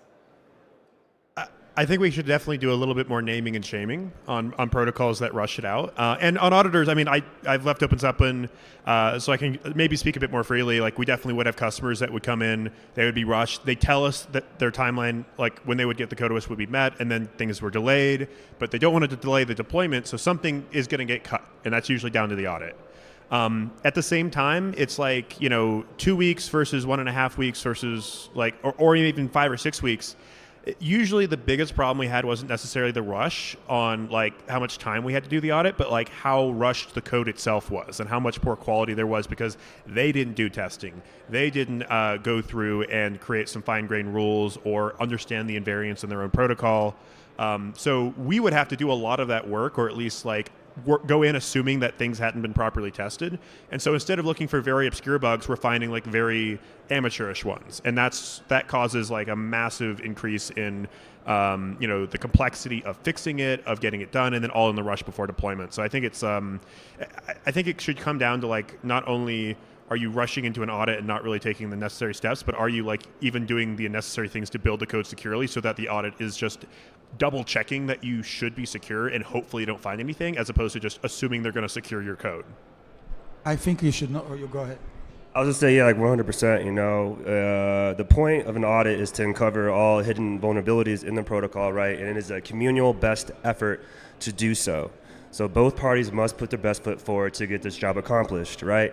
And so, if the auditors say it's going to take this long, they have to obviously source the appropriate skill set and talents, and like the time frame, right? And then it's also on the protocol to ensure that they can support, their, essentially their efforts, right? Do you have engineering bandwidth to support their questions, give them context, right? Follow up on findings, or are you just, basically putting on the back burner and saying we'll get to it, At Drosera, we are actually going through an audit right now through Cantina, right? And it's been a great experience so far, Guys are super smart, and we basically have slowed our development to ensure that this is going to be the best possible outcome. That's the only thing that really fucking matters, is to make sure that things get caught. That's it. So in Satora, we are very strict, probably one of the most strict company in the case. We have our reputation at stake, and we actually are losing many clients when they don't agree with us. We feel this is our obligation. I work in this domain for a long time. I understand it's not the norm. I think it actually is the norm for people.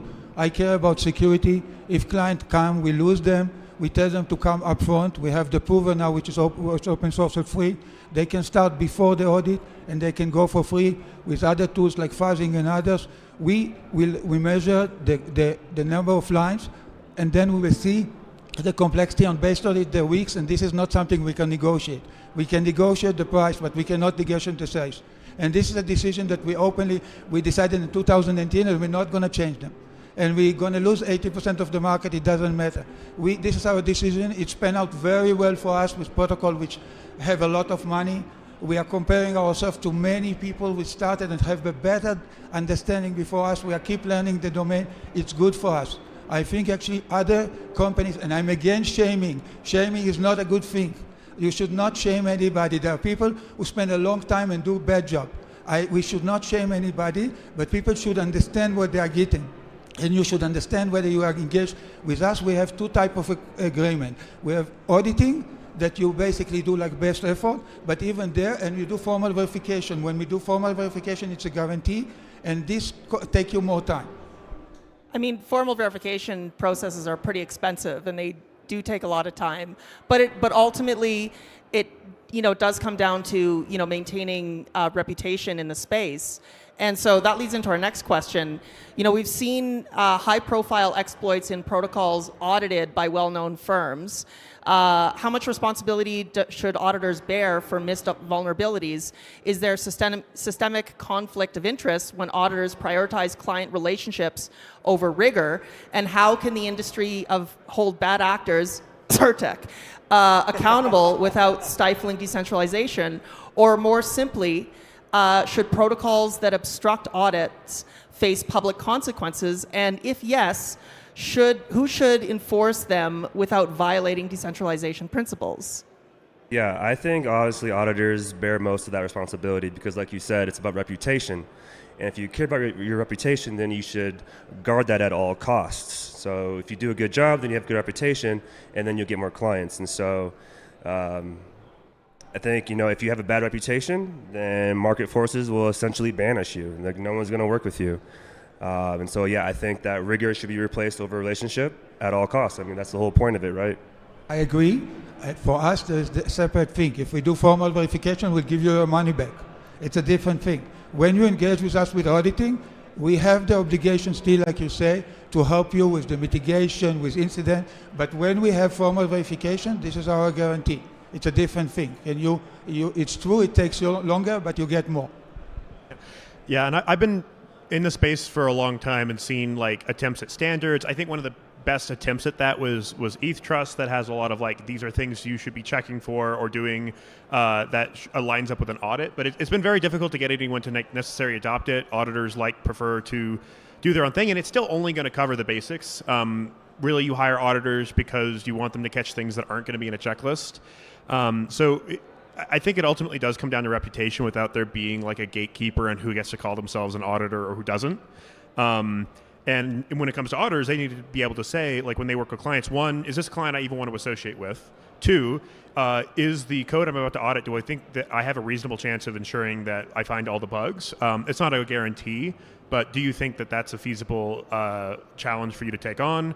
And then when you put out a report describing what you found and how you found it, you give at least some sense of what is the state of the code. You shouldn't say this is secure, this is not, because you don't want to objectively say something you can't guarantee.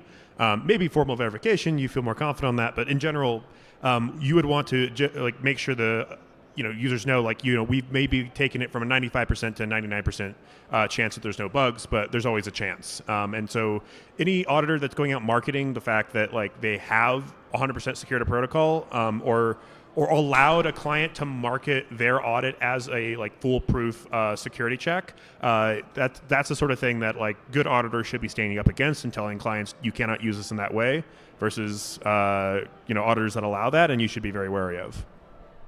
I mean that everyone's waiting for that check mark, right? And then they want to be able to market that, and it needs to be on the auditors to ultimately say you can or can't do that. But there's not really any controls, which kind of brings into our next question.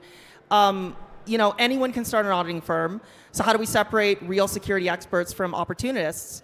And should there be an industry-wide certification or decentralized or decentralization incompatible with credentialism? I think it's great for everybody to start. It's actually one of the best things that happened. You have seen when we started, there were few very good auditing firms. They were very expensive. Now we see individual auditors who are doing an amazing job. We are seeing people who are coming out. We are seeing small companies that come out of nowhere and see amazing job. Actually, that's what the best thing that happened to Web3 in the last 2 years is all this bug bounty. Everything is coming, and it's great. And people should evaluate. When you get an audit, if you are a developer, it's very easy to evaluate if it's a good one or not. Insert a bug, okay? And it's very clear. And the fact that the more the better, no regulation, just let anybody start. And private audit are good, solo audit are good, team audit are good, community audit are good, everything. Yeah, the worst thing a company can do is have a small bug bounty that is not worth anything. Yeah, I agree. I think it's great that we have, smaller firms popping up, You're starting to see a lot of new talent, diversity in thought.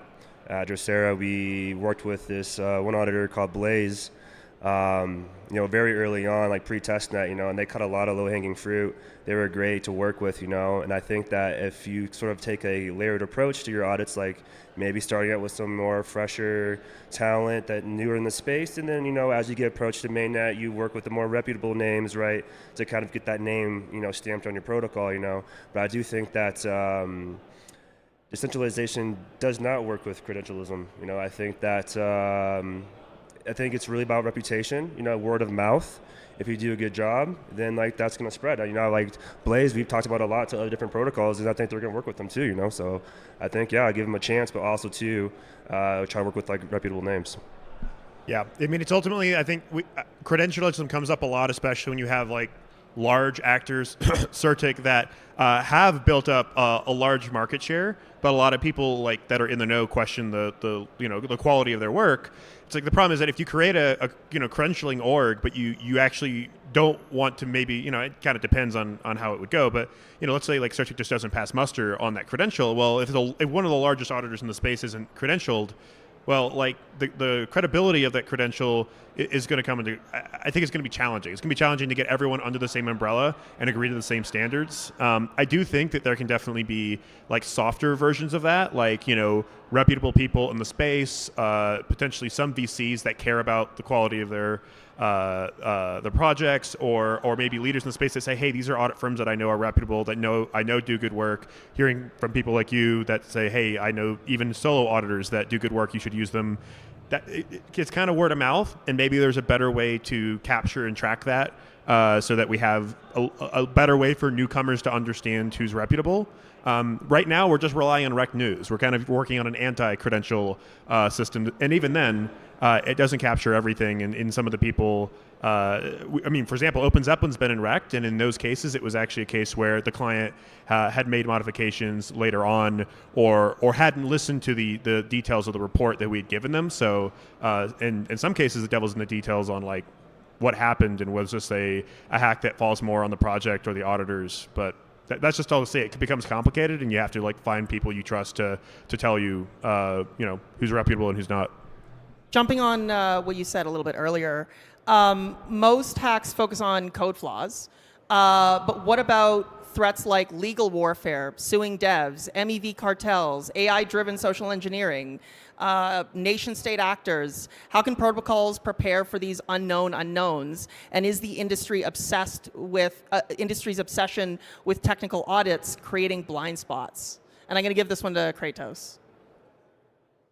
Yeah, tough question, of course. A lot going on and a lot to unpack. So with the legal warfare, right, I think that DAOs have done a good job to help diffuse like legal liability, but of course it's not bulletproof. You know, we've seen, you know, developers get prosecuted in the U.S. So I think there's some room for improvement there.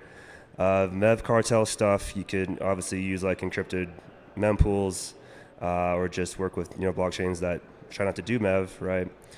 AI social engineering, that one's like crazy to me because like social engineering was already a problem to begin with, and now you throw AI into the mix, and so it's like even crazier, right? I mean, just this week, you know, I work with Groom Lake. There was already an incident at this event, right? And so I think that people need to really arm themselves with education to really, you know, guard themselves against like threats that could come across at like a venue, right? If you're a high net worth individual, you probably shouldn't leave your phone on a chair and like walk away from it, right? It's probably a bad idea. And so I think arming yourself with education, you know, working with like teams like Groom Lake that do like red team training, right? They test your knowledge, they see if you can click on links, you know. It is a way to arm yourself because trust me, the threats are most certainly out there.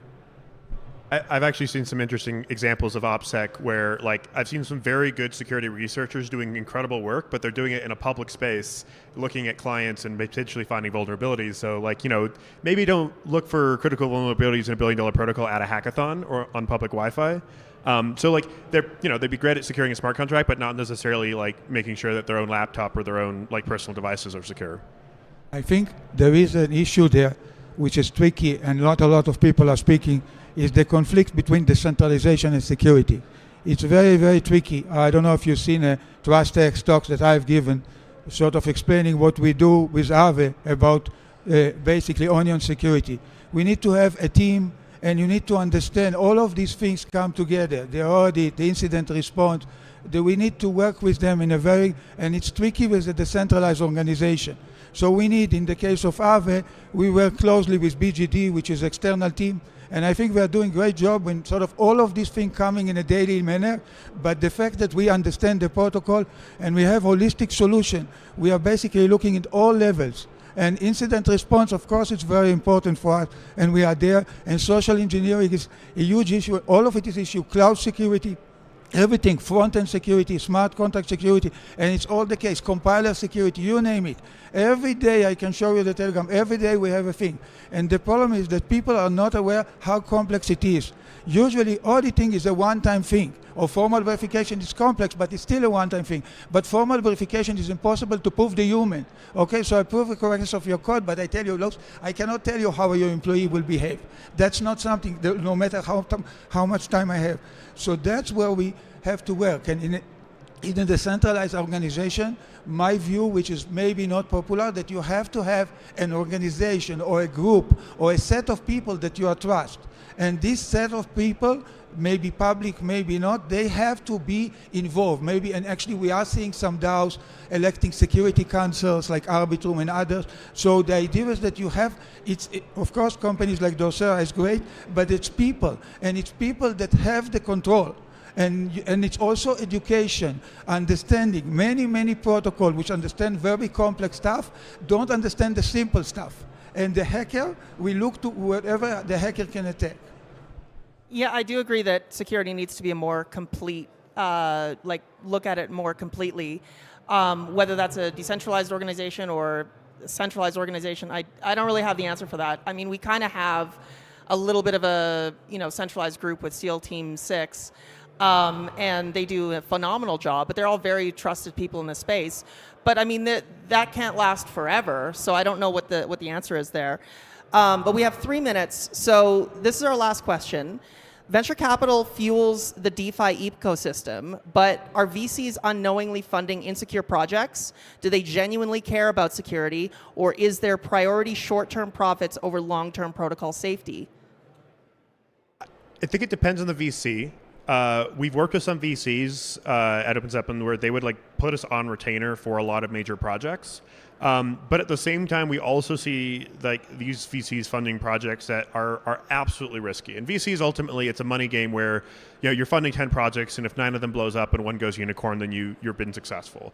If those 9 explosions include a lot of user funds, then for the VC, that's cost of doing business. So I think there's genuine interest from most like reputable VCs in the space to invest in security. I mean, it shouldn't be just the cost of doing business is like that's the excuse, but that's how it's valued. Yeah, and I think the challenge is ultimately like balancing like you should be telling users like, hey, invest in your own risk when you're actually using these protocols, but a lot of the times they're not sophisticated to know like Terra Luna, a lot of retail like went into that not realizing just how risky it was, like going into a synthetic stablecoin that effectively had no backing and was probably it was only a matter of time. And a lot of people were questioning it and then getting dunked on by the founder on Twitter. I don't think any of the VCs were reaching out to that founder saying, hey, you should be informing your users better. They were just enjoying the number going up until it all fell apart. So I don't know who their VC backers were, but like those are the sorts of projects that unfortunately we still continue to see. It's gotten better, but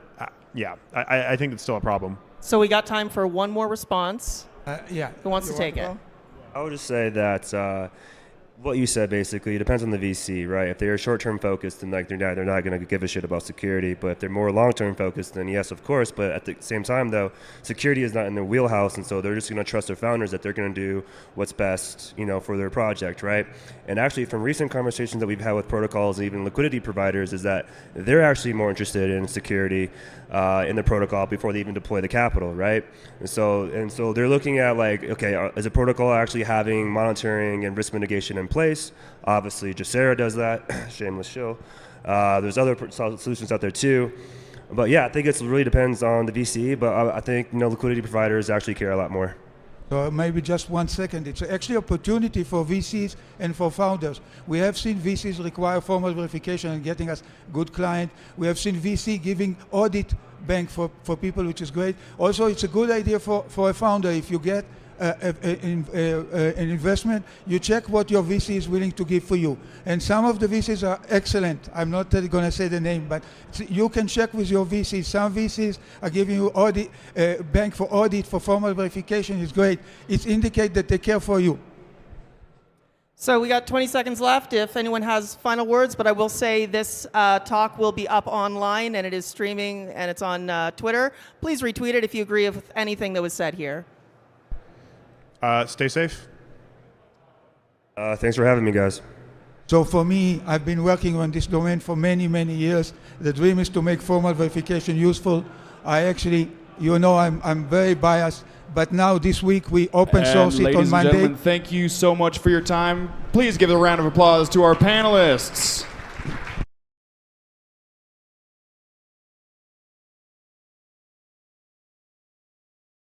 Transparency spotlight, kill the glitch. Your mainframe stutter, our 6T pain smooth. Region rhythm by chains dancing, no noose. Stacking wins like Lego blocks. Eyes peeled for snakes lurking in soccer accounts.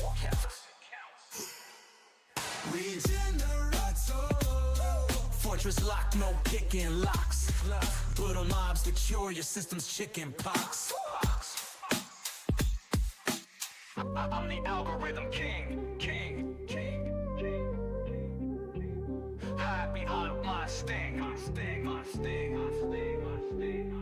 Yo, this beat, fresh as morning commits. Your firewalls crumble. Click, clack, squad, don't quit. Regenerator.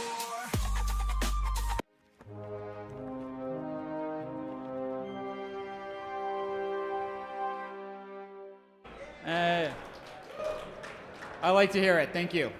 So, hi everybody, welcome. I want to talk today about sort of really the enterprise and institutional view of privacy and the massive opportunity and return on investment that is there. I think for the most part, large companies are not used to a world where privacy is not standard. And the fact is that I don't think we will ever get really substantial on-chain usage until privacy is widely available. At the end of the day, whether you're a professional institutional trader or you're a large enterprise, you don't want to be telling your competition what you're doing, what you're buying, how much you're paying for it, where it's going. It's actually relatively straightforward. Now, I'm going to start with the punchline because I think everybody wants to know the numbers. And one of the things that is underappreciated is privacy is not just to keep your transactions secret, you also need to keep the terms of your business agreements as well. But automating smart contracts, if we can move to a world where enterprises and others can transact in an automated way, the return on investment is absolutely massive. And I want to give you just one very good case study. EY built for Microsoft a set of tools and smart contracts for the Xbox video game network. It's actually relatively straightforward. Microsoft signs thousands of contracts with other companies every year, and keeping track of those contracts and all the rules is difficult. What happens is we took those contracts, we turned them into smart contracts, automated the key business terms and conditions, and the result was enormous. 99% less time to calculate the books at the end of each month. Roughly half the operating cost, and this was for the prototype version more than 5 years ago, right? And significant improvement in sort of business partner satisfaction. So the return on investment is enormous if you can make it happen. But without privacy, most companies are not going to do this. And this is a good example. We built this for Microsoft on a private permission chain, and it only runs inside of Microsoft. So we're only getting, in my opinion, those numbers there, they represent a fraction of the total value creation that's possible by implementing privacy. So what do companies require in the way of privacy for on-chain contracts? The answer is all business agreements basically come down to this. Money is exchanged for stuff under the terms of an agreement. In a financial market, it's usually a swap, but in the business world, there are actually terms and conditions, and you need privacy for both. At EY, we have been building public domain, open source solutions for the specific purpose of enabling both of these types of privacy, both the payment and asset transfer and the complex business logic. On the payment side, we have built an Ethereum layer 2 network infrastructure called Nightfall. Nightfall is a network, it's an L2, it's a ZK rollup that allows you to transfer assets and make payments under privacy, right? It's an enterprise only, and the transfers and payments are private but not anonymous. Now, a lot of people think privacy, they think something like Tornado Cash, which is not just private, but it's also anonymous. That doesn't work for enterprises, and it generally does not work for regulators. They don't like that. So we've sort of created something kind of interesting in the world of privacy, which is that if you think about a spectrum between identified versus not identified, and between public and private, Nightfall is here. You cannot use Nightfall anonymously. You need an enterprise identity certificate to use it.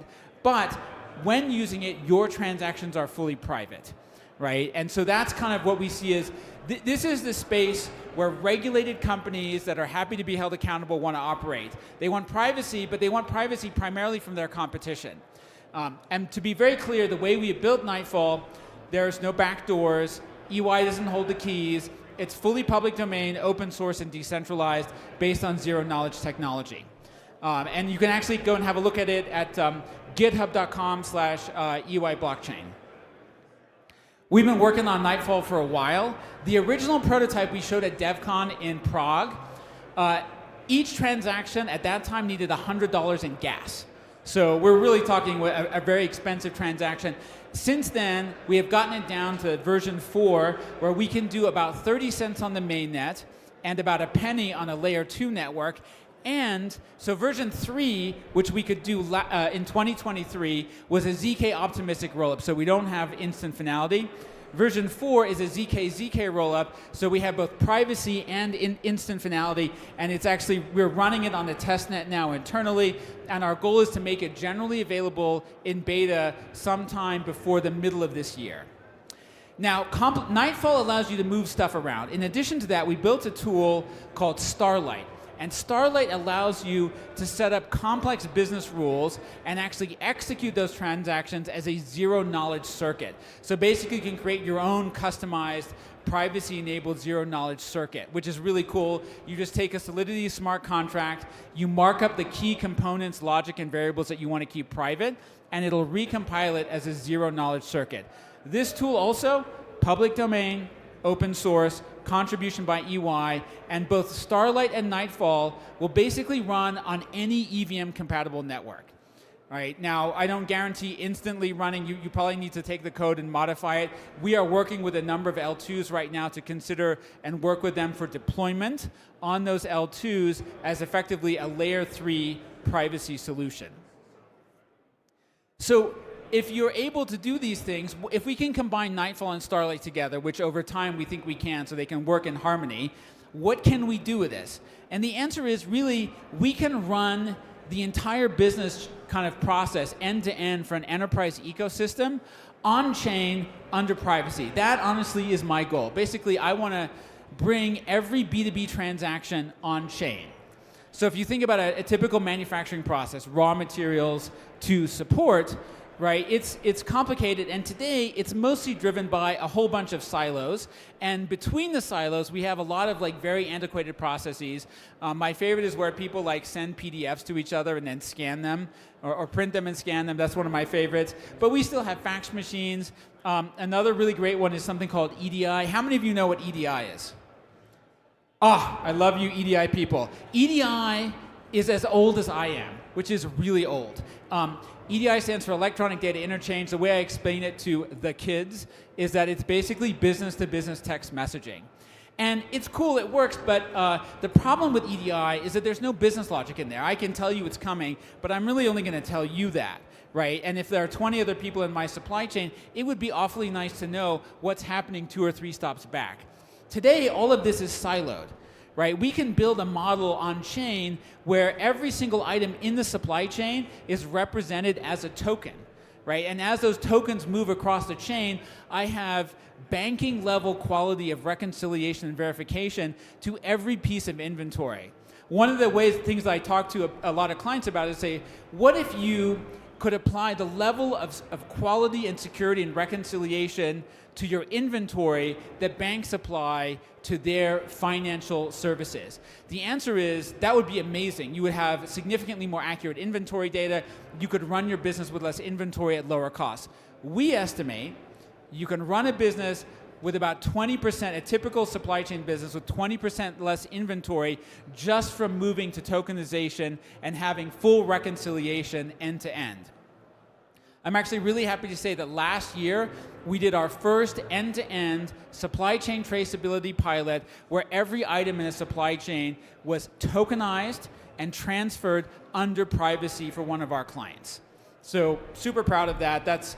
I think that's a picture of where things are going. And if you can combine that with automating the smart contract logic, what you end up with is this fully automated end-to-end process where product moves, in this picture, it moves from left to right, and money moves from right to left, and everything is in the same sort of industrialized ecosystem, so reconciliation, validation, kind of all the business terms and conditions are done automatically. And that, to me, is incredibly powerful, right? If we can combine the verification, the reconciliation with the operational efficiency of smart contract automation, what we end up with is an incredibly, vastly more efficient enterprise. We estimate, basically large companies, depending on the company, spend somewhere between 3 and 5% of their annual revenue on basically managing all the stuff that goes on in a multi-company supply chain. You can probably cut most of that in half, if not more. When we add these things together, my hypothesis is that basically blockchains, and to be very clear, in my case, my view on this is the public Ethereum network. Public Ethereum can tie together business ecosystems and do across multi-company networks what ERP did inside the company, right? Make sure that the left hand and the right hand are fully synchronized with each other, right? The miracle of ERP is that in a large, place like Walmart or some other big company, you pull the last packet of potato chips off the shelf, it triggers an order. But the issue is almost all of the really cool stuff that companies done in the last 25 years are internal and focused on their ERP systems. The minute you leave the company boundaries, all the cool stuff that we've built, all the automation, all the tools, it kind of just evaporates. And we are back to like, hey, did you get the spreadsheet I emailed you? And that's not very useful. So that's kind of where we are. I'm very positive about where we're headed in this space. The goal over time is to basically combine Starlight and Nightfall. So Nightfall gives you this large-scale privacy-enabled black box, and Starlight allows for customized business logic. And when you can combine the two together, then you can have a fully composable, multi-party complex business logic infrastructure. So that's the overall goal when we're moving in this direction. And I think it's going to take, if we look at our timeline, so the goal is to have Nightfall 4 out this year. We will immediately start work on Nightfall 5. Nightfall 5 will represent the integration of these two capabilities, Nightfall and Starlight. And I'm also hoping we're going to announce relatively shortly the availability of Nightfall through a major RPC provider so that you don't have to have your own ZKP infrastructure. You don't have to build all of that. You can just use APIs, plug it in, and start transacting with privacy on the public Ethereum mainnet. Or I should say, starting with the testnets and then moving to the mainnet. So that brings me to the end of my presentation. No presentation from me would be complete without offering you an EY NFT.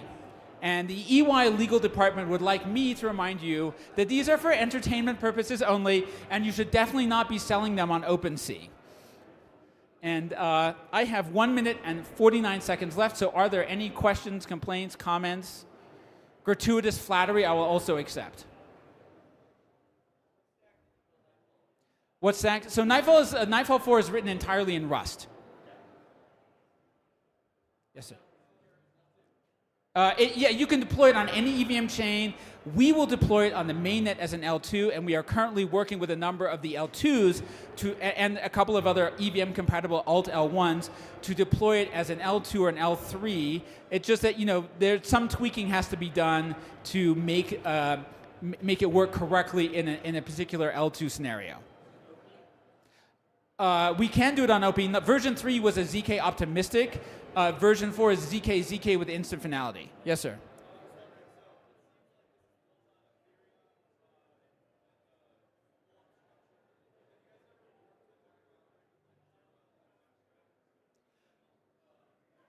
So we're EY, so we are shamelessly Ethereum maxis. In my free time, I wrote a book called Ethereum for Business. I am the chairman of the Enterprise Ethereum Alliance. So we are laser focused on Ethereum. We're very pragmatic about that. The reality is that 86% of the world's are real world assets. The vast majority of high-value NFTs, enterprise users, they're on Ethereum. So kind of applying a strategic business logic. My goal is I want to be the best and number one at Ethereum and not worry too much about all the others. Thank you all. Have an awesome weekend. Bye-bye. Ladies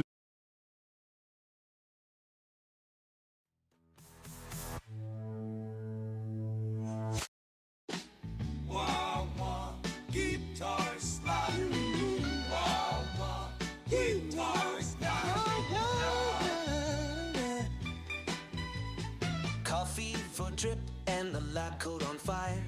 Sticky note constellation stuck to the sailing wire. Gas fees are confetti. Watch me rock on P Island. Get homemade in 7/4 time.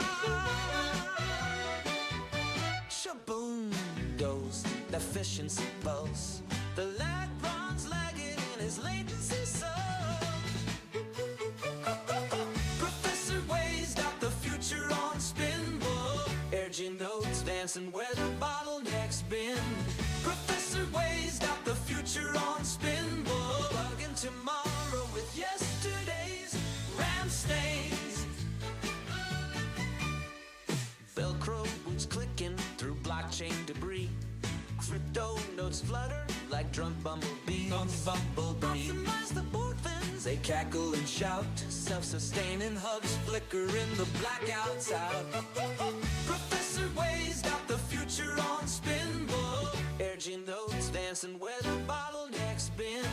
Professor Way's got the future on spin. Hugging tomorrow with yesterday.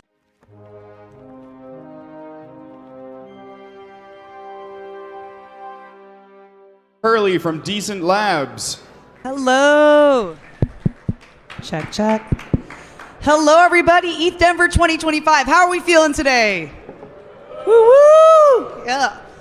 So my name is Rachel. I go by Rachel on Chain. I'm joined today with my CEO of Decent Labs, Parker McCurley. And to give a quick introduction, I've been in this space for several years. I lead business development efforts at Decent Labs.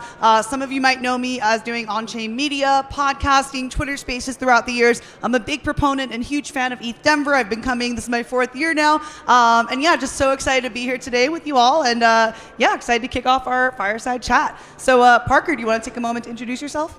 Yeah, my name is Parker. I'm the co-founder and CEO of Decent Labs. Yeah, since 2017, I've mostly been focused on decentralized application development and design. And also, I've been coming to ETH Denver since before COVID. So I don't know if it's 5 or 6 or something times now, but really excited to be here, as I always am every year. Yeah, he's a veteran, you guys. So really excited to finally, hear from Parker here at ETH Denver. And Parker, I'm curious if you can kind of dive into what crypto means to you. Yeah, I mean, crypto and as a derivative of open source technology, it really represents opportunity to me. Crypto really changed my life, and it's really important to me that the technology remains accessible to people who need it. So you've been active in the space for a really long time, Parker. So you're like, what, going on 8 years, almost a decade in this space. So just curious, like, what was the catalyst that brought you here to this moment, to Decent Labs? Yeah, so in terms of my exposure to crypto, I mean, I've been working in the industry for about 8 years now. But I first learned about Bitcoin in high school. I grew up in Cleveland, Ohio, and during the financial crisis, my family and a lot of people in my community were like just really struggling and going through extremely hard times, and I was doing everything that I could to get by, and a friend of mine told me about the Silk Road Marketplace, and I started reading the Silk Road forums, and a lot of the early adopters were kind of proposing Bitcoin as a solution to the financial collapse and to prevent that in the future. So yeah, I have a much more nuanced take on the 2008 financial crisis and economic collapse now. But I do think for me as a teenager who was in a lot of pain, it was really, validating and enlightening for me to read this. Yeah, so is there a particular moment or experience that galvanized your belief in decentralization? I mean, everything you do at Decent, you really believe in the ethos and live the ethos of decentralization. What made that belief so strong in you? Yeah, I mean, so something I've realized this week, it's that everybody I know who's a builder in this space has had an experience that has caused them to be attracted to the principles of crypto. And those principles are generally, maybe some people might call them paranoid, but I think usually have to do with experiences that we've had with authority figures. So, in terms of like my belief in decentralization, I guess like that started with, my experiences with institutions. Like I'm sure everybody has, whether it's with hospitals or the education system or the court system. I think a lot of the most vital institutions that provide for everyone aren't designed in a way that really holistically aligns the people that are providing those services, the people that need those services. So there's that kind of just lived experience that I think everybody shares. When I started Decent and I learned about things like accredited investorship, money transmitter licenses, money services businesses, and more, it really kind of made me feel, at the time, I felt that regulation was designed to cut off access to opportunity for poor people. That's how I felt about it.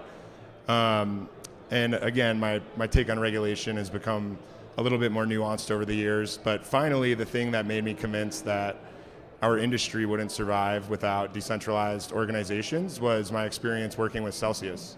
Okay. So when Decent was an agency, we worked with tons of clients, but the proudest day of my career was when we closed a web development deal with Celsius, which at the time was the largest consumer brand in crypto. And for a year later, for me to wake up and read in the news that the company that we had played a very small but proud role in was a fraud, and then of course what happened with FTX and Three Arrows, I kind of became convinced at that point that if we're dealing with the risk and volatility of digital assets, then we cannot rely on a central authority or technology infrastructure to contain it. Well, I'm curious. So you were mentioning how a common thread in this space is people experiencing hardships, issues with authority. I'm curious with the hardship that you experienced early on with, coming into contact with Celsius. How did you come back from that? Yeah, so that was 2022 was a really hard year for me and a really hard year, I think, for a lot of people in our industry. We had just gotten done with a few years of kind of growth, and I think kind of feeling like with DeFi and with the social DAOs and NFT stuff happening, it felt like crypto had finally sort of reached this, I don't know if you want to call it mainstream adoption or recognition, but it felt really good.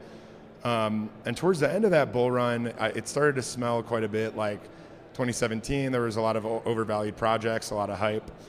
So I went out to raise venture capital for the first time because I wanted our business to be able to continue growing through the kind of writing on the wall bear market. And yeah, it was about 2 weeks after we closed our round that the Three Arrows capital kind of domino started. And I honestly, I didn't want to be a part of the industry anymore at that point. I was depressed. I felt like I had signed up for a lie and that I had kind of been like rugged by the philosophy of crypto. And yeah, it took me a really long time to kind of recover from that and figure out how can I align my work at Decent with the impact that I wanted crypto to make in the world. And that ended up leading me to MCon, which is a meeting of Shout out DAO MCon. enthusiasts. And for the first time since 2017, 2018, I found myself in a room full of weirdos that saw the world the same way, and I decided that was the path that we were going to go down at Decent. I love it. Okay, so at what point, I'm curious, you decided to turn Decent into a DAO. What was the catalyst for that moment? Yeah, so I'm sure most people here have probably heard of Eric Voorhees, the founder of Shapeshift and Venice. But he was one of my earliest inspirations in crypto because basically he had massive balls and decided to just be a central anonymous exchange before Uniswap existed. So the 2017 kind of ICO bubble really blew up after Shapeshift came out and that infrastructure existed. So lucky enough, as I was fundraising and sort of feeling disillusioned by crypto, I met Eric and I had a chance to talk to him about turning Shapeshift into a DAO and about how I always wanted to have a token at Decent and I wanted Decent to be a decentralized organization. But instead I was the CEO of a 30-person company in an industry where I was espousing decentralization as a solution to all of these problems. So I had that talk with him and I got really excited and I went home the next day and I told everybody that they're not employees anymore and we're decentralizing and I'm not the CEO and we're becoming a DAO, and it was a disaster. Well, okay, so you went from that to deciding to build an operation platform for DAOs. So I think the common thread for your story is you've always cared about decentralization. So can you kind of share a little bit about why you've decided to create a DAO operations platform through Decent? Yeah, so I think, going back to crypto being opportunity for me and for others, and I want Decent to provide that opportunity for others. When we first started looking at the DAO model, we were really thinking about decentralized execution and versus decentralized governance. And I think a lot of people that they sort of have this attachment to the vision of decentralization, they sort of naturally think this way because if you look at Bitcoin or any other validator network or decentralized organization that relies on its contributors to function, those systems are really inspiring because it's sort of like, hey, like come one, come all, here's this protocol that you can contribute to or that you can be a part of. And the incentives are such that this thing will continue attracting people and it will continue growing.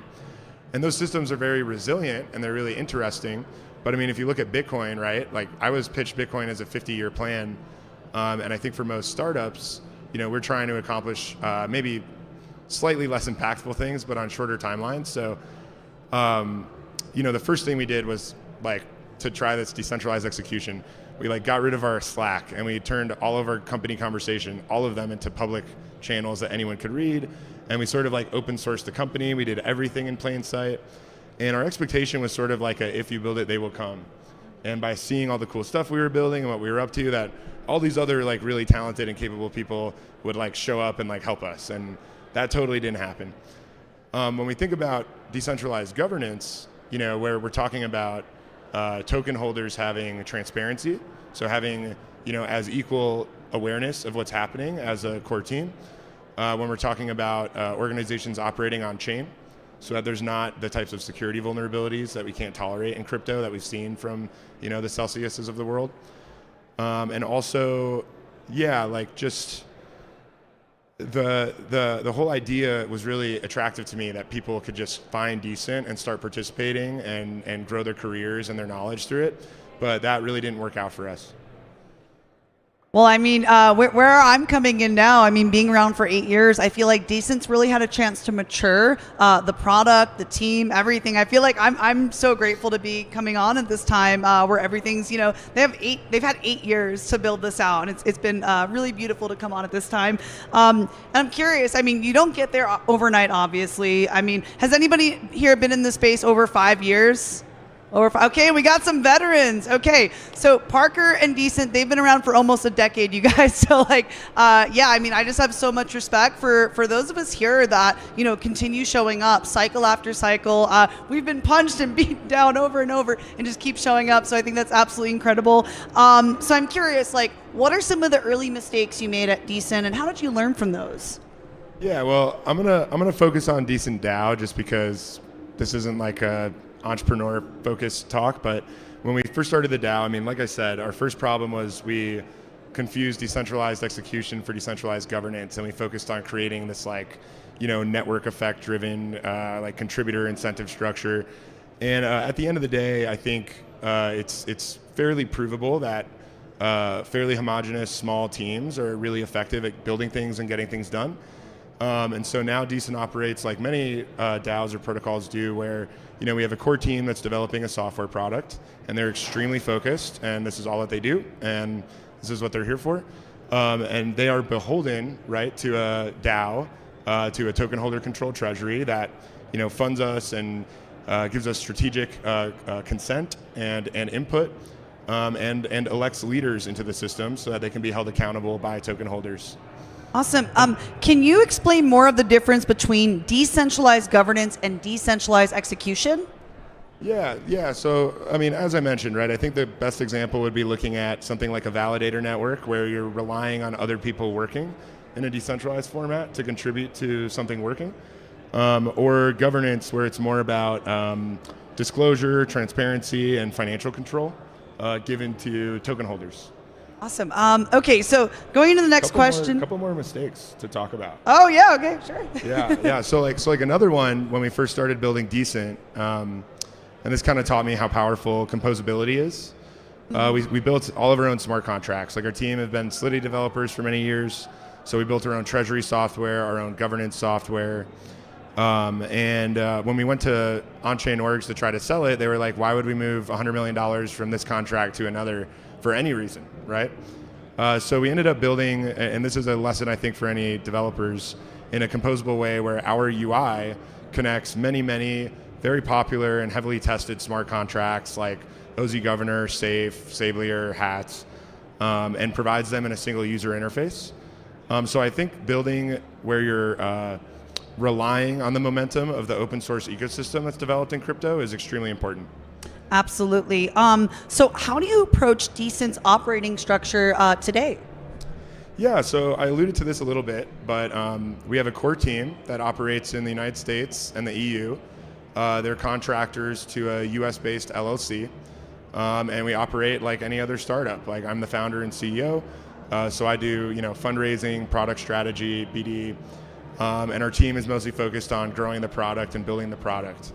The DAO, which is a foundation in Cayman Islands, is operated by a completely different group of people whose job is, again, managing the token holder community, the decentralized governance and resource allocation for Decent, and holding our team accountable for continuing to build good software and acting in the best interest of the protocol. Yeah. And I do want to comment, as we are getting close to the end of time here. Yesterday, we hosted the On-Chain Legal Summit at the Biddle Hub. And Parker here has been really putting an emphasis on structuring things legally and compliantly with Decent Labs and Decent DAO. So Parker, the Blockchain Association joined us yesterday from Washington, D.C. I know you're really paying attention to the current regulatory landscape and doing things legally and compliantly. Why are you putting so much emphasis into legally structuring this DAO? And yeah, it sounds extremely complicated and expensive. How are you navigating that? Yeah, so on a personal level, the reason for this approach is because I want to live in America, have a token, and sleep at night. And doing all three of those things at once is really difficult. So, when I go down this path and design process of becoming a DAO, our thought is, okay, how do I do this in a compliant way? Well, compliance doesn't exist in the United States for digital assets yet, although quite soon. And so I looked for jurisdictions and landed on Caymans that have more mature digital asset regulation.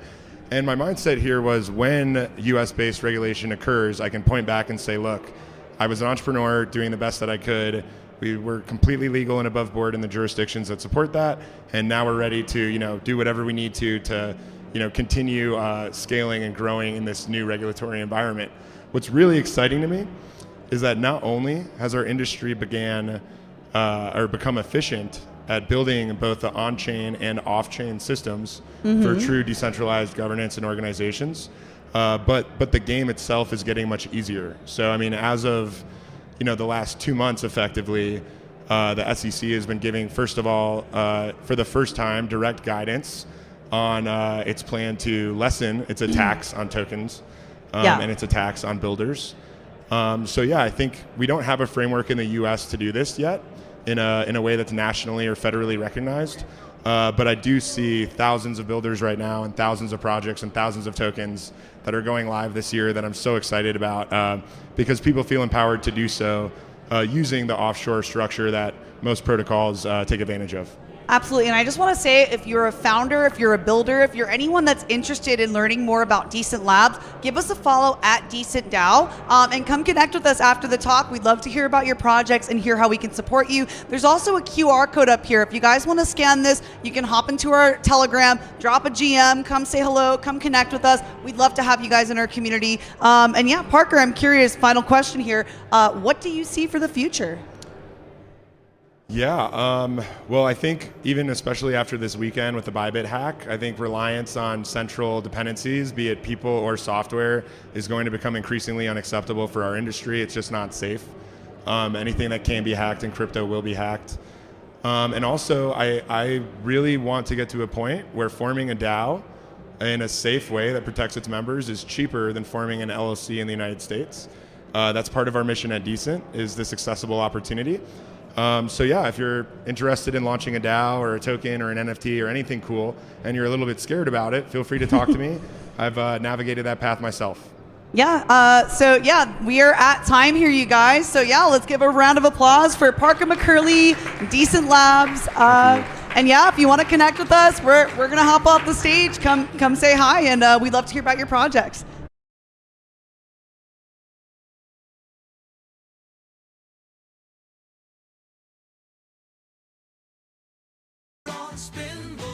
Urging notes, dancing where the bottleneck's been.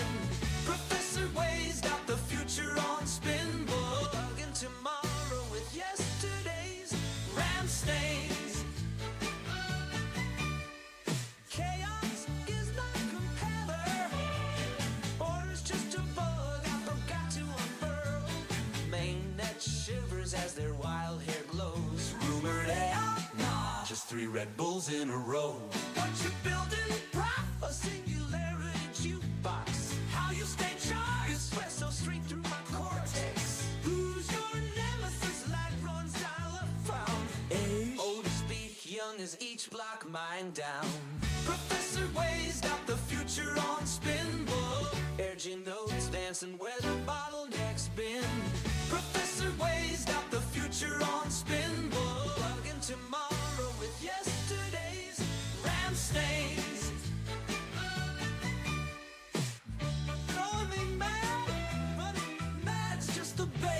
test a boodle.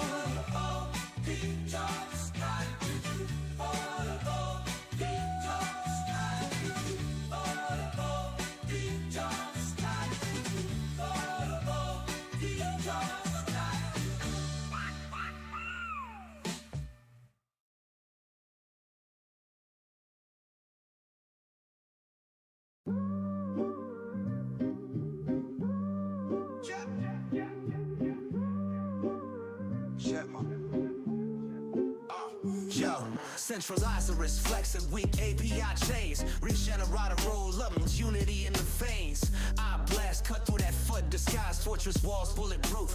Watch scams die. How you rebuild?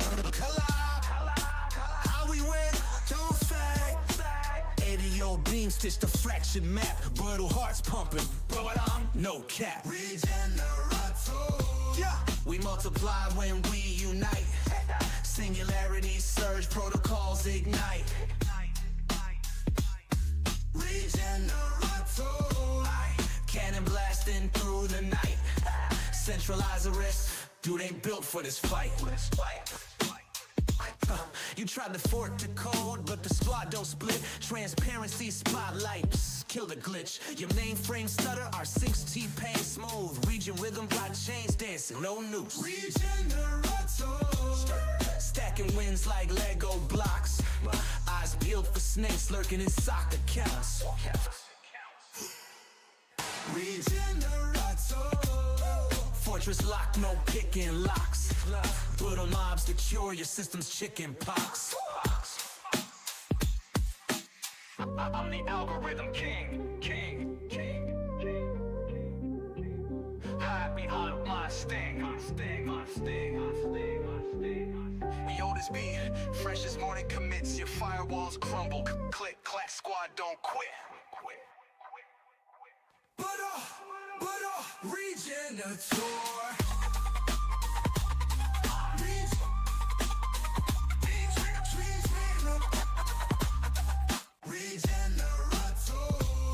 We multiply when we unite.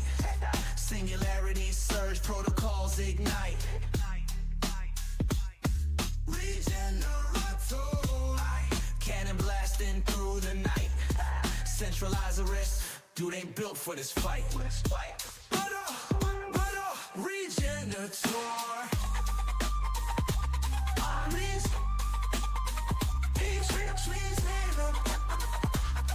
Collab beats control, tell the whole damn law.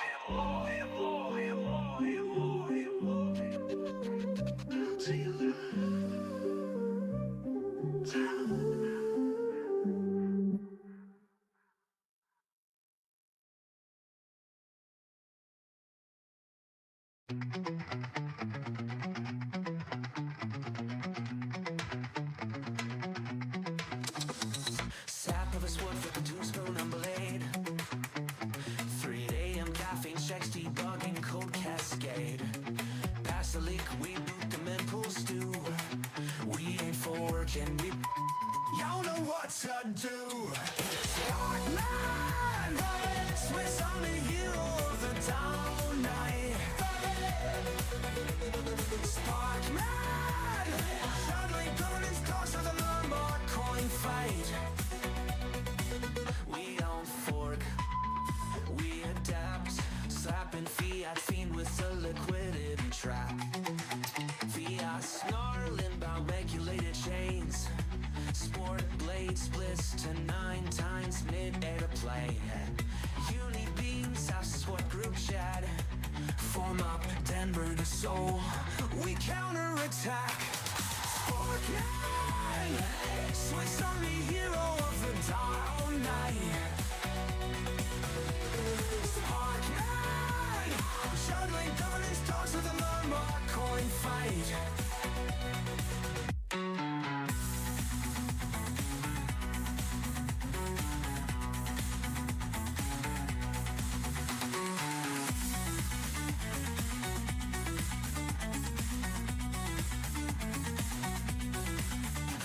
Snarling about regulated chains. Spork blade splits to 9 times mid-air plane. Uni beams, assassin squad group chat.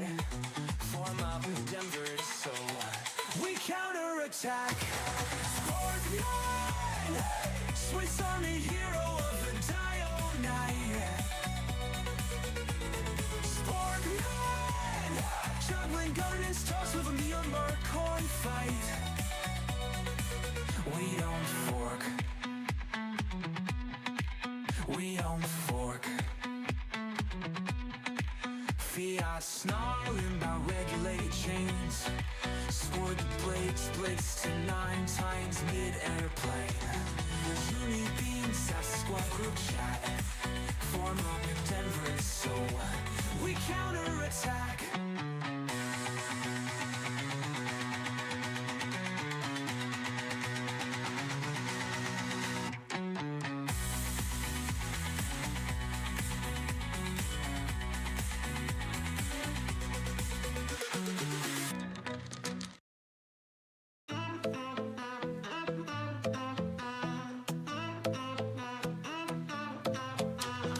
Deep pools hum where the currents align. 8th century sharp like blockchain wine. Adaptive omission was volatility sieve. Watch the ripples, whispers, horror before the dive. Liquidity surge. Battle hearts burning. Fluid fist clenches. Token hoarders, the ends decay.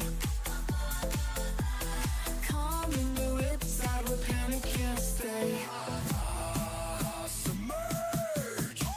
Hoarders, greed clogs the riverbed thick. Whale flicks tail. Instant bridge fix. Stash your bags, last the deep pools king. My tidal waves, just the vault going. Flow, oh, oh, flow, oh, oh. Let the ether breathe. Let the ether breathe. Flow, oh, oh, flow, oh, oh. Token hoarders, snarls, I'll bottleneck the streams. Whale pool smirks, armor glints, moonbeam. Bring your dams, bring your greed wall schemes. My liquidity older than your Ponzi memes.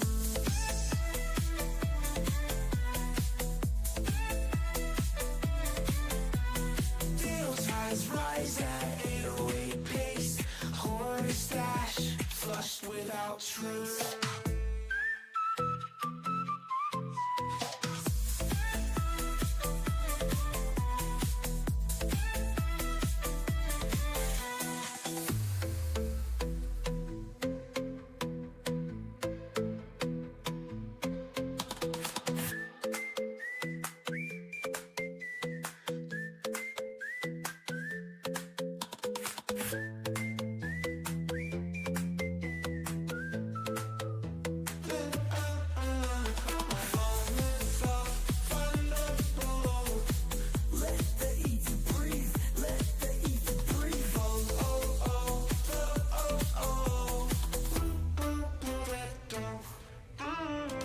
Token hoarder snarls, I'll bottleneck the streams. Whirlpool smirks, armor glints, moonbeam. Bring your dims, bring your green wall schemes. My liquidity's older than your Ponzi years. Your tides rise at 808 pace. Hoarder stash, flushed without trace.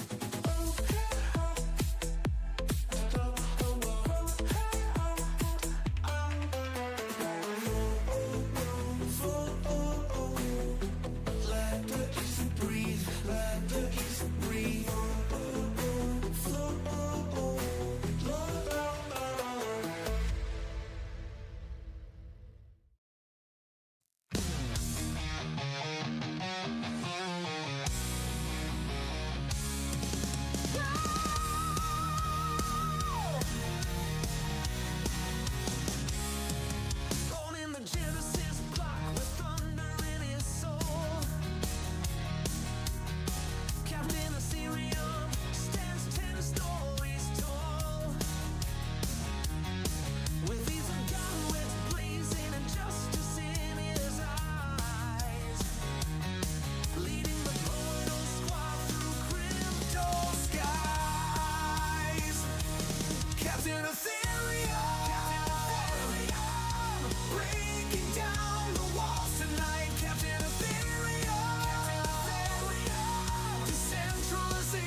crypto free and warm.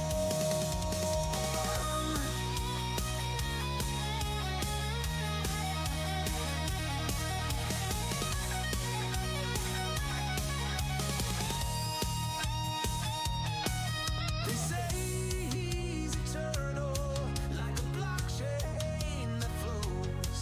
Where freedom needs defenders, that's where Captain goes. So raise your notes up high, let your smart contracts fly. The Captain's here to stay, keeping centralization away. Captain Ethereum, forever.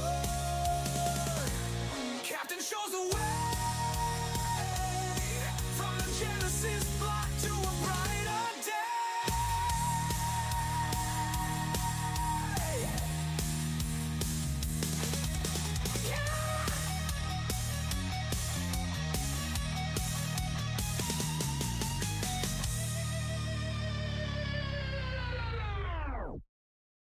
She's a Colorado comet in code forged steel, wings snipping latency like scissors through gel. 9 centuries young with a lance that's, if your chain's choking Ethernight whiz. Found her at a bullet hook, sucking down APIs, armor clinking with layer 2 lullabies. Scalability scripture, she winks at the moon while Lagrange drools over slow motion doom. Her shield's a disco ball, fracturing legs, grass, shooby-doo-bop crack.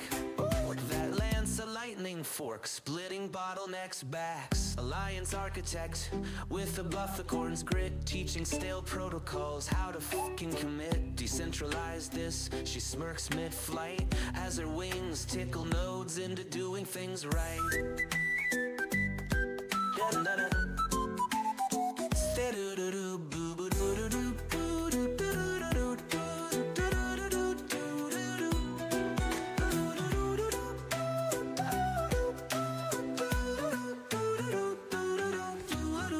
Alliance architect with a bufficorn's grit, teaching stale protocols how to fucking commit. Decentralized this, she smirks mid-flight as her wings tickle nodes into doing things right. Up to do with for do with for do with with do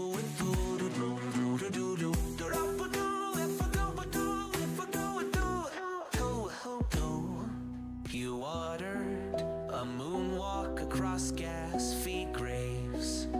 My mainnet's smoother than your mom's VPN saves. Daughter of the Rockies, high-speed high priestess, scales of justice ballast on a Memphis Express. Next bottleneck, I see mountain crush it.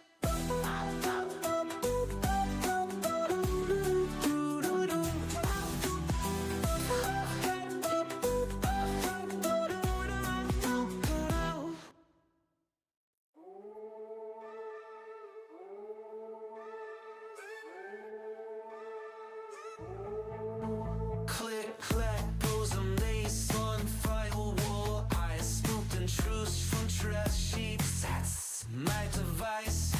Nullifier sniffing on my clothes too crisp. Mainnet gossips, tastier than breakfast chips. Story, hack, flurry. Mama's making news before the cold reload. Got receipts in my cheeks, encrypted and plumbed. Your private DMs, I'm the dumpster dive jump. Eyes everywhere, not just 3 burner phones. Quantaries whisper, king chomp and blockchain bones. Make it down to my voted fuck. Stealth crawl through your junk dead scene. Bend it up, the entropy. Mace cracked balls like, who's got the keys? Nullifiers huffing, you're just a rat with these firewall splinter to confetti bits. I'm curating leaps at the after party, sipping TLS tears. Call me well connected, I call it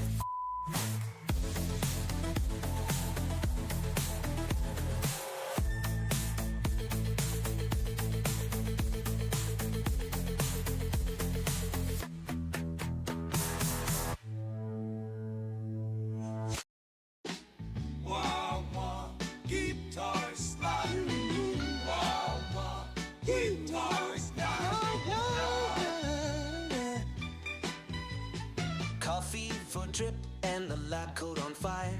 Sticky note constellation stuck to the ceiling wire. Gas fees are confetti. Watch they rock on PI. Toolkit homemade in 7/4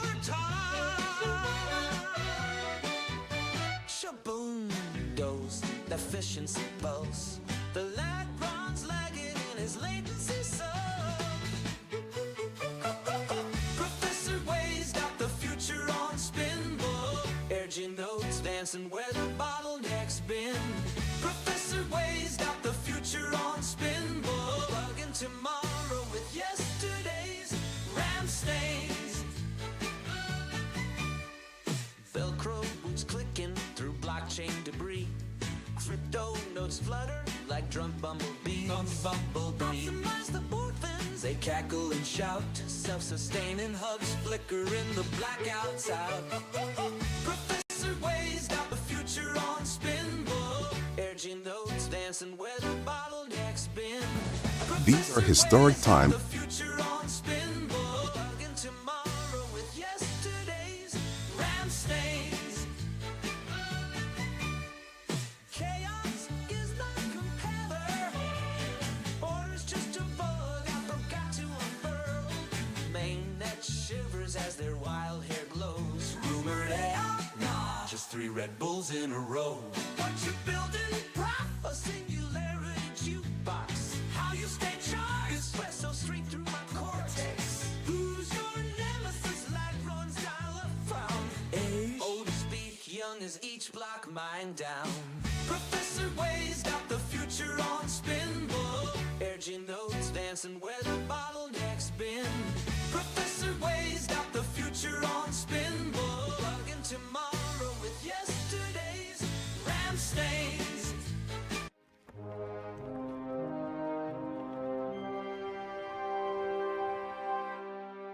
Movement in the world.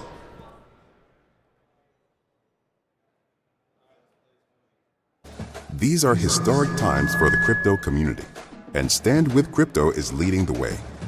Stand With Crypto is the largest pro-crypto movement in the world.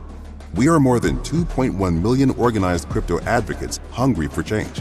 In 2024, our election hub helped more than 600,000 people prepare to vote and generated more than 715,000 lawmaker contacts. Our Swing State Tour brought together thousands of crypto users, and we held hundreds of grassroots events across the country. And on Election Day, we demonstrated the undeniable strength of our movement, propelling 270 pro-crypto candidates to office, helping to elect the most pro-crypto Congress ever.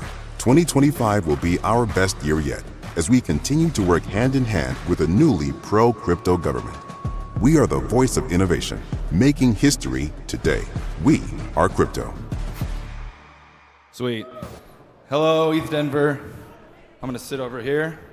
Thank you all for coming. My name is Mason. I am the community director of Stand With Crypto.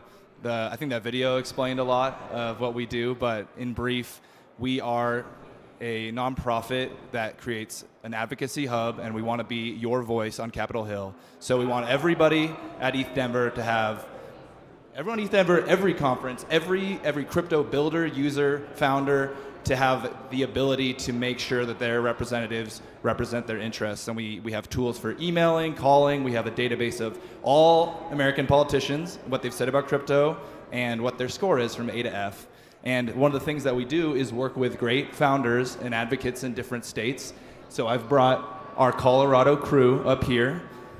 I'll let them introduce themselves in a second, but just some context on what they've done with Stand With Crypto. They got involved with Stand With Crypto a bit over a year ago, and there was a point in time in which we needed to go talk to some Colorado lawmakers, and they took the trek to DC and had some really productive meetings. So I'm excited to have them on stage again. And I guess you guys want to introduce yourselves? Yeah, thank you, Mason. My name's Hannah Oreskovich. I am on the founding board of stewards for ETH Denver, so welcome. We're happy to have you here. This year I'm also serving as their advisor for all marketing, communications, and PR. And then I also am an emerging tech advisor working with various teams within Web3 and the AI space. I'm Dylan Grabowski. I wear a ton of hats in the blockchain space, but mostly I cover the Neo ecosystem, an OG chain over at Neo News Today, and I'm also the host of the Smart Economy podcast. I'm Tyler Adams with a team called COZ. We're one of the validators in the Neo ecosystem. We also build a bunch of other tools like a self-custodial wallet, as well as some infrastructure like smart contract compilers and things like that. Hello all, and thanks Mason. Taylor Kendall. I have been a longtime steward with ETH Denver and also president of a nonprofit called Learning Economy Foundation, and do a lot of just local community work in Denver. Already see a lot of familiar faces, so yeah, good to see some friendly folks in the crowd. Awesome. Just a quick poll. Do you want me to pause this video? I meant to have it not loop, but do you want it the exciting loop, or do you want me to put it on pause? Okay, I'm going to move it to the end so we get everybody in the audience to sign up with Stand With Crypto. All right. Thank you for introducing yourselves, guys. The first question I have is pretty simple. It's how did you guys get involved with Stand With Crypto? Why did you think it was important to get involved with advocacy? And like, tell us a little bit about your experience on Capitol and what you learned, what surprised you, and what your takeaways were. Sure, I'll start. I chose to get involved with Stand With Crypto on behalf of ETH Denver and Spork DAO because we have such an incredible local and state presence within government relationships. If you came to opening ceremonies, I'm sure you saw our governor, Jared Polis, give, kind of a welcome to everyone. So it's been wonderful to have that support. And I thought it was really important that we take that conversation to the national stage and meet with policymakers who are affecting change nationwide. We have a really friendly government here in Colorado when it comes to Web3 tech. And so it was so fun to have those conversations with policymakers in DC. I'll keep it brief. I have a lot of reasons, but we're a validator node in the Neo ecosystem, and there were 2 times during the Biden administration where wording that might have passed in a bill would have made what we do illegal because we couldn't collect KYC information on people who transacted on a block we would have validated. So it was kind of my duty, our duty, to go to DC and let legislators know that anti-crypto legislation is going to run businesses out of the US, out of Colorado. And we just went there to talk to Colorado legislators and say, we earn money, we pay state and federal taxes, I employ people locally, and by you not having a position, or even worse, taking a position of someone who has a negative stance on this industry and this technology is gonna harm you and the state's bottom line. Yeah, for me, pretty much echoing Dylan's concern. Also, as a self-custodial wallet that's open source, there have been a lot of issues with attacks from policymakers towards just in general the open source community, specifically within the blockchain space. So providing some education on that and what it's actually doing to the US as innovators in technology was kind of a motivating topic for me. We're just rolling down the line. I'll be quick as well. I mean, for me, it was I think being a little bit of a cheerleader for other folks I know doing amazing work in Colorado. So that just felt important. And it's also just the humanizing layer. I think I'd spent a little time in DC at the US Department of Education, and it was very obvious to me that I had created a perspective on what it meant to do that work and what policymakers are that was pretty far separated from that role, actually. And so, for me, it was just about humanizing, meeting people, and you realize really quick that these are mostly good folks trying to do well for the American people. That's not always the case. I don't know how spicy we'll get, but for me, it was just the humanizing layer, making sure I understood that these are real humans that I can trust.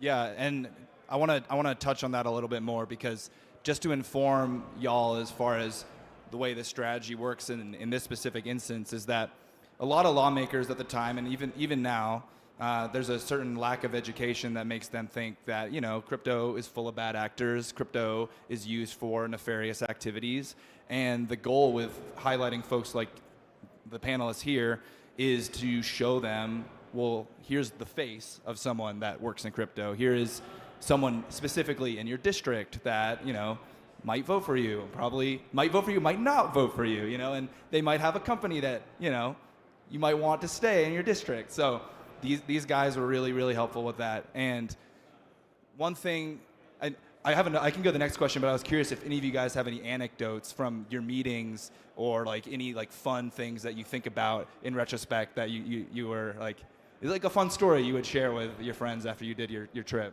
Yeah, I'll just jump in. We met with Senator Hickenlooper, who was also the former governor of Colorado, and the first thing he said, he was the first meeting we had that day, the first thing he said is, you need to realize that the people you're going to be talking to today are just like the people that you went to high school with. This is basically just a bunch of grown-up high schoolers who play games and get into cliques, and you need to keep that in mind when you're talking to everybody. And he also pissed off his staffers because he rolled like 5 or 10 minutes over. And if you know the schedules of folks like that, so yeah, it felt justified. That's really funny. No, it's. Oh, do you have something, Hannah? Oh no. Oh, okay, it's funny. Like, what do you say? Like, anyone who's in Model UN in high school? It's called Model UN for reason. I don't know. Model Congress. I don't know. But cool. So one of the things that is really exciting about this coming year is, and I've been telling people at the booth all week, we have never been in a better position for crypto in America. We have an entire government that is, pretty interested in crypto. The Congress is very there's a serious bipartisan alignment that we should do some stuff and make sure crypto stays in America and that we are able to maximize the innovation and make sure that it delivers value to our population. And you might have seen stablecoin is something that people are looking at. But last year, there was something called FIT 21. It's a market-structured bill that would assign responsibility across different regulators, help define different definitions of decentralization. And that was something that passed the House with a bipartisan majority.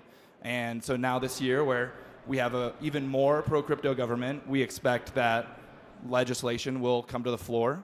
And that's where everybody here will play a good role, because in those moments, we need all the advocates, all the folks at these conferences, all the folks that, own crypto and are interested at home to send emails to the representatives, and they can use standofcrypto.org to make that happen. But to turn it into a question, with all the exciting upcoming legislation, and let's assume we make it happen and we get these rules of the road implemented, what is exciting to you about a pro-crypto future where regulation is established, and what do you think you could see? What do you hope to see in that world? Does one of you want to kick it off this time? I'll go. Go ahead. I think just breathing space and being able to sleep soundly at night, at least for a little while, not being concerned that my company is going to get debanked or that my friends are going to end up in prison. That's kind of what I want, at least. I don't have very high expectations, but that's kind of where I set my bar for being excited. I think that's a pretty reasonable expectation. Let's keep good builders building and not in prison. In the U.S. In the U.S. Well, let's get every good builder to build in the U.S. Let's make us the crypto capital of the world, right? Yeah, I'll just add that I think, obviously we need regulation in place to prevent a lot of bad actors. Crypto's been known to have those, and people have had bad experiences. And so I'm excited for there to be regulation that prevents those bad actors, but doesn't stifle innovation. We have a real innovation hub here in Colorado, and more broadly in the U.S. as well. And Web 2 has certainly built its rails here in our country, and so I'm excited to see the potential of the innovation in Web 3 have roots here in the U.S. I'll be quick. I think just a level of transparency, and that comes with some sort of guidelines to know when it does make sense or not to work in this industry and innovate in a way that's ultimately beneficial to people. I struggle because without that, it also opens up opportunities for those in power, be it the president or anyone else, to sort of take advantage of the lack of clarity or the lack of transparency. And I know this gets complicated and it gets political. I don't think we want to go there necessarily.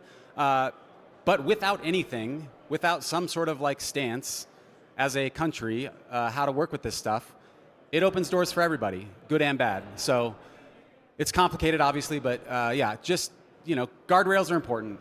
We got to make sure that folks feel safe doing good work, and we all know that amazing people, we're around them all day and all week, are doing really amazing things for the benefit of citizens here. So guardrails matter. I think I'm mostly looking forward to seeing a rejuvenation in project tokens and projects being able to fund themselves and build themselves here in the US. We could argue that the whole meme coin mania last year was spurred by the SEC pushing off real builders and real projects from launching here. And that really fueled the fire for tokens that have just speculative value and no teams really behind them. So I'm kind of excited to have maybe a renaissance in equity being built here again, maybe even ICOs, I don't know. But yeah, a new SEC and stopping to force people into like speculative play coins and tokens. I'm really excited to see what's going to happen in the next year or two. Yeah, and it's really exciting to see that a lot of the folks that are getting involved at the government level from those in those agencies actually understand crypto, because I mean that's what you really want. You want people that in good faith will try and understand what's good, and we do really want people to get protected as well. I mean, I'm speaking for myself right here, but it's watching people get wrecked has been pretty brutal. So I'm hoping for a good future as well. Next question would be, and I guess it ties into the conversations you guys had on the Hill, but it also ties into the next few years. Hopefully we see real businesses, real use cases manifest themselves now that there is backing of the government, theoretically. What are some of the use cases that resonated with the lawmakers, and what are some of the use cases you hope to see take hold now that we are free to build in a way? I think the coolest part was seeing some of the use cases that you guys brought to the policymakers. So let's hear a little bit about that. So one of the subsidiaries that we work together on is called Item Systems, and it's a non-fungible item. It's a physical good that has a digital twin on chain. So you can have a physical good that has an NFT that represents ownership over it. And so we brought apparel and bags that had these chips embedded into them. And so as we're talking with legislators and they're just trying to figure out what a crypto token is or whatever, we're like, no, let's take a step back and realize that you can actually use this for real world value. You can have a backpack that if it gets stolen, you have a chip that's embedded into it that says on chain, this is this wallet's NFT and this belongs to this person. So if your backpack gets stolen, you can demonstrably prove that it's yours.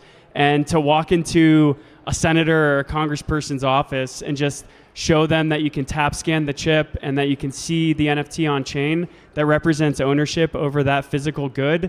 It was kind of like a mind-blowing way to show them how blockchain can be used and not just for hyper speculative, number go up value.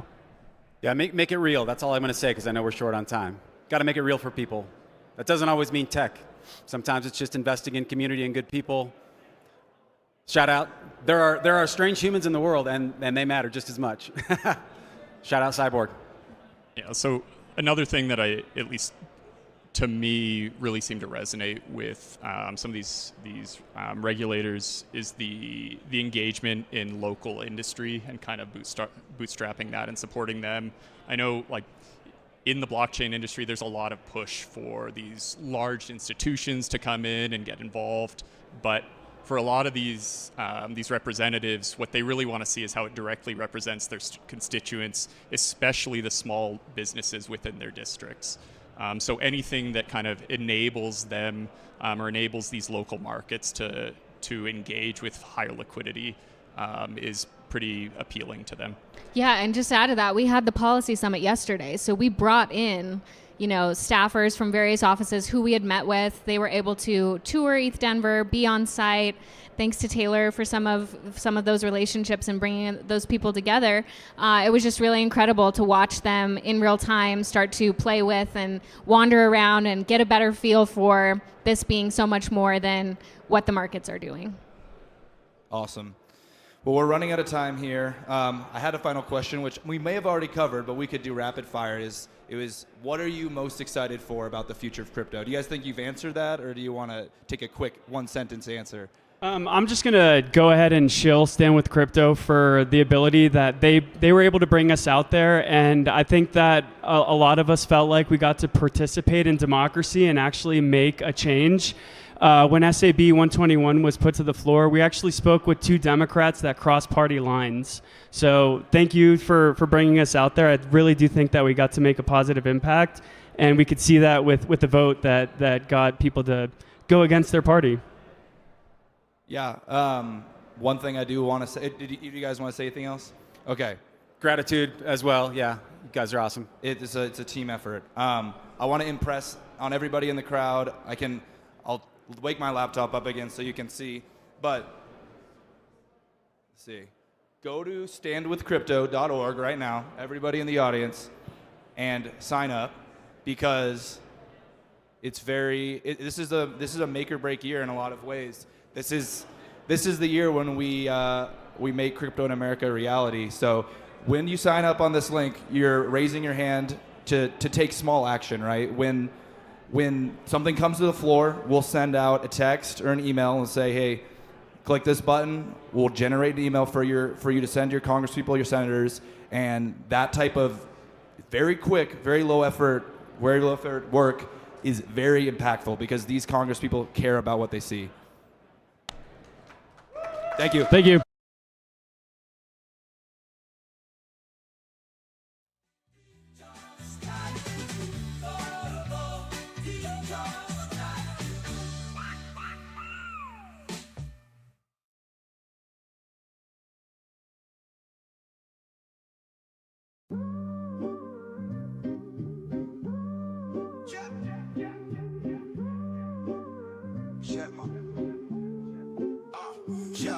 Decentralized, flex a weak API chains. Regenerate a roll up, unity in the veins. I blast, cut through that foot, disguise, fortress walls, bulletproof.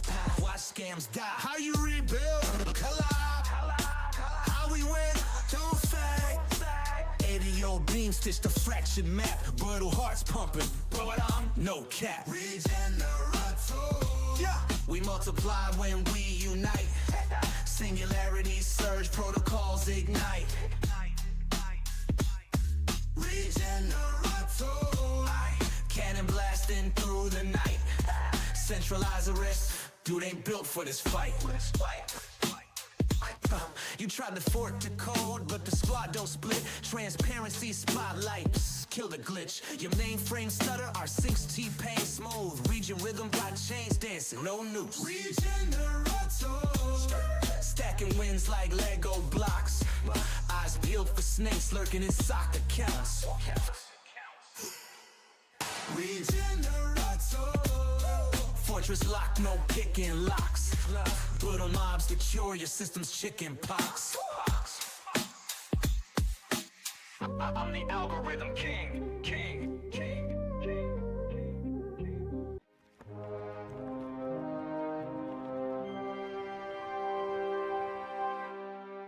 Please welcome to the stage Kyle Langham from DeFinity Foundation.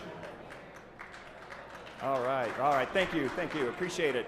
Yep, my name's Kyle Langham. I work at the Definity Foundation, which is a major contributor to the Internet Computer Protocol. I'm here to talk about the concept of a world computer and the incredible value that it's going to bring to AI.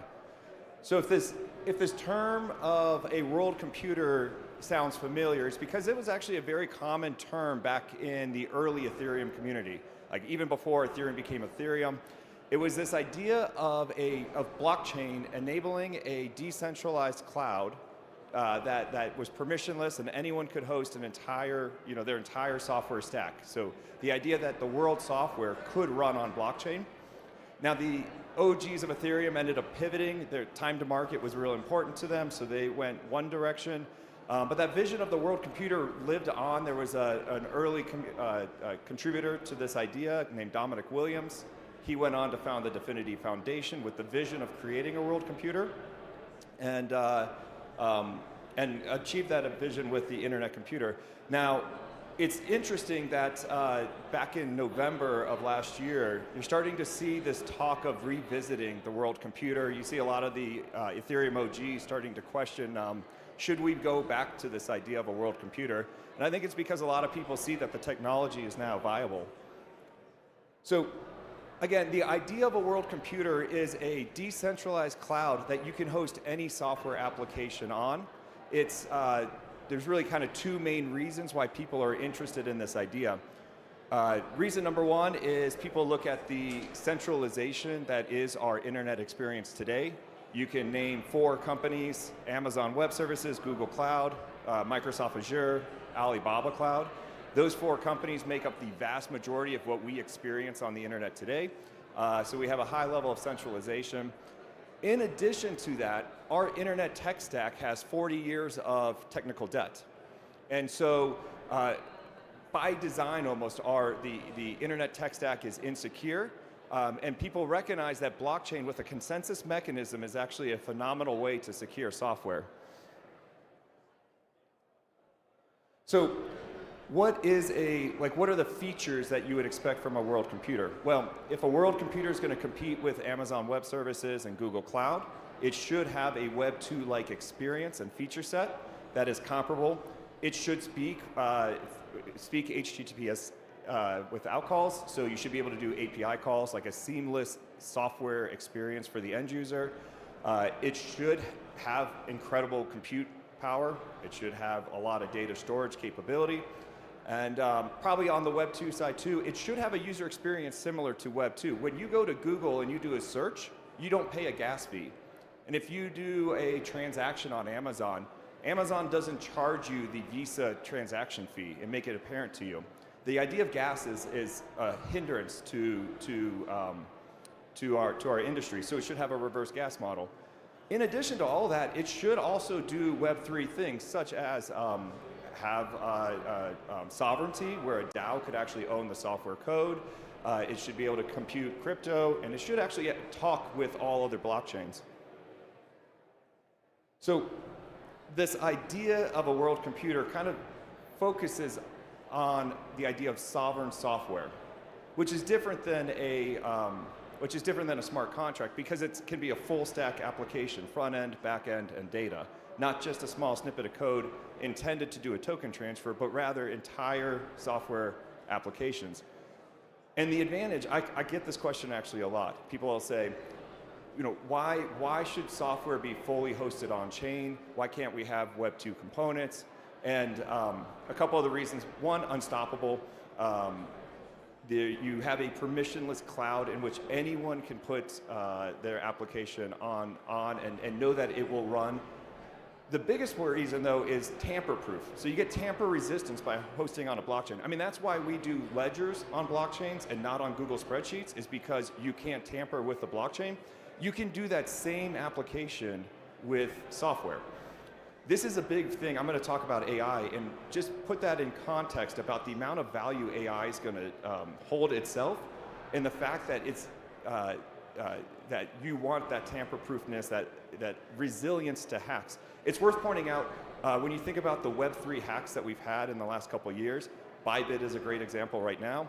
All of them, almost all of them, have occurred on off-chain components, not on-chain components. And then there's a couple other reasons. You know, you can keep your data private. And I'll go into some more reasons later. So again, I'm making the case that ICP is a world computer. The technical specs are needed for us to be able to host full stack applications. So right now we can do 4 gigabytes of heap memory. That's actually going to go up to 8 gigabytes soon when we roll out a 64-bit environment. This slide's actually already old. You can do 500 gigabytes in a single smart contract canister. Cost is only $5 per gig per year. You can program in a wide variety of languages: Rust, TypeScript, Solidity if you're an Ethereum developer, and so on. So essentially, I mean, I'm not saying we're feature compatible with Amazon Web Services, but what we're trying to do is approach that level to where the vast majority of software applications can host the entire tech stack on the blockchain.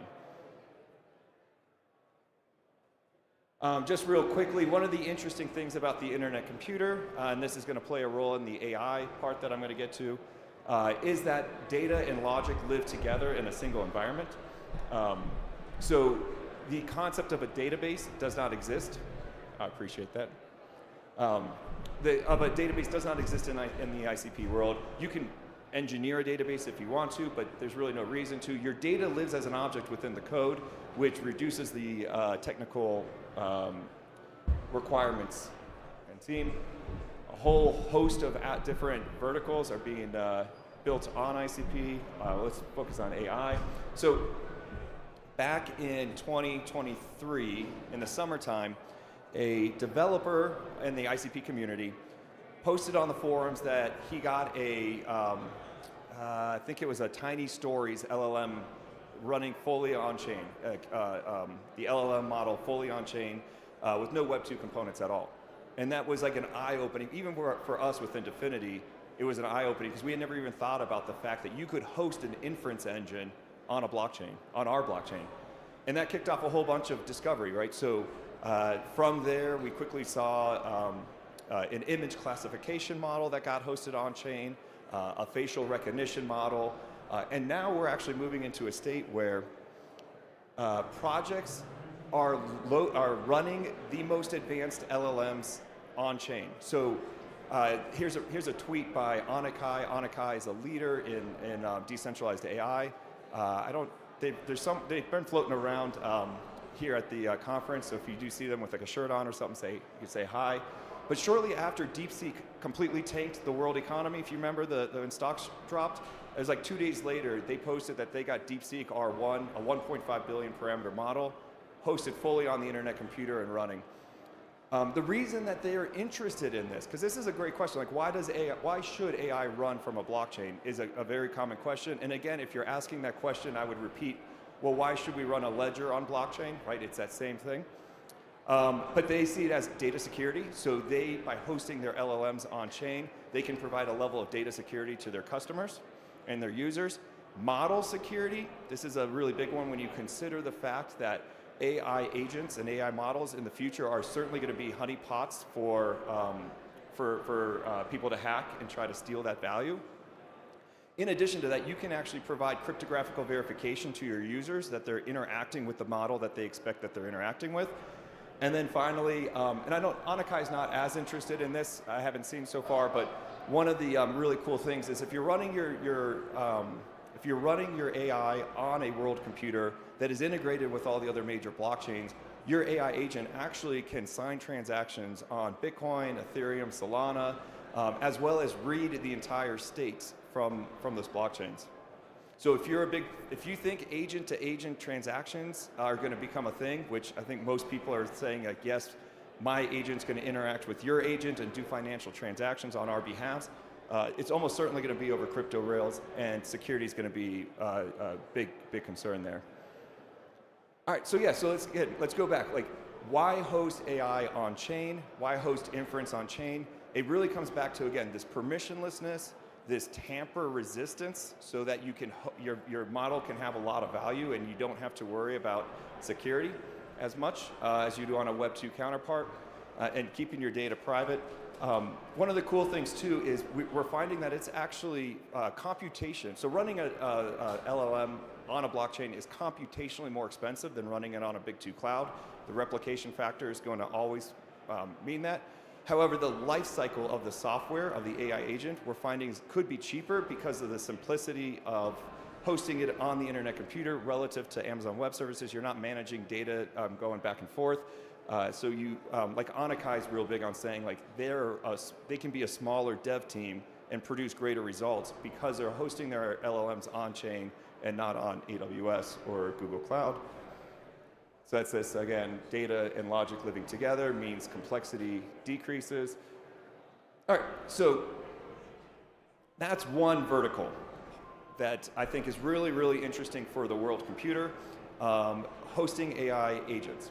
There's an entire different vertical that I think this is really where we're going to get into reaching out to where the masses of our family and our friends are going to finally start getting on Web3.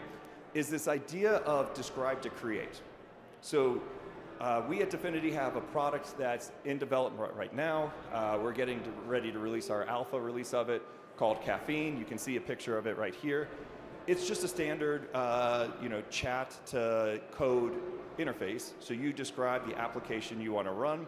It's going to build out the code for you and then put it on ICP, the front end, the back end, and the data.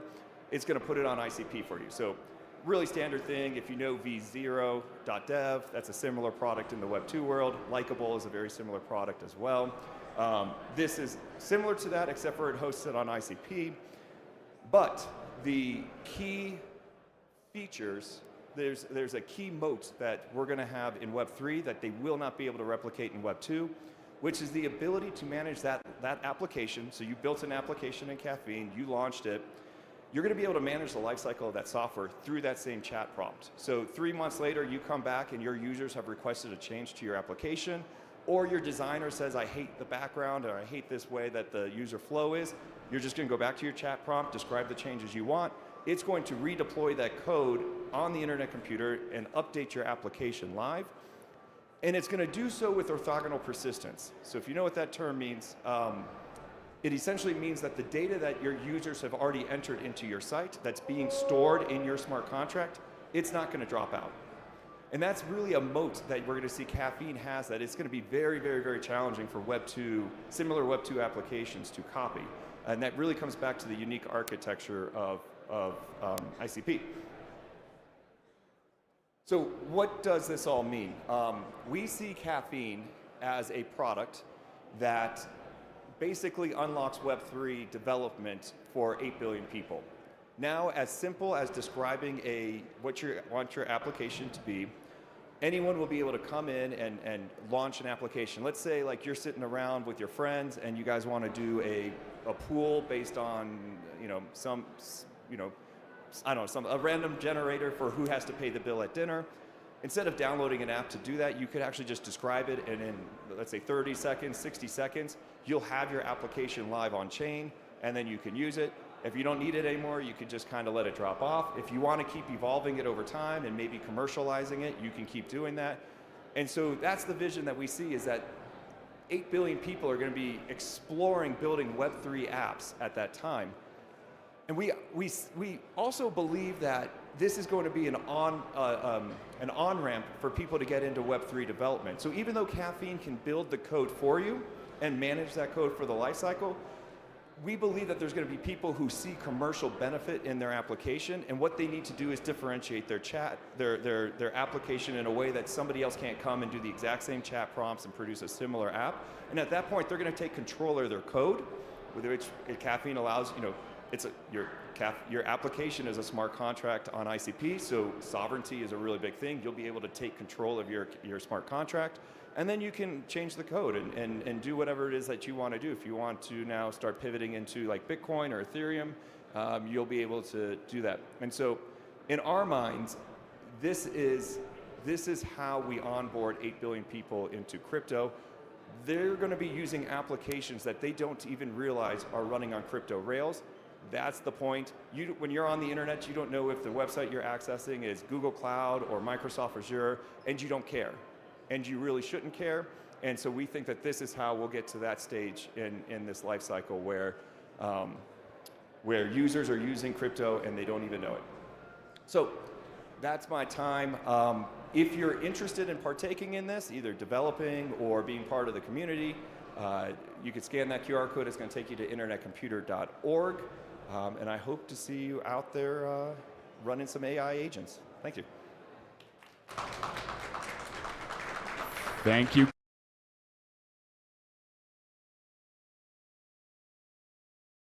Hubs flicker in the blackouts out. Professor Way's got the future on spin. Urging notes dancing where the bottlenecks been.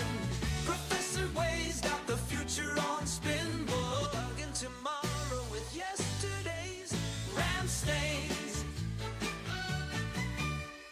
Chaos is not compeller, or it's just a bug I forgot to unfurl. Mainnet shivers as their wild hair glows. Rumored 3 Red Bulls in a row. What you building, prof? A singularity jukebox. How you stay charged? Espresso stream through my cortex. Who's your nemesis? Light runs down a fountain. Age, old to speak, young as each block, mind down. Professor Way's got the future on spinball. Urging notes, dancing where the bottlenecks been. Professor Way's got the future on spinball. Plugging tomorrow with yesterday's ram stains. Throwing me mad, but mad's just a beta test for Boodle. Oh, he just got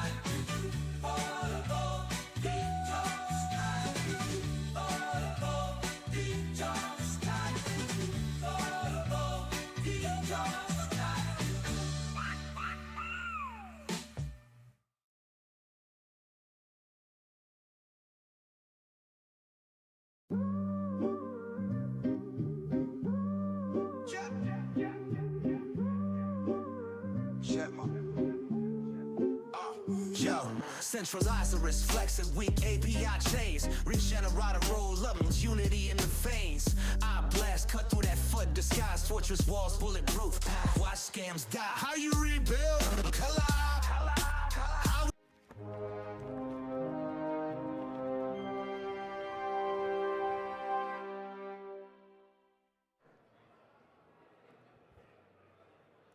Ladies and gentlemen, please welcome to the stage, Terrence Kwok. Hi. Hello. My name is Terrence Kwok. I'm the founder of Humanity Protocol. We're a relatively newer project. We started around a year and a half ago, launched our testnet back in October, have signed on around 4 million people for DIDs.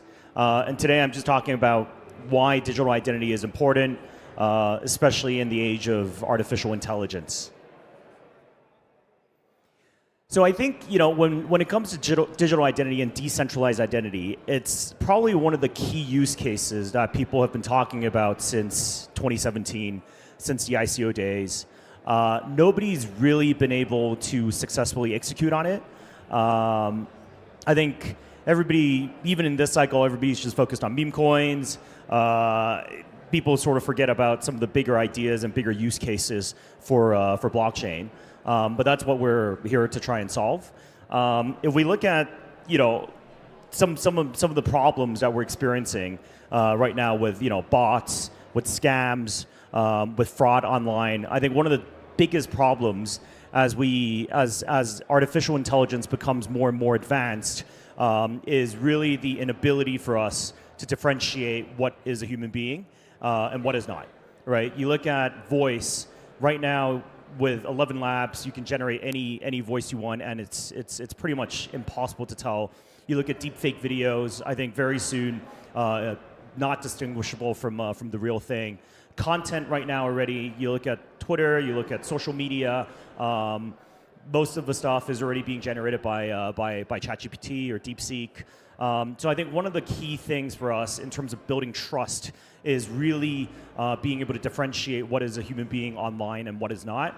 I think the use cases are not just in the Web3 world, but also even in Web2. When you think about sort of online advertising, how advertising to AI agents or bots probably is not as valuable, at least for now, to advertising to humans, right? And so what we're doing with Humanity Protocol is we're building an identity-focused blockchain. And the way we think about it is that we want to bring a lot of different attributes about a human on-chain, so that applications building on Humanity or other blockchains that we're connected with can leverage these credentials to be able to verify various things. To start, the very first attribute that we're verifying is whether you're a human being or not.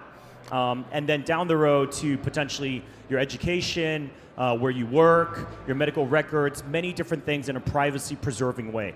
And the way we are doing the very first attribute for proof of humanity, we're leveraging biometrics. So there is a little bit similar to what WorldCoin is doing with the orbs, but instead of using something that's we consider to be pretty intrusive, we're actually leveraging the palm. So, in the US, Amazon's already using palm prints for payments. In China, Tencent's using it for payments. What we've actually done was we developed over the last couple of years proprietary hardware and software for palm recognition. So, everybody's palm, there are two components to it. There's the palm print, which is the surface level patterns and creases of your hand. And then there's also the palm veins, which is sort of the blood vessels that are underneath your skin. And so leveraging proprietary hardware and software, we're essentially able to recognize just with the palm patterns every one of the 8 billion people in the world. Okay, and so without having to actually scan your eyeball or scan your face, we can actually do proof of personhood directly just with palm-based biometrics. I'm going to move on. Yeah, so sorry, just now this. Yeah, so you can see like some of these devices. We've actually started rolling them out globally in various pop-ups. There are a couple of devices at our booth. It's actually next to the ICP booth. So for those of you who want to try it out, you can absolutely go and onboard to testnet. And then over the next couple of months, we're setting up a bunch of operators, stations to implement these around the world. And I think one of the key things that is also special about using palm-based biometrics instead of your iris or your face or whatnot is it actually opens up a lot of different possibilities in terms of real-world and offline use cases where we can abstract away the blockchain component. What I mean by that is, we actually also already started installing some of these devices in hospitals in Hong Kong, where it essentially serves as access control for doctors. We are implementing different integrations so that this potentially could become a payment app where you can just scan your hand and you can pay with crypto. For ticketing, again, tying it into a Luma event or a QR code so that directly just using your palm you can actually access events. Yeah, and so the way we think about it is that ultimately, when it comes to digital identity, it needs to be privacy preserving. What I mean by that is when you are accessing applications online, whether it's in the DeFi world or now there's tokenization, RWA platforms, et cetera, a lot of these platforms are asking you to do a full KYC where you're submitting your passport, your address proofs, et cetera, all that sort of stuff. I think to a large extent, what we're trying to do is say, you know what, we want to create reusable credentials directly on chain so that you don't have to go do that multiple times a day. And more importantly, you're only sharing the information that is necessary. So for example, a DeFi protocol might actually just want to make sure you're not sanctioned. Or an RWA platform wants to issue tokenized T-bills, and so they actually kind of just want to know that you're an accredited investor with a high enough net worth, so you don't actually have to reveal everything else to the platform. Yeah, and I think one of the interesting things that differentiates us between Humanity Protocol and other sort of identity projects or decentralized ID projects in the space is how we actually leverage something we call identity validators. And I think historically, you look at identity, it's either heavily centralized, controlled by Web2 companies, controlled by big conglomerates. They own all the data. You have no control over it. Or there are essentially identity projects that are very focused on making everything completely decentralized, completely open, permissionless. I think in order for there to actually be adoption, there needs to be a healthy balance. And so what we're actually doing is we're creating this role called identity validators on Humanity Protocol. And how it works is essentially different sort of entities would be able to verify things about you, and all that data would never be placed on chain. The credential would be placed on chain. So for example, right now, if and it's happened to me multiple times already, people reaching out to me on LinkedIn saying that they work for this company or they went to school, or people reaching out to me on Telegram pretending to be somebody. What we're doing is essentially creating infrastructure and creating a network so that different identity validators can come on board and verify things. For example, we are striking partnerships with universities to issue all their student transcripts and graduation records directly onto Humanity, so that you could easily share it to your new employer or to your grad school where you actually did your undergrad, right? Or even employment records. The idea is that have a company say, these are all the people that have worked for me in the past, these are my current employees, and so when this person actually needs to find a new job, the new employer doesn't have to call up the company, get HR, produce records, and do all sorts of stuff. Same with sort of compensation records. And down the road, the whole idea for us is to make this essentially a blockchain where any identity validator that wants to prove anything can come on board, allowing applications, whether on Humanity or other blockchains, to be able to leverage these credentials. And I think, even just in the realm of, Web3, I think proof of personhood along with credentialing is going to be super important. I think historically, in the last couple of years, people have been thinking that blockchain needs more adoption.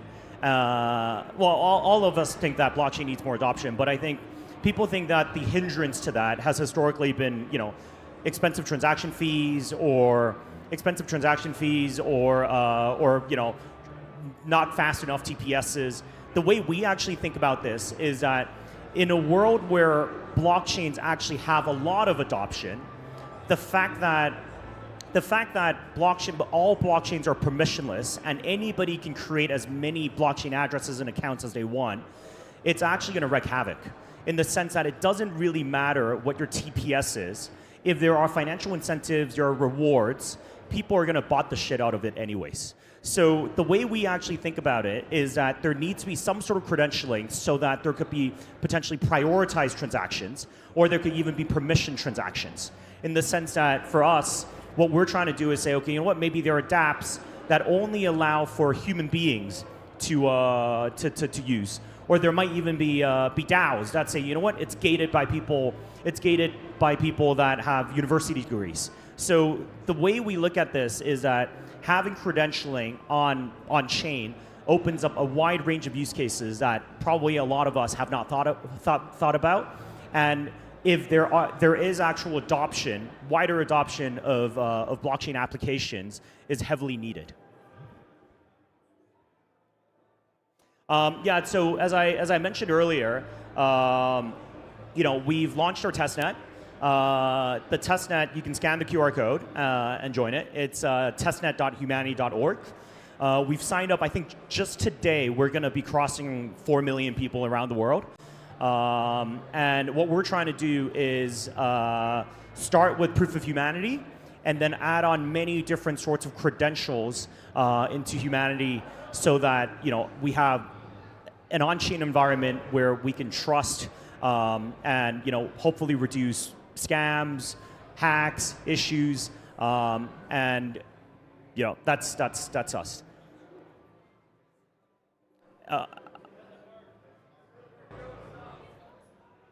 The QR code did not. Sorry, the QR code's not working. Well, my guy here. I need to find a new head of marketing now. So if that's not working, it's just testnet.humanity.org.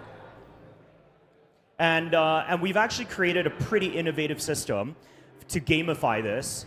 That's how we kind of organically got a good couple million people signing up. So if you go and you sign up, you can obviously use a non-custodial wallet, or we actually use Web3 Auth to create sort of social logins, a simple onboarding process for people. If you sign up, it will ask you for a referrer, and the referrer you can use is just T, single letter T. And what we've done was we actually gamified it, so we actually got a lot of people to refer their friends, obviously in anticipation for potential rewards, airdrops, et cetera, et cetera. I think one thing that we also didn't have on this slides is we're actually be launching a product, our very first product, targeted at the Web3 industry very soon. It's called Fairdrops.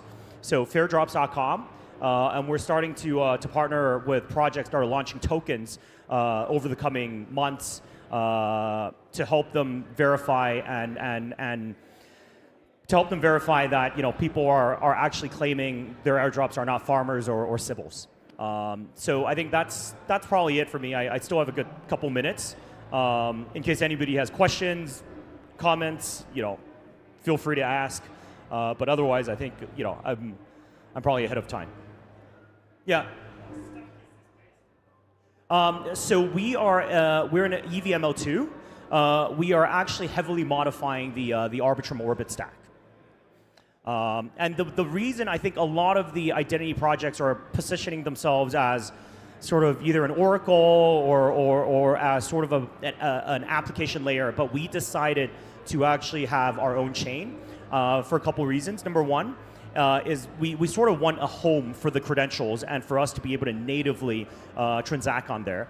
And then the other thing is, working with sort of cross-chain solutions, layer 0 and direct integrations on other blockchains, the whole idea is that a single human ID will actually allow you to incorporate multiple different types of addresses, potentially even an SVM address or any other blockchain, so that these credentials can also be used on applications built on other chains. So maybe there's a better version of pump.fun that actually says, every human can only buy up to X% of the initial supply when the token launches, right? So there are a lot of these use cases that we haven't explored yet, but I think will be very interesting.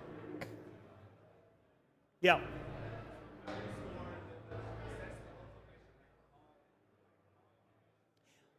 Yeah, so the way the identity validators work is that we actually don't store the information. So if Harvard wants to say that, Harvard as an identity validator wants to say that you went to Harvard, Harvard is keeping whatever information they have and they're issuing a credential on chain. Okay, so there's that. When it comes to the biometrics piece, we are technically, the foundation is technically the identity validator for that. And the way it works is that we are actually not storing any sort of raw data. We're taking the patterns, turning into a biometric signature, and then comparing the hashes.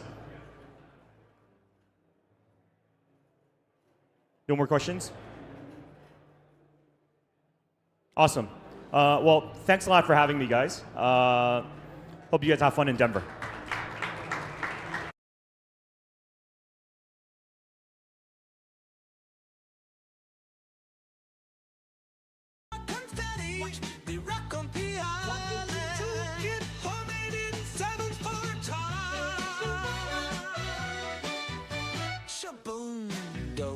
Efficiency pulse.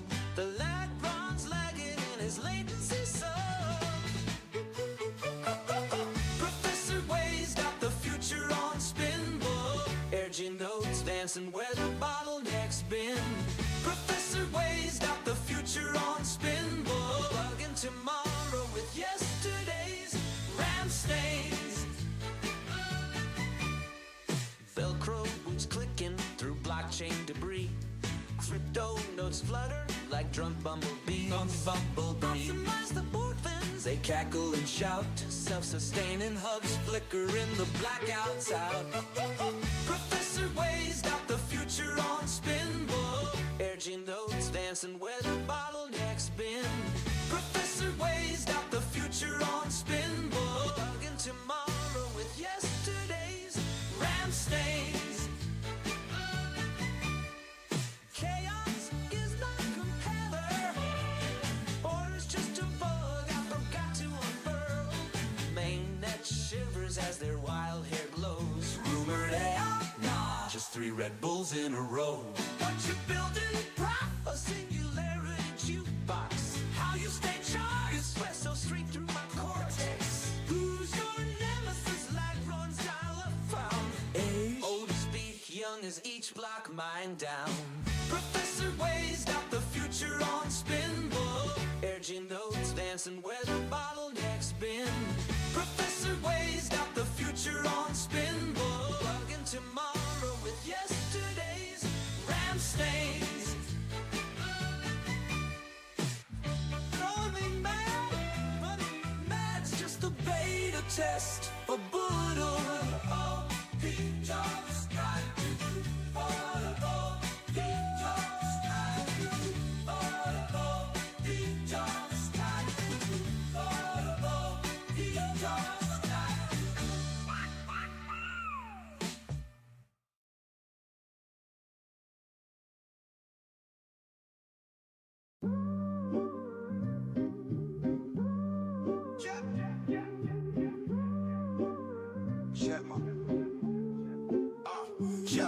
Centralized risk, flex and weak API chains. Regenerate a roll up, unity in the veins. I blast, cut through that foot disguise. Fortress walls, bulletproof. Watch scams die. How you rebuild? Collide. How we win? Don't fade. 80-year-old beam stitch the fractured map. Brittle hearts pumping, but I'm no cap. Yeah. We multiply when we unite. Singularity surge, protocols ignite.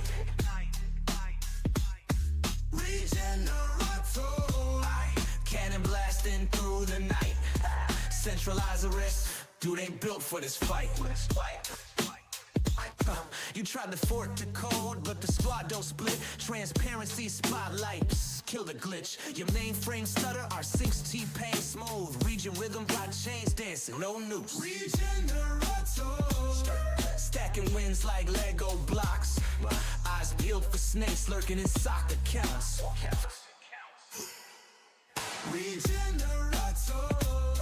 Fortress lock, no picking locks. Brutal mobs to cure your system's chicken pox. I'm the algorithm king.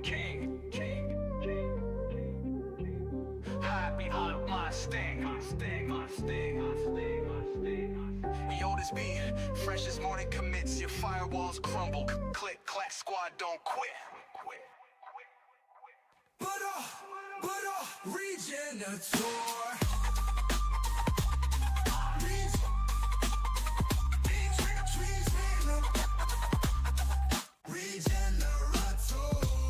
We multiply when we unite. Singularity surge, protocols ignite.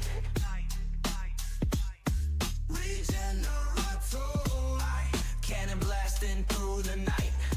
Centralize the risk, dude ain't built for this fight. But Regenator.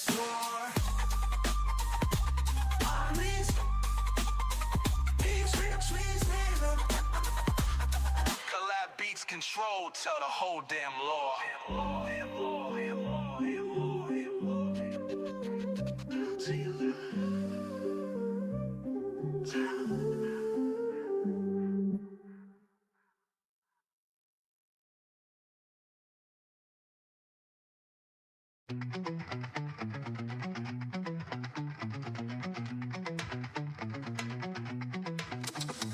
Sap of a sword with a 2-spoon and blade.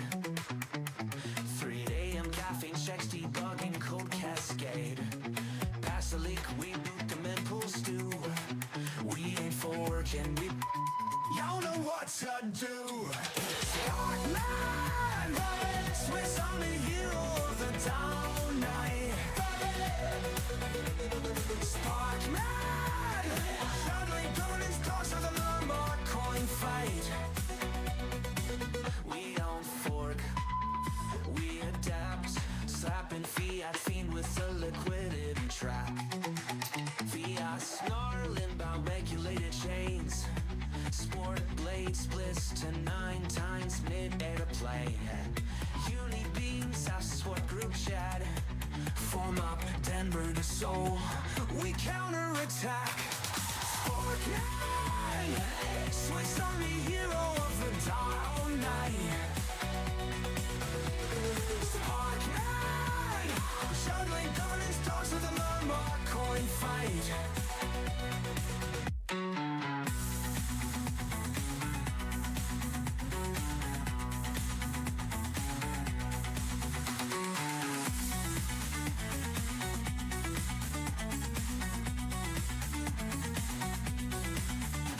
Snarling about regulated chains. Spork blade splits to 9 times mid-air plane. And uni beams has to squad group chat. Form up Denver to Seoul. We counterattack. Sparkman, Swiss Army hero of the dial night. Sparkman, juggling governance talks with a Myanmar coin fight. We don't fork. We don't fork. Fiat snarling about regulated chains. Sport blades, blades to 9 times mid-airplane. Uni beam, Sasquatch group chat.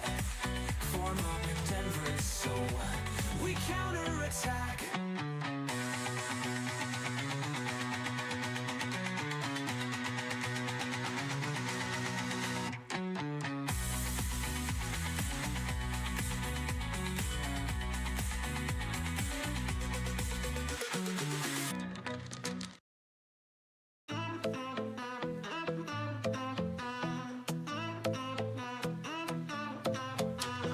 Deep pools hum where the currents align. 8th century sharp like blockchain wine. Adaptive omissions, volatility sieve. Watch the ripples, whispers hot before the dive. Liquidity surge. Now heart's burning. Fluid fist clenches. Token hoarders, the ends decay. Calming the riptide where panic can't stay. Submerge. Hoarders, greed clogs the riverbed thick. Whale flicks tail, instant bridge fix. Stash your bags, last the deep pools king. My tidal waves, just the vault going. Flow, oh, oh, flow, roll, roll. Let the ether breathe, let the ether breathe. Flow, oh, oh, flow, oh, oh. Token hoarders, snarls, I'll bottleneck the streams. Whale pool smirks, armor glints, moonbeam. Bring your dams, bring your greed wall schemes. My liquidity's older than your Ponzi memes.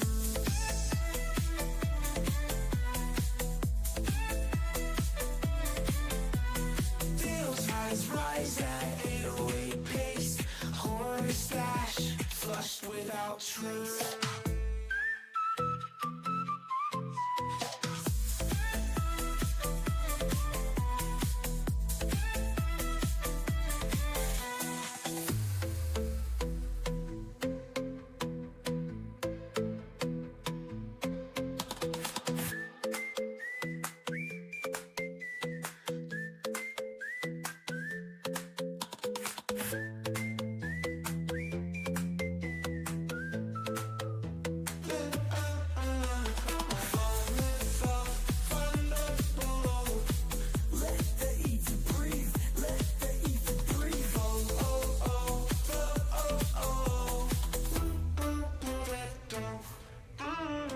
Token hoarder snarls, I'll bottleneck the streams.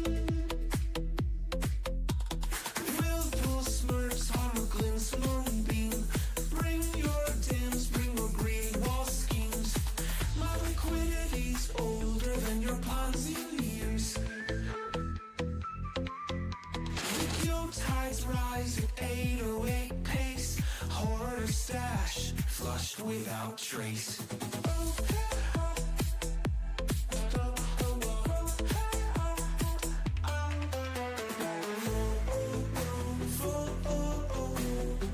Let the ether breathe, let the ether breathe.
crypto free and warm.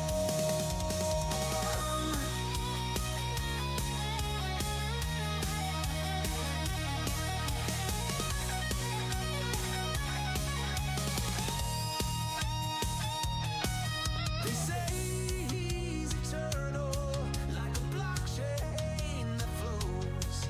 Where freedom needs defenders, that's where Captain goes. So raise your notes up high, let your smart contracts fly.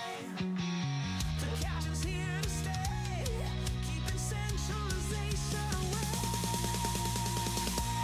Captain Ethereum, forever. Captain shows the way, from the Genesis block to a brighter day.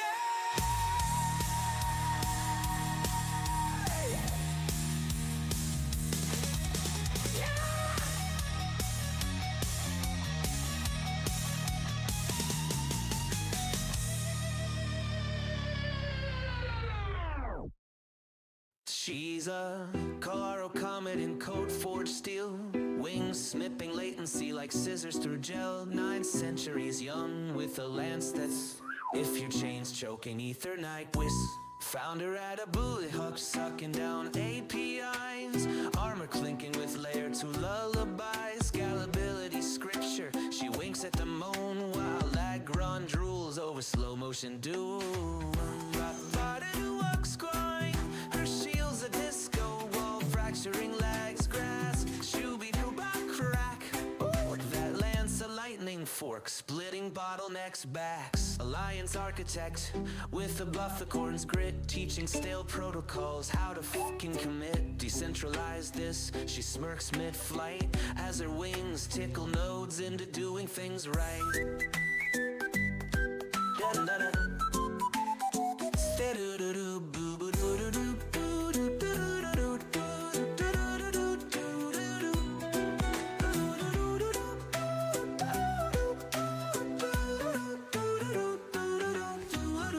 Alliance architect with a bufficorn's grit, teaching stale protocols how to fucking commit. Decentralized this, she smirks mid-flight as her wings tickle nodes into doing things right. Up to do with for do with for do with do do with do do do do do do.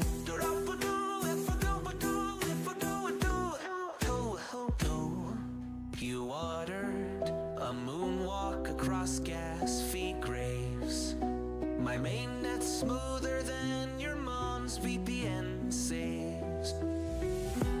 Daughter of the Rockies, high-speed high priestess, scales of justice ballast on a mempool express. Next bottleneck, I see mountain crush it.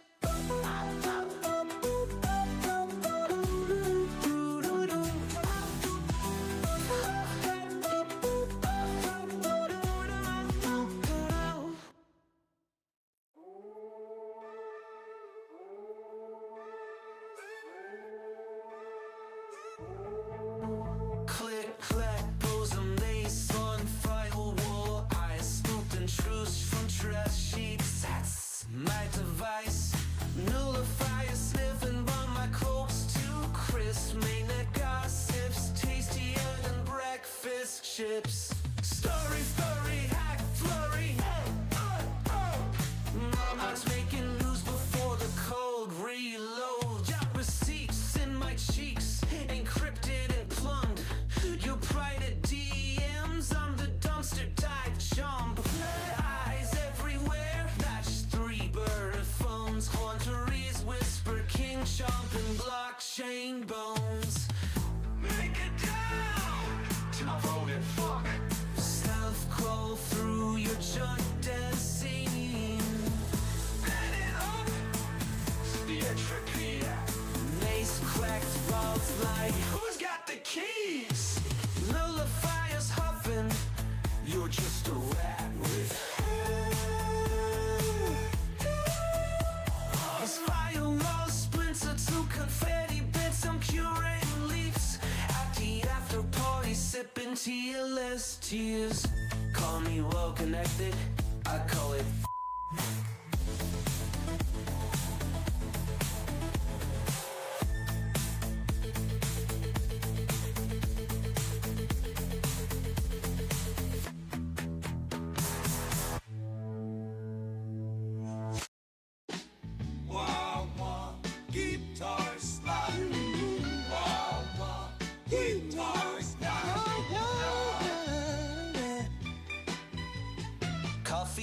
drip and the lab coat on fire. Sticky note constellation stuck to the ceiling wire. Gas fees are confetti. Watch me. They rock on PI. Toolkit homemade in 7/4 time. Shaboom goes the efficiency pulse. The lag runs lagging in his latency sub. Professor Wade's got the future on spinball. Urging notes dancing where the bottleneck's been.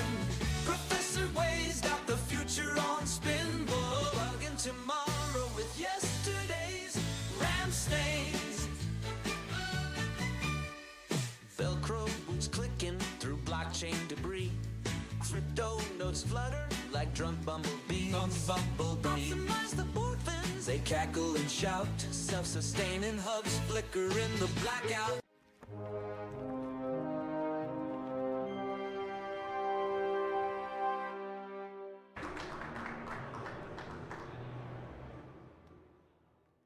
All right, thank you, everybody. One of the last panels here, but thank you for joining us. Hope everyone's having a good ETH Denver so far. Today, we're going to be chatting about decentralized media on Ethereum.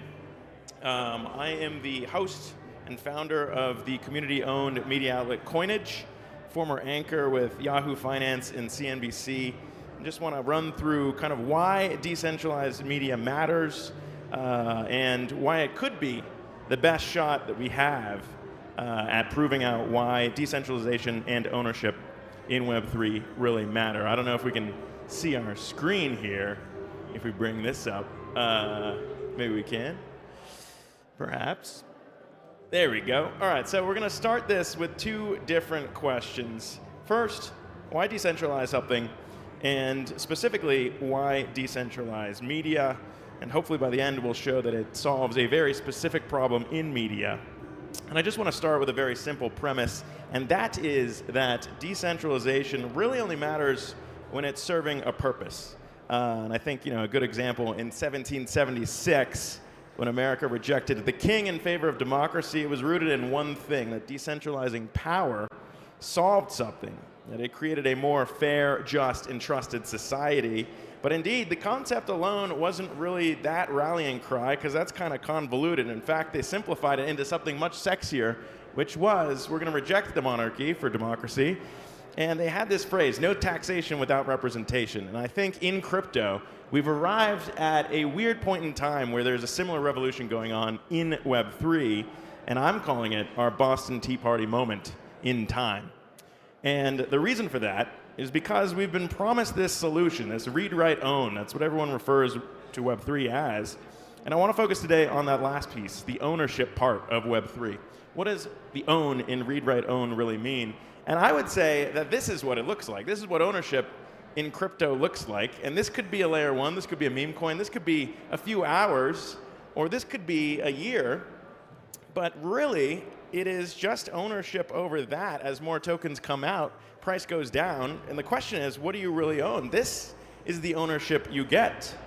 And I would say that meme coins are actually even worse, because they were supposed to be about community. It was supposed to be that we would all team up together in meme coin land. And Murad, one of the big voices in meme coins, his phrase, stop trading and believe in something, I think it's even worse than that, because if you're in Web3, you really do want to believe that this technology is here to create community. And I'm going to propose that we should have a different viewership of ownership in Web3. And in fact, we shouldn't have that phrase of stop trading and believe in something, but we should have stop simping and own something, is what I'm calling this new age. And what do I mean by that? I mean that we should rethink what it means to own in Web3, that we really do need to own something and not just have a token that gets dumped on us again and again. And so today I want to talk about what that means in Web3 and how when you bring together a community that owns something together, you can actually add to the value of the thing. And so let's talk about it in this lens of why decentralize and what is the purpose.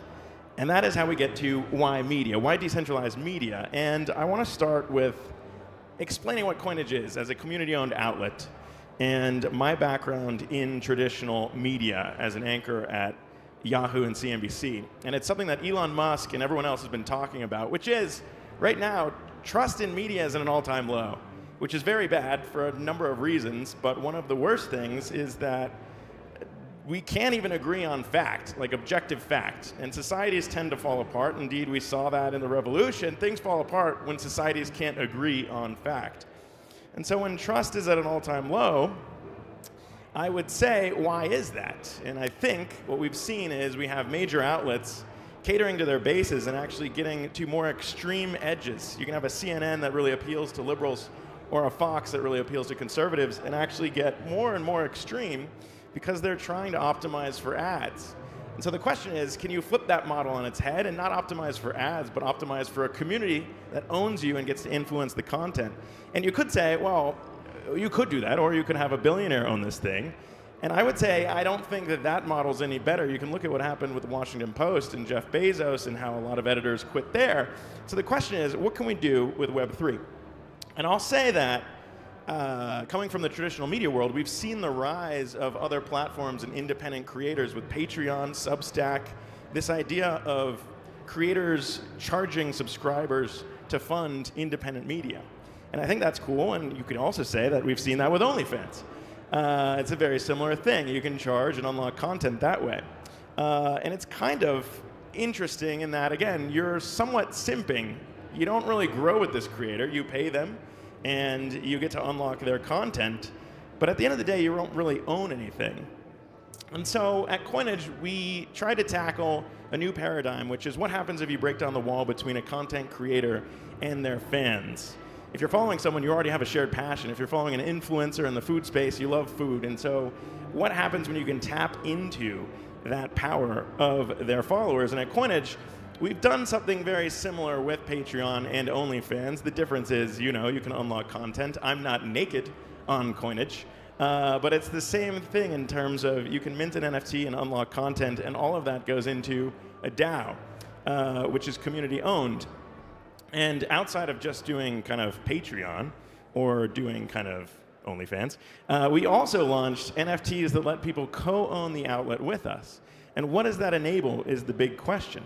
And what we've seen in our little existence is that when people mint these membership tokens, they can vote on the content. It actually leads to more trusted content because there's transparency in terms of bringing together conflicting biases within a community. You can have someone who says one thing and debate it in our token-gated Telegram, and you can have co-owners vote, so it's not just, again, a biased media outlet trying to push one agenda. And actually, as we've done this, we've actually seen Coinage grow faster than the competition in year one because by converting a passive subscriber into a co-owner, it's actually led to more engagement.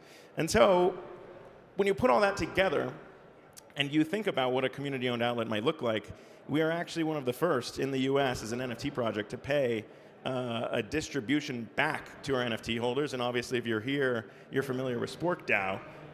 And so that is maybe not new to you. But in the world of media, I would say that it is revolutionary in the idea of bringing together a community to serve a higher purpose, to serve for more transparent and trusted media, very much in line to what we were doing back in 1776.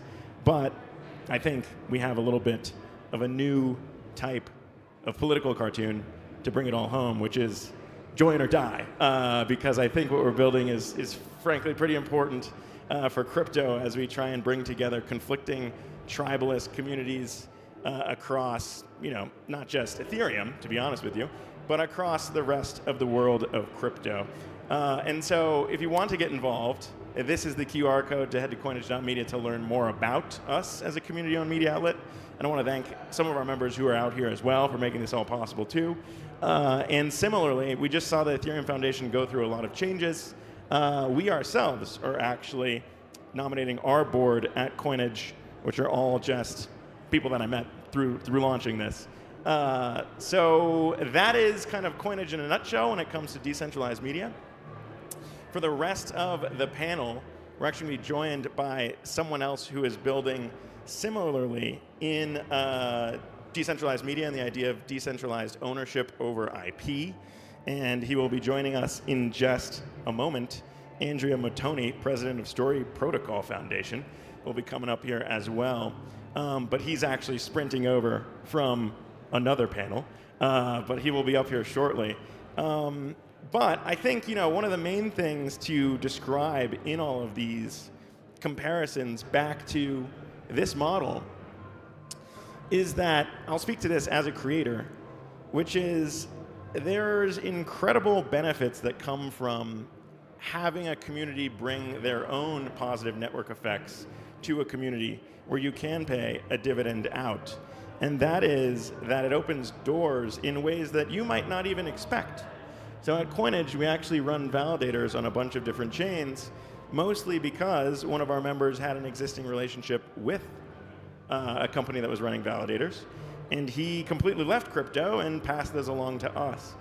And so I just use that as an example in terms of bringing together people who, again, are in the same content niche and have similar interests and vote on these things with us to help us make the space better, not just by covering crypto, by the way, in a more transparent and trusted fashion, but also in a way that lets us walk the walk as a DAO.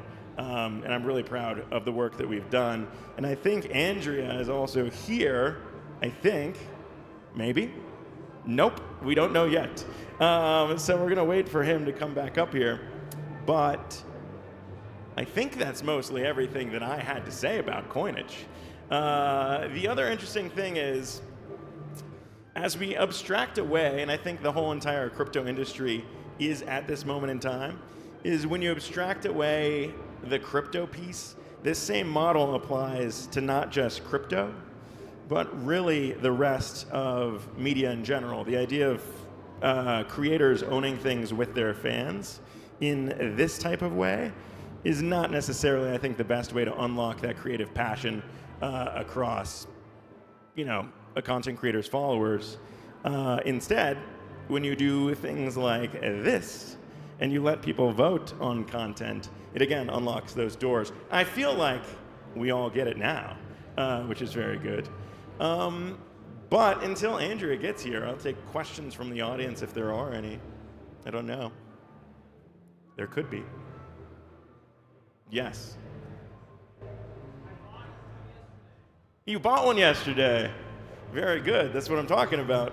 Yes, the idea, by the way, I don't want to shill this any harder than I already have, but the idea of creating a scarce supply of NFTs that correspond with ownership in something like this is that you can kind of grow over time in a sustainable way. I think if we go back to this chart and the idea of crypto projects trying to figure out what the right quantity is that you're basically trying to figure out what supply is going to look like or what demand is going to look like in the future.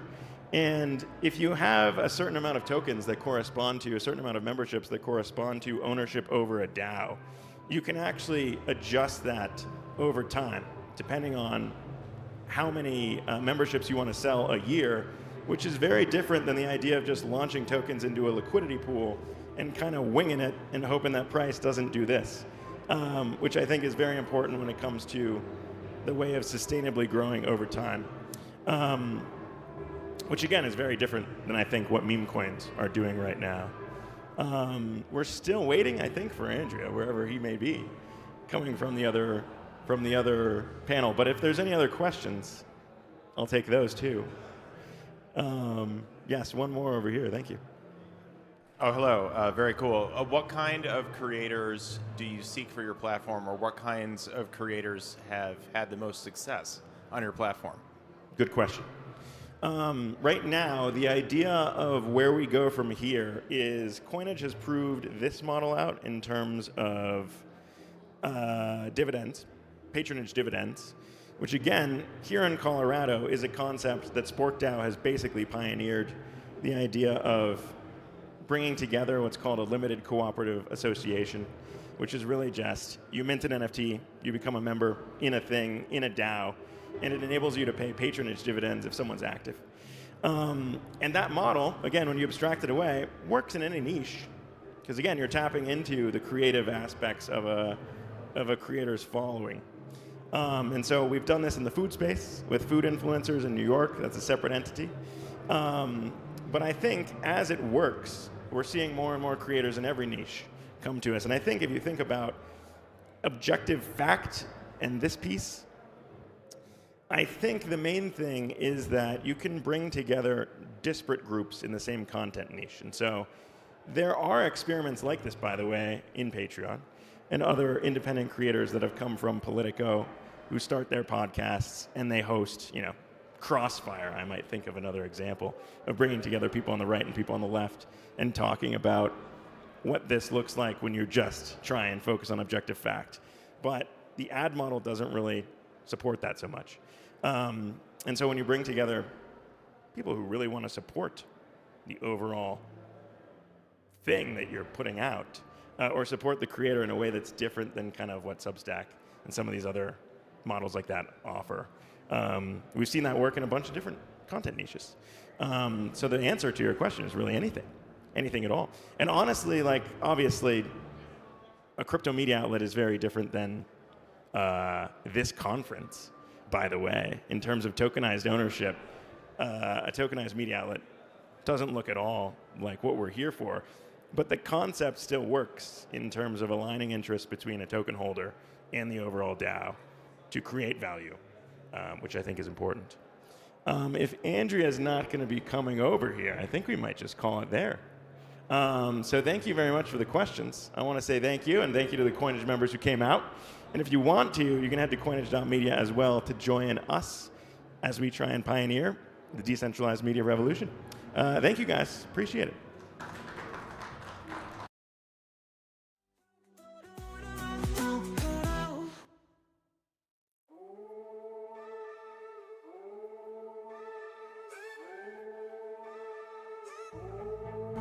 Click, clack, pose a mace on firewall. I spooked intrudes from trash sheets. That's my device. Nullifier sniffing by my cokes too crisp. Mainnet gossips tastier than breakfast chips. Story, hack, flurry. Mama's making news before the cold reload. Got receipts in my cheeks, encrypted and plumbed. Your private DMs, I'm the dumpster dive chump. Eyes everywhere, match 3 bird phones. Quantaries whisper, king chomp and blockchain bones. Make it down to my voted fuck. Stealth crawl through your junk dead scene. Add it up to the entropy. Mace cracked vaults like, who's got the keys? Nullifiers huffing, you're just a rat with these firewall splinter to confetti bits. I'm curating leaves at the after party, sipping TLS tears. Call me well connected, I call it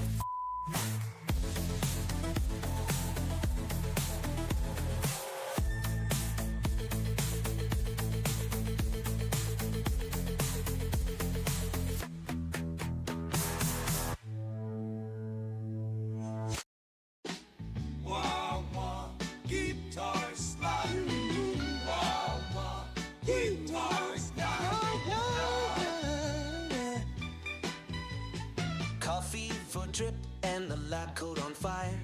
Sticky note constellation stuck to the ceiling wire. Gas fees are confetti. Watch. They rock on PI. Get homemade in 7 for time. Shaboom, dose, efficiency pulse. The lag runs lagging in his latency so. Professor Way's got the future on spinball. Urgent notes dancing where the bottleneck's been.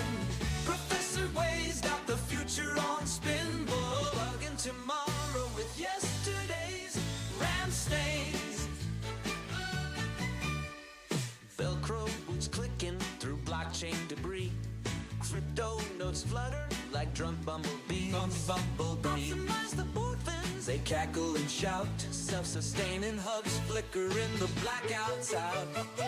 Professor Professor Way's got the future on spin, urging nodes dancing where the bottleneck's been. Professor Way's got the future on spin, bugging tomorrow with yesterday's ram stains. Chaos is not a compeller, or it's just a bug I forgot to unfurl. Mainnet shivers as their wild hair glows. Rumored AI, nah, just 3 Red Bulls in a row.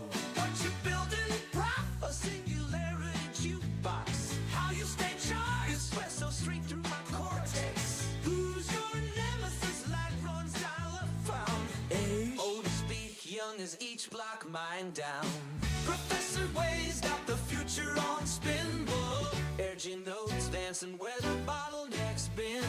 Professor Way's got the future on spin, bugging tomorrow with yesterday's ram stains. Throwing me mad, but mad's just a beta test for Boodle. Oh, he just tried to do.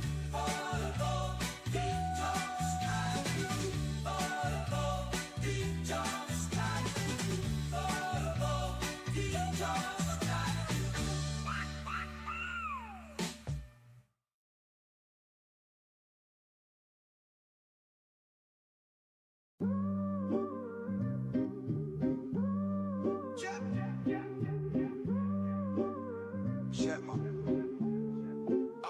Yo, Centralized, flexing weak API chains. Regenerate, roll up, unity in the veins. I blast, cut through that foot, disguised fortress walls, bulletproof. Watch scams die. How you rebuild? Collide. How we win? Don't fade. 80-year beam stitch the fraction map. Brittle hearts pumping, but I'm no cap. Regenerate. Yeah, we multiply when we unite. Singularities surge, protocols ignite. Regenerate. Cannon blasting through the night. Centralized arrest, dude ain't built for this fight.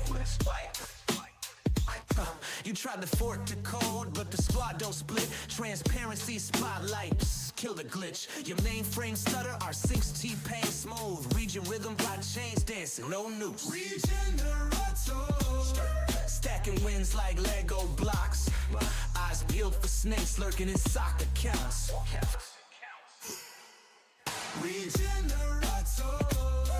Fortress lock, no picking locks. Brutal mobs to cure your system's chicken pox. I'm the algorithm king. Hide behind my sting. Yo, this be fresh as morning commits. Your firewalls crumble. Click, clack, squad don't quit. But Regenator.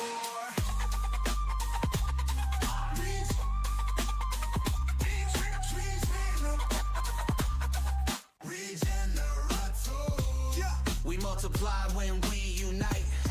Singularities surge, protocols ignite.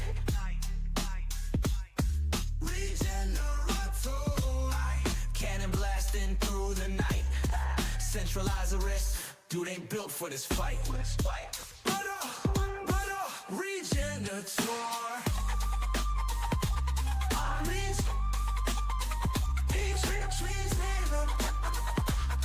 Collab beats control, tell the whole damn law.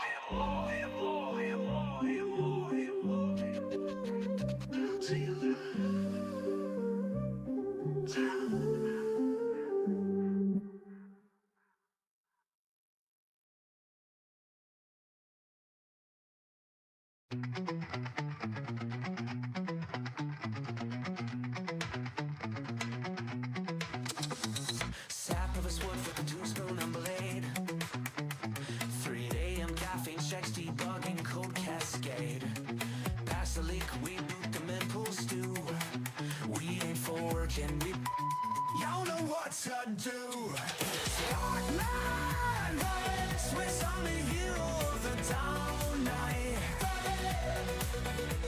Sparkman, juggling opponents, cause of the Lombard coin.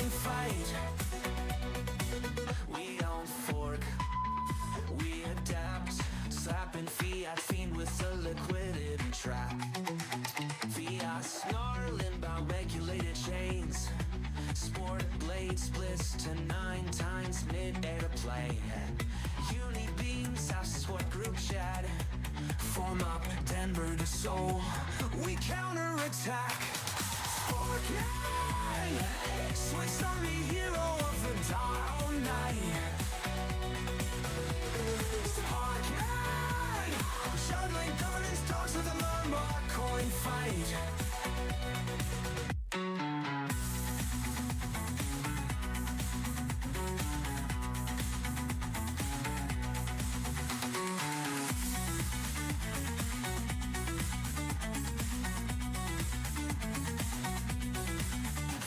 Snarling about regulated chains. Spork blade splits to 9 times mid-airplane. Uni beams, Squad group chat. Form up Denver, so we counterattack. Scorpion, Swiss Army hero of the dial night. Scorpion, juggling governance talks with a Myanmar coin fight. We don't fork. We don't fork. Fiat snarling about regulated chains. Sport blade splits to 9 times mid-airplane. Uni beams, Squad group chat. Form up Denver, so we counterattack.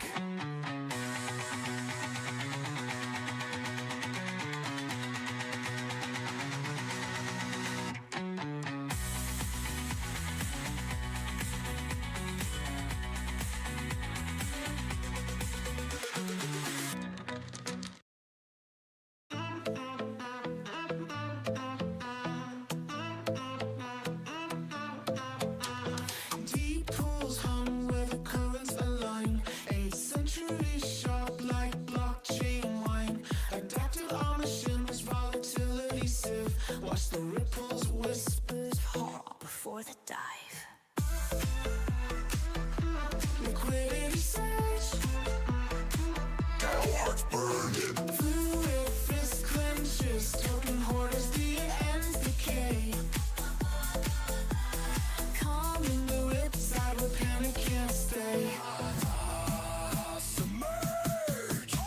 Hoarders, greed clogs the riverbed thick. Whale flicks tail. Instant bridge fix. Stash your bags, laughs the deep pools king. My tidal waves, just the vault going. Flow, oh, oh, flow, oh, oh. Let the ether breathe. Let the ether breathe. Flow, oh, oh, flow, oh, oh. Token hoarder snarls, I'll bottleneck the streams. Whale pool smirks, armor glints, moonbeam. Bring your dams, bring your greed wall schemes. My liquidity older than your Ponzi meme.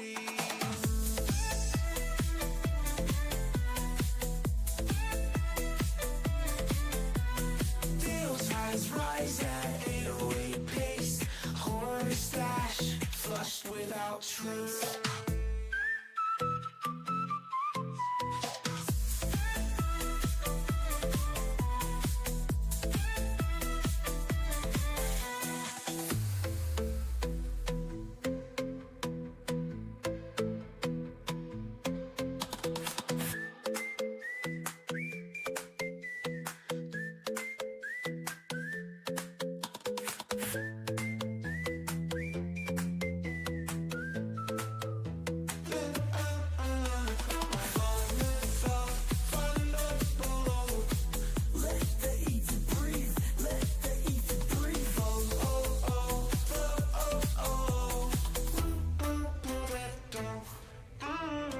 Token hoarder snarls, I'll bottleneck the streams. Whirlpool smirks, armor glints, moonbeam. Bring your dams, bring your greed wall schemes. My liquidity's older than your Ponzi years. Yo tides rise at 808 pace. Hoarder stash, flushed without trace.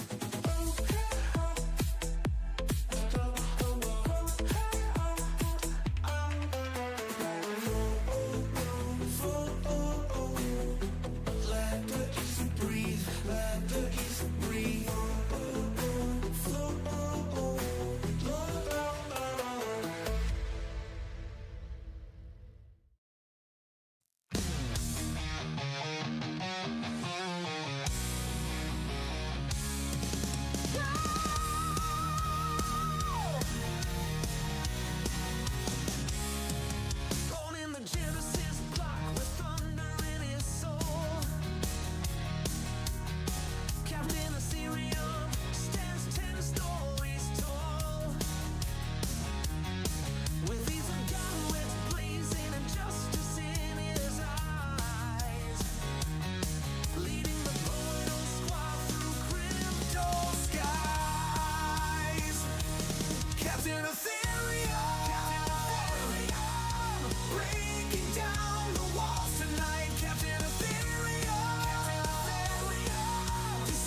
She's a Colorado comet in code forged steel, wings snipping latency like scissors through gel. 9 centuries young with a lance that's, if your chain's choking Ethernet whiz. Found her at a bullet hook sucking down APIs, armor clinking with layer 2 lullabies. Scalability scripture, she winks at the moon while Lagron drools over slow motion doom. Her shield's a disco wall, fracturing legs, grass, shooby-doo-bop crack. Ooh, that lance a lightning fork, splitting bottlenecks backs. Alliance architect with a bufficorn's grit, teaching stale protocols how to fucking commit. Decentralized this, she smirks mid-flight as her wings tickle nodes into doing things right. Da-da-da-da. Stay-doo-doo-doo, boo-boo-doo-doo-doo.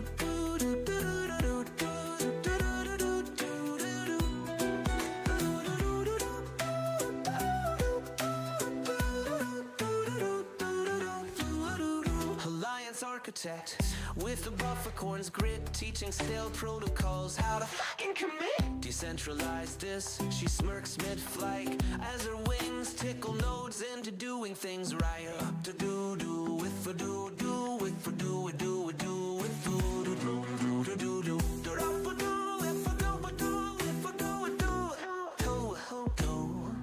You ordered a moonwalk across gas feet graves. My mainnet's smoother than your mom's VPN saves. Daughter of the Rockies, high-speed high priestess, scales of justice ballast on a Memphis Express. Next bottleneck, I see mountain crush it.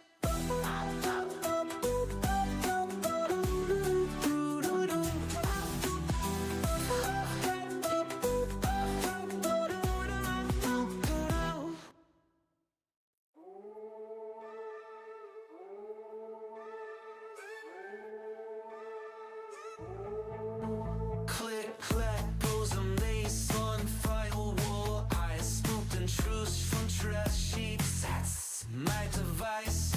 Nullifier sniffing on my coats too crisp. Mainnet gossips, tastier than breakfast chips. Story, furry, hack, flurry. Mama's making news before the cold reload. Got receipts in my cheeks, encrypted and plumbed. You private DMs, I'm the dumpster dive jump. Eyes everywhere, not just 3 bird phones. Haunteries whisper, king chomp and blockchain bones. Make it down to my voted fuck. Stealth crawl through your junk dead scene. Headed up to the entropy. Mace cracked vaults like, who's got the keys? Nullifier's huffing, you're just a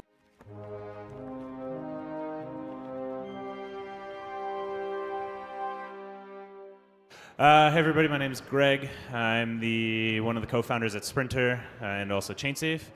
And going to talk to you a little bit today about solving, but more from the solver market side and kind of like the distribution, and get into some statistics about like what's really happening behind the scenes.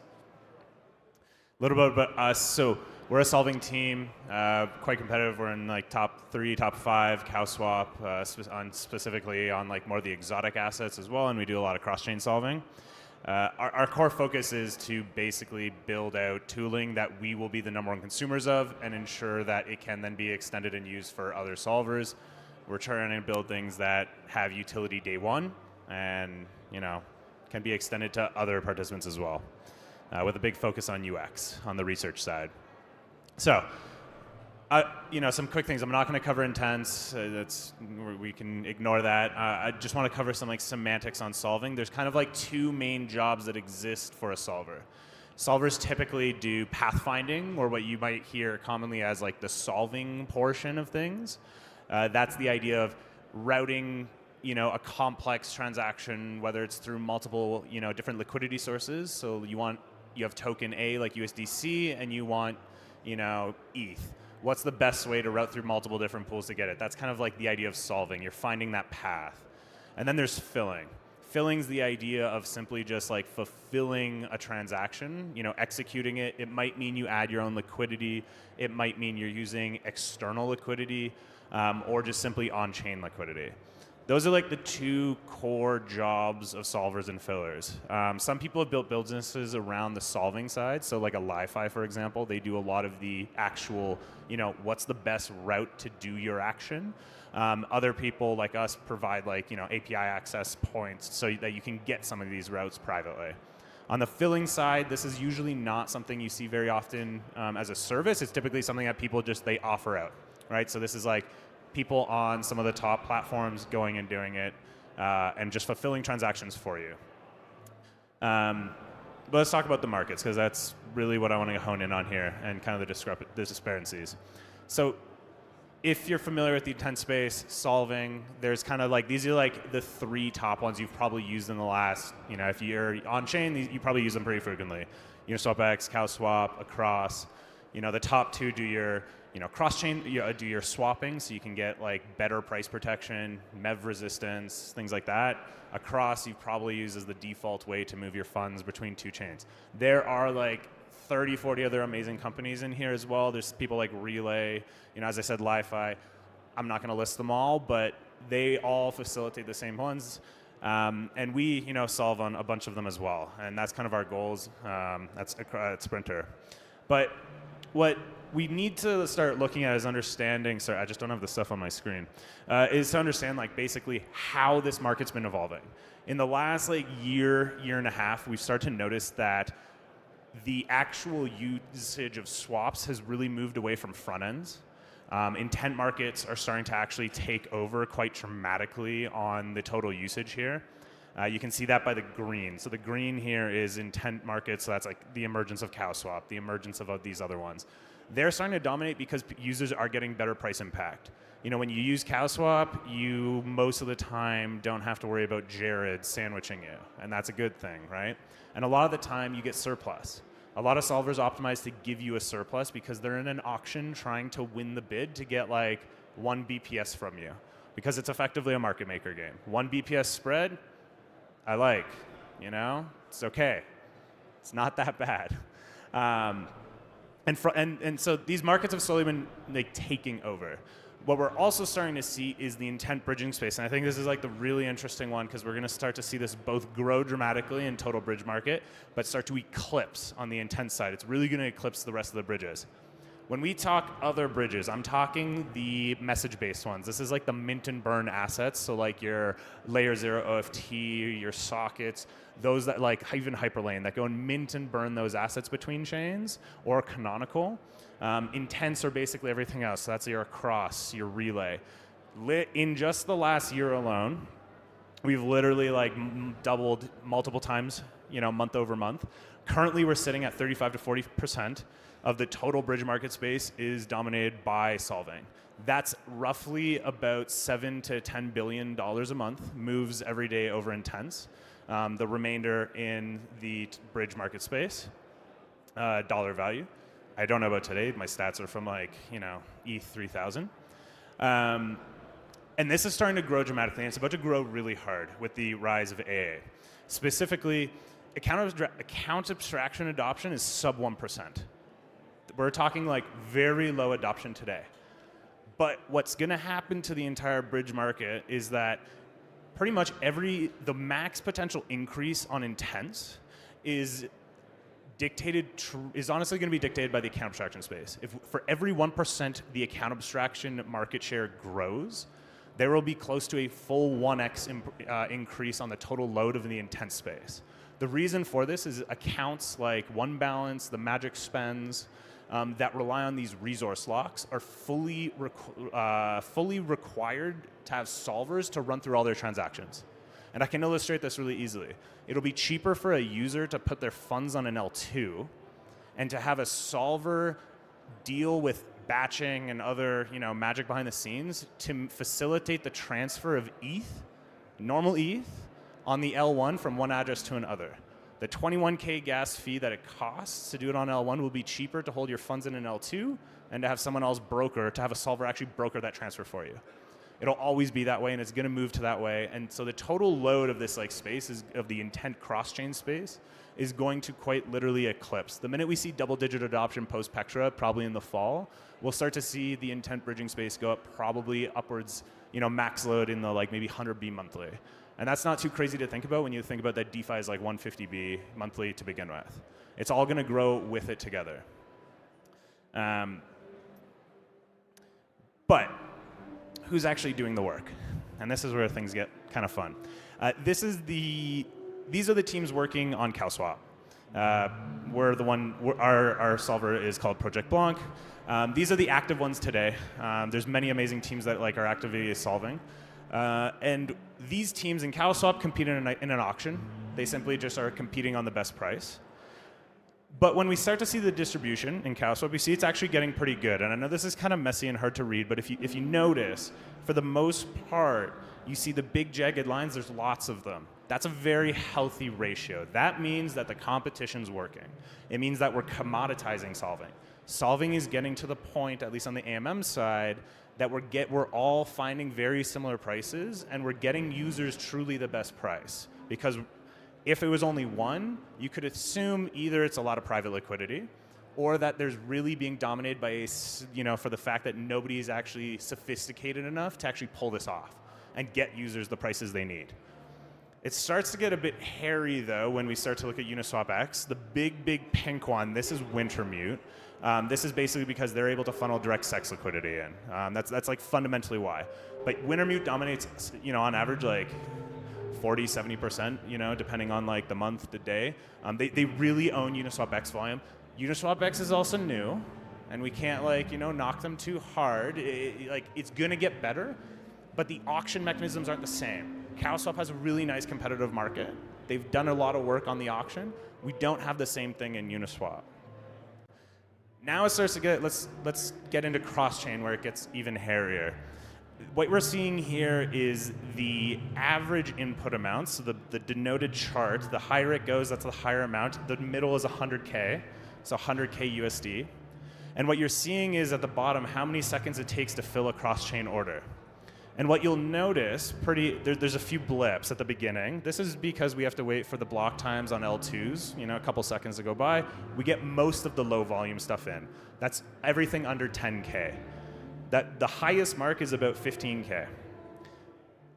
60 seconds, 90 seconds, and 120 mean greater than. So it's greater than 120. Most of the volume that you do, if you go anything over 10K, it's not getting transferred. You'll never have it land faster than that 4-second window that all these intent bridges claim that you're going to get. And there's a reason for it. The distribution of who's actually doing your jobs. What we're seeing is the line. That is the number of solvers participating in the auction given volume ranges. So up to $10 to $100, we have the most amount of solvers competing because it's very cheap and very easy to fill, and they're willing to risk it for the biscuit, But as we start to get anything over 10K, it falls off and goes under 20 solvers, and by the time you actually get to the 100K mark, we basically have 2 to 3 people filling, we have 3 people filling all transfers. And this is across data for what it's worth. They're the most lenient on giving us the addresses of who relayers are. Everyone else, it's a black box, and usually one solver, or 2. But let's double down a little bit more. Here we have the top 3 relayers in across. We have relayer 1, which is blue.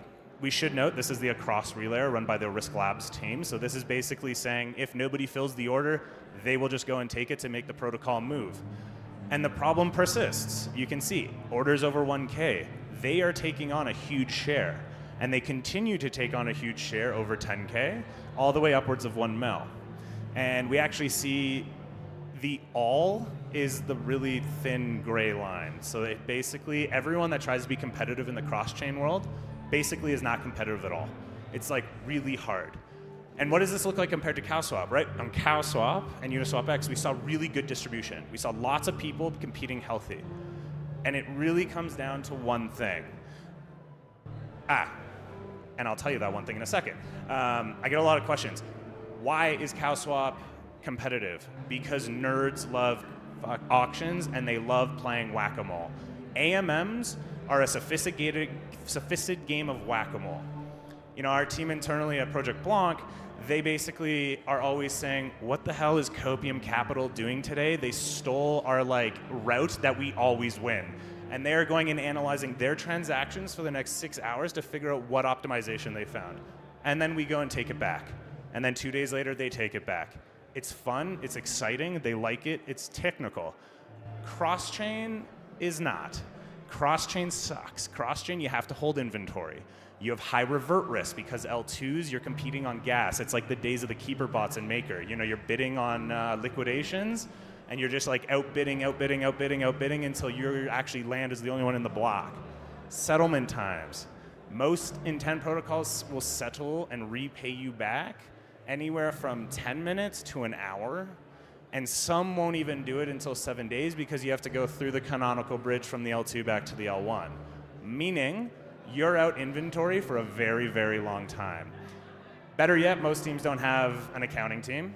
They don't have anybody doing delta neutral strategies like futures. And so when ETH wicked $1,000 down in the last month, we basically saw a lot of solvers nuke their profits for 3 months. And that's because they were just stuck holding the wrong asset for too long. And that's because you have to make a bet. What chain do I go on with what asset on what day at what hour? Because you have no idea that Blast just launched a new liquidity mining campaign and it's just WBTC because that's what's hot. You got to make the bets. Order flow is also king. I'm running out of time. Anyway, 6 seconds. So one of the things we're doing at Sprinter is to fix a lot of these problems in the cross-chain space, and that's what we're going to be doing. Thank you. I'm out of time.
She's a Colorado comet in code forged steel, wings snipping latency like scissors through gel. 9 centuries young with a lance that's if your chain's choking Ethernet whiz. Found her at a bullet hook sucking down APIs, armor clinking with layer 2 lullabies. Scalability scripture, she winks at the moon while Lagrange rules over slow motion doom. Her shield's a disco wall, fracturing legs, grass, shooby-doo-bop crack. Ooh, that lance a lightning fork, splitting bottlenecks backs. Alliance architect with a bluff acorns grit, teaching stale protocols how to fucking commit. Decentralized this, she smirks mid-flight as her wings tickle nodes into doing things right. Da-da-da-da.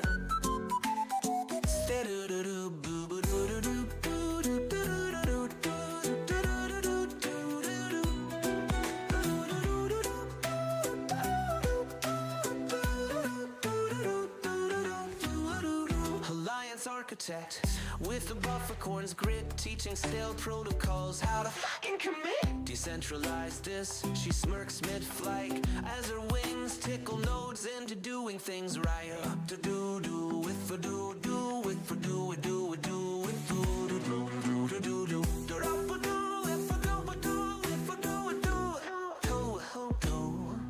You ordered a moonwalk across gas feed graves.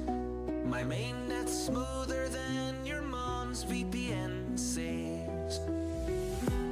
Daughter of the Rockies, high-speed high priestess. Scales of justice ballast on a Memphis Express. Next bottleneck, I see mountain crush it.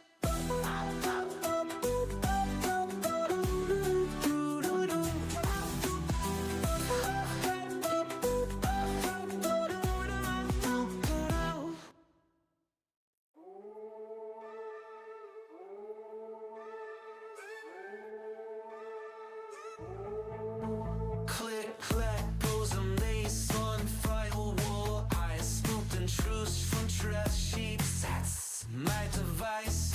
Nullifier sniffing by my clothes too crisp. Mainnet gossips, tastier than breakfast chips. Story, hack, flurry.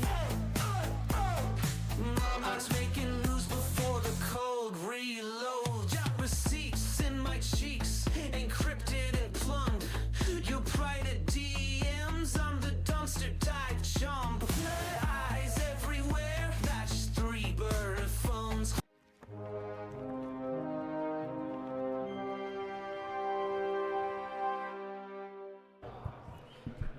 Give it up harder. More. Do I have reverb? Reverb. All right. There's a lot of echo for me. I can hear myself. It's going to get weird. So do you guys know what PMF stands for? Product Market Fit. We're all aware of the fact that we seem to have a lot of dialogue about it on the internet. So today we're going to do a little bit of a debate type style format where people do need to take positions, and they should and they will. I want us to give people a moment to introduce themselves, but I think I'm going to do like general introductions. This is Tony Olendo, co-founder of Wi-Fi. Maya, your last name again, remember? Kadel, Maya Kadel. Big name in African scene for bringing on developer talent for education and helping teams like find their way in general for product market fit. Rocco, let's just be honest, like you built a lot of stuff, but now you're kind of like in the fun side of things. You're in the VC side of things, man, and like I think we need to hear what that feels like as a product market fit world. The views expressed here do not necessarily represent Ethereal. And then we have, I don't really think I need to introduce Joseph DeLong, but this is what Joseph DeLong looks like. And he's built a million different things that are very well known in the space. I encourage you to Google them, but don't go too hard. Myself, I'm the co-founder of Parable. We work on internet infrastructure and Ethereum infrastructure that goes on works on battery-powered devices. We're all here to kind of talk about what the hell is going on and where we're going. So I want to give you guys that brief introduction, but let's start off with what trends for your opening statements have frustrated you the most in the last couple of years, and why has it contributed to real PMF being difficult to achieve in the space? So yeah, what trends have frustrated you as you've watched people try and build for the last couple of years, and why do you think that it's caused a lack of PMF in a lot of different tranches of the industry? I think the macro trend of thinking about what is happening right now, what is the best, most hyped thing, and then investing like that's going to continue into infinity. You're saying keeping with whatever you think is hyped. Yeah. If it's NFTs or it's AI right now, whatever that is, as an investor, all I can think about is what's happening now will continue forever. And so they'll only invest in things that are like, but as a builder, you have to like plan like 6 months, a year and a half in advance. So when that market happens, it's all like kind of just. All right, Maya.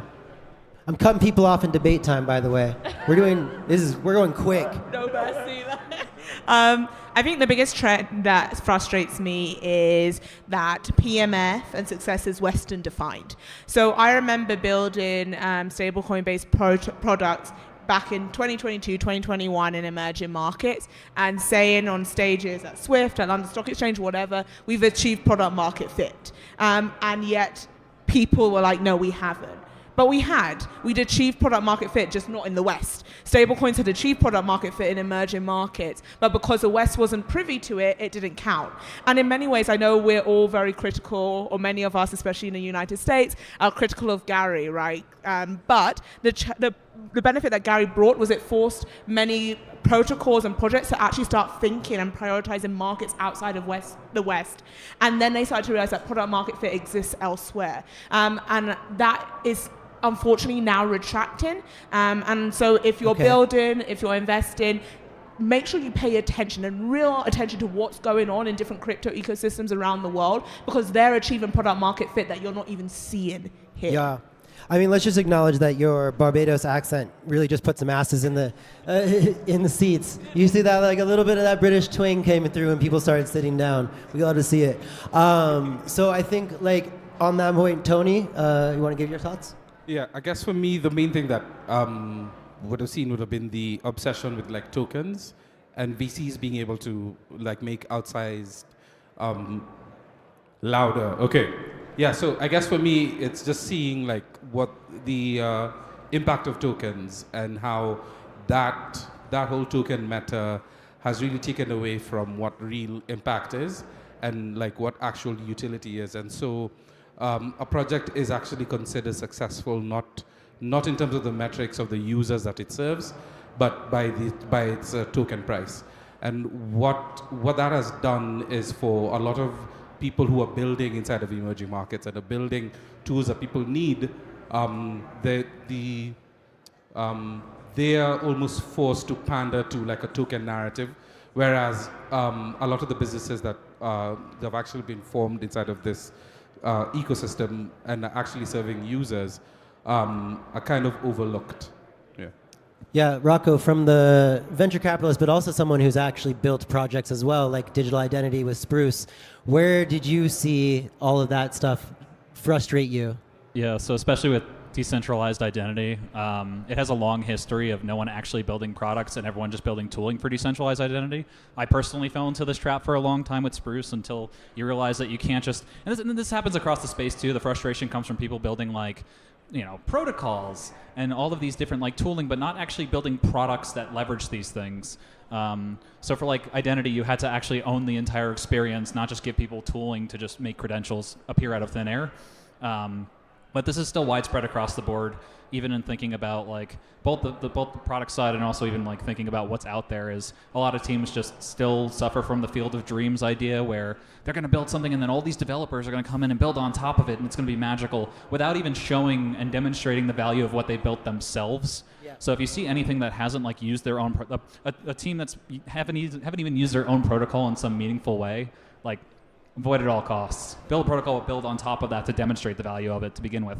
Show people what they can do. Don't just like put it out there and be like, yeah, they're going to build on top of it and it's going to be magical. Which lends to marketing being the thing that wins. So let's do this like proper first question, right? I think it's important to know where we've been in order to know where we're going. So in classic literature and philosophy, there's a concept called the fool's money maxim, which is oftentimes like a fool and his money is easily separated, or kind of evolved into what's called the sucker's bet. And we see, like for the last few years, we see insiders and venture capitalists weaponizing FOMO towards what inevitably becomes the sucker's bet. So what do you think is what is this trend of purposefully weaponizing a sucker's bet on somebody?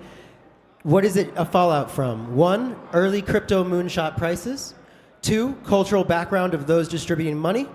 3, cultural background of industry leadership. Or 4, poor technical understanding and a lot of marketing. Yeah, you guys should have looked at the questions. I sent them to you. Pick a position. I would say, for me personally, it actually basically is kind of a mix of all, where we've seen a lot of different teams come up with like different blockchain projects, and like there's I don't know how many L2s exist now. I don't know how many USD stablecoins exist now. I think we're actually running out of alphabets that we could like add as like suffixes or prefixes to like USD stablecoins, while the data and the evidence shows that USD stablecoins have strongest product market fit outside of the US. Yeah. And so there isn't sufficient inquiry going into, well, how is it that this is the case, and what kind of utility are we seeing, and who's actually using it? And so even when we actually talking about the protocol that we are building, we're actually educating people about how people are using stablecoins from a FX standpoint, and how protocols need to exist to be able to facilitate that. And so it's just that whole dynamic of very poor understanding of the user and not really solving the user needs. Yeah. Yeah, and I think Maya was also kind of saying that earlier with your opening frustrations. And I want to give the opportunity to somebody who I think is probably the only one up here who has actually dealt with people being like, I really fucking believe in this project, or had people be like, oh, sushi, or like blah, blah, and you have to deal with like the general like vibes of how people are weaponizing FOMO of your project, or how people are saying that your FOMO is going to dump on retail or something like this. What is that trend for you? Yeah, like you. There we go. Okay, like you said, I think my stance is for people have a poor technical understanding of how these what they're investing in or buying into. Even from my perspective too, like what may seem like the future of finance or the future of protocols that you may be buying into might not be as technically sound, and it's a lot easier to get people into those things through kind of like hype cycles, and the hype really is outpacing the real valuation of some of the stuff. Like if you think of a great example of something that could have revenue that is like dominating the market is like Uniswap. Like the value of Uni like well outstrips like the value of their fee market, that like their possible future fee market, and they're absolutely dominating. But like it's just like the value is not there, and so there's everything across the board is overvalued. Damn. Yeah, I see that what you're saying. I can't believe that you are gonna say that Uniswap's. I see what you're saying. I think I'm gonna come back to it. Rocco, I want your position. I think part of it is building on this, is that I think there haven't been enough teams that understand suffering, and I mean that in a Let's fucking go. I mean that purely in a sense of like it's a very capital abundant space, and there are a lot of overfunded projects, and you have a lot of teams that haven't had to struggle and to try to bring something to market correctly, and understand that the time is against them unless they do actually build something worth using. There's no death chasing the startup a lot of the times in this space. There's no what? Death chasing a startup. Oh, there's no. Are you saying that people aren't scared enough? Like they don't feel the walls closing in. They can just keep creating roadmap or keep our runway out of just hype cycles. A little of both, yeah. Yeah. And it's always good to see teams that are like either know the clock is against them, where they have to build and ship something that people get value out of, or teams that have started even without venture funding, tried to bring something and pull something together and bring it to market. I think it's the abundance of capital. And I think that's a great point, and I'm going to just take that into you two here, because I think from the Global South perspective, or what we would call leapfrog regions, leapfrog South at Parable, I think we're all very used to having death right there at the fucking door. And we're like, and this is a huge thing we talk about with disillusionment in the space right now. The whole space is like, we're disillusioned. Oh, what do we give us something to build? I'm just going to say, I think from the Leapfrog South perspective, we've been disillusioned for a second. So what does it felt like to have death at your door as you guys like build and try and bring things forward? I mean, in my previous role, so I worked at a venture studio called Nestcoin, and I built one of the key businesses out. On board. So I took it from concept through. And we had, in different times, death at our door. Sometimes it wasn't even due to our own fault. It was actually ramifications of the West, most notably FTX. I think there's also a different nuance or pressure that you have when you're building in the global south, which is the perception that your project is worth less, and also the perception that you have to work harder to prove and validate yourself.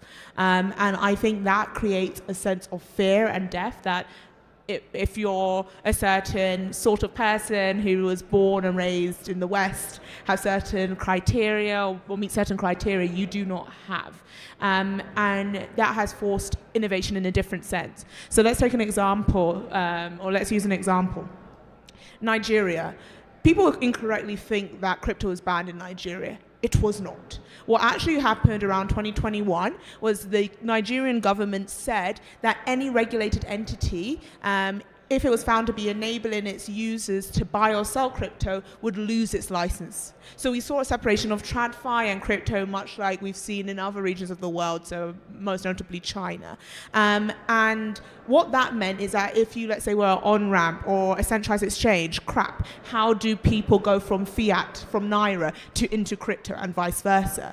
You know what the ecosystem did? They immediately responded and created and developed and pushed P2P on and off ramps. So there's this idea, and it's partly because of regulatory environment, it's partly because of the nature of some of these markets, you are constantly fighting.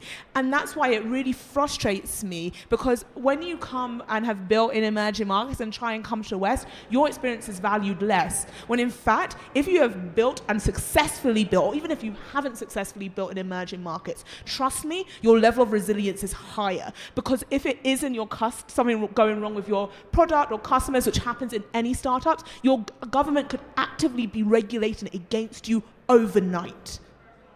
So that's why when Western projects think, oh, I'm going to expand into emerging markets, easy, and they get taken for fools. They do.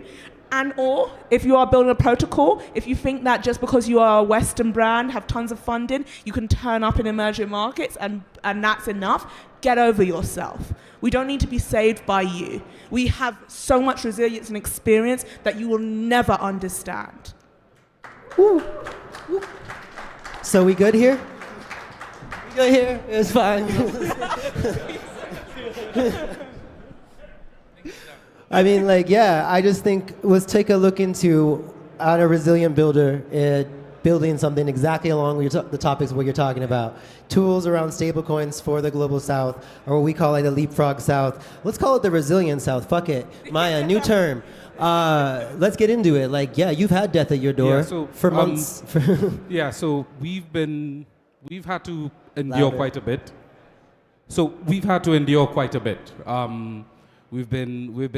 We are telling VCs that, yeah, we have people who are moving 100 million a year from Nigeria to China to buy stuff, and the VC says, is it legal?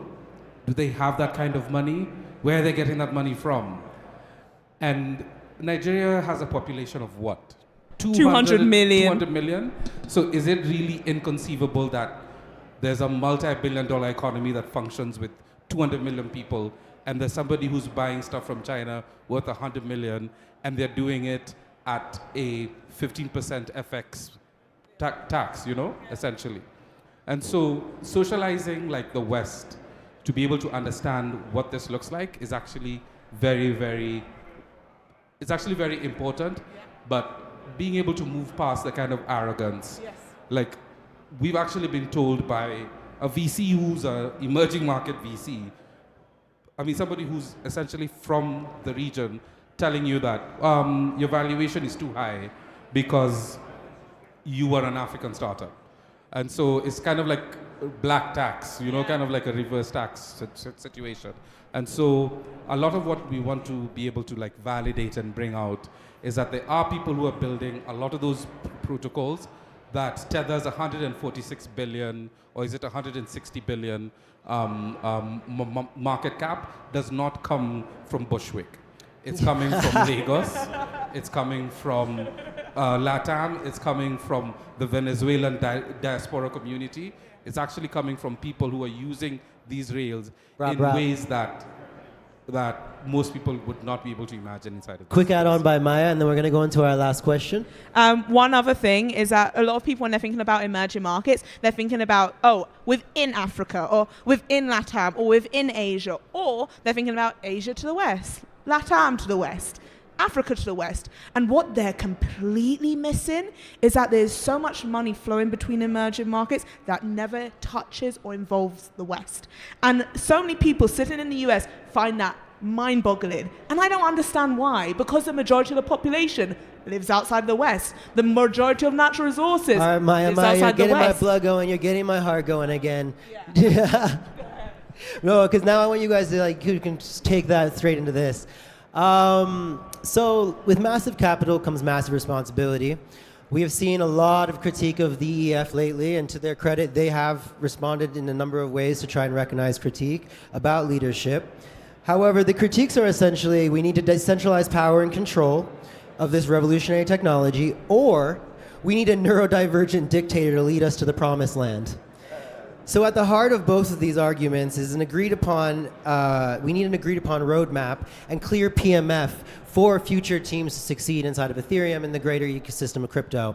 So if you happen to be this benevolent neurodivergent dictator that was elected or brought to power by the people of Ethereum, what would you do? And let's assume that you are. What are the first steps you take to achieve the ideal PMF vision of ETH as a utility, not as a culture, and why? I would focus on engineering. Yeah. And actually, I think benevolent dictatorships are underappreciated. Yeah. People tend to view them in a very negative light. But speaking about the Shah of Iran, right? Before the revolution, is and then he's exiled, and in comes the Islamic Republic, who's democratically elected in the beginning. It's not representative of the people's values. So I think benevolent dictatorships have a place, especially from a startup perspective. And but for Ethereum, I would focus on engineering culture because it sucks. We're very research heavy, and we don't focus on how to build things that are built to last. That's big. I wasn't expecting a history lesson on Iran, but I'm glad it happened. Rocco. Benevolent dictator Rocco, what do you have for us? I think I'm on board with the benevolent dictator idea. I know anytime someone says wartime CEO, it's kind of cringy, but it's just the idea of that matters and is important because you need some kind of direction. You need clear decision making and clear places to go.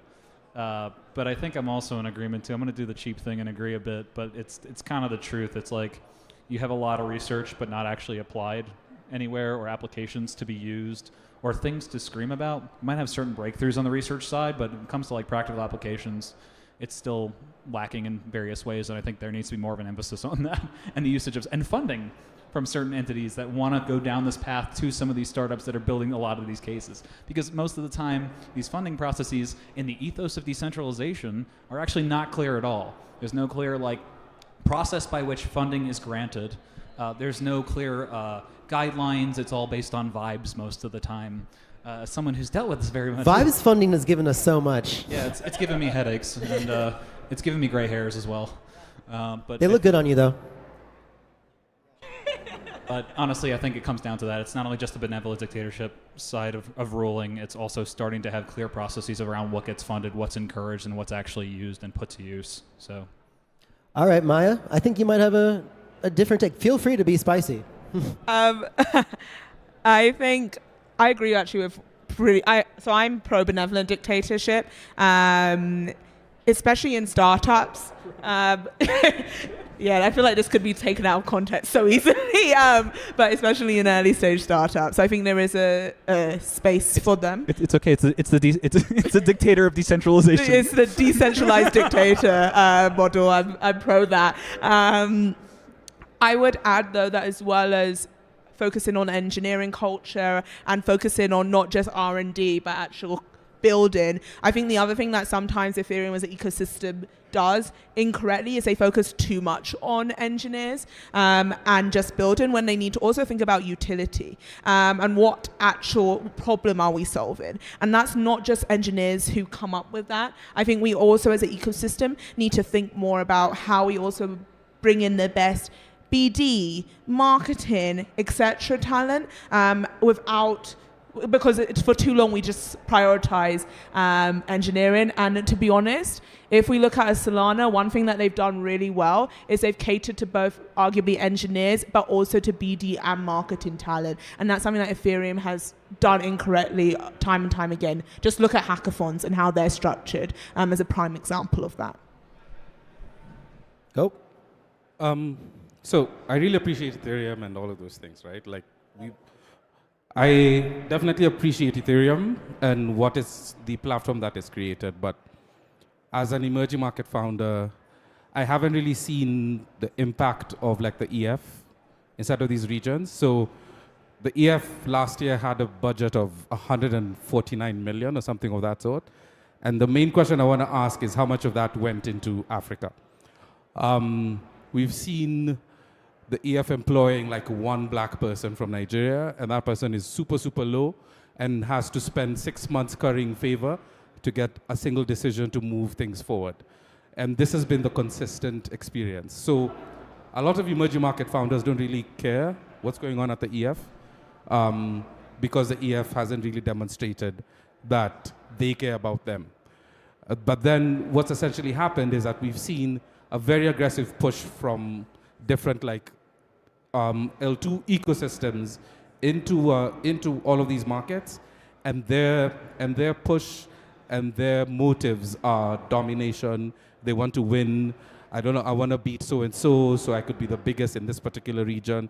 And the EF is just sitting idly by as there's basically a scramble going on now for like attention inside of these markets. And so the places where I would say would need to be prioritized, the places where the funding is needed the most, and the building not just a engineering culture, which is a very good point, but also a entrepreneurial culture inside of these regions, so that you're not just doing the lazy white savior nonsense we've been seeing, like them doing for the past, I don't know, however many years.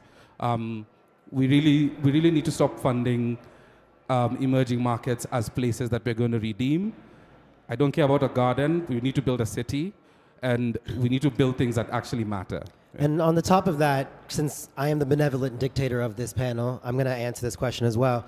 I think on top of that, the assumption of scam is attributed to one half of the planet that's building on Ethereum, and the assumption of scam isn't accurately attributed maybe to the other half of the planet. So I have tried, in the past, I've done a lot of stuff for organizing different education initiatives.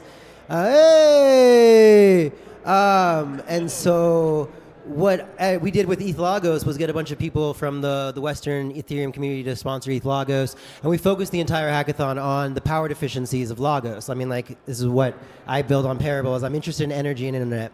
And what happened with ETH Lagos was the GIZ, which is this German investment group and stuff, they were sending checks immediately. And we ended up having to have the GIZ, who is a fucking like old organization, they had no problem sending Ethereum or sending to a Nigerian bank account. They had to get on a call with people from the EF at the time, it was like years ago, and basically be like, can you guys act like adults and send the money to the Nigerian bank account so that it's easy for these people to throw the hackathon? Because they were trying to send the money to the New York bank account that they were like having, it was absolutely ridiculous. And they're like, well, we just don't feel comfortable with the Nigerian bank account being in charge of this funds. And it's like, how about you be adults? Like, period. So thank you for joining us, all of you. I'll just Oh, let him go. Have you been shut off? Yeah. Yeah. Yeah, so the point there is just that there needs to be stronger representation of the communities that you claim you want to impact. And like, not just at junior levels inside of the EF, but like at senior executive levels where programs are designed and things are actually done, like there needs to be, yeah. Shout out sound guy. Yo, the moderator just sent us a message on the screen that said, y'all game in the system. So we gotta go.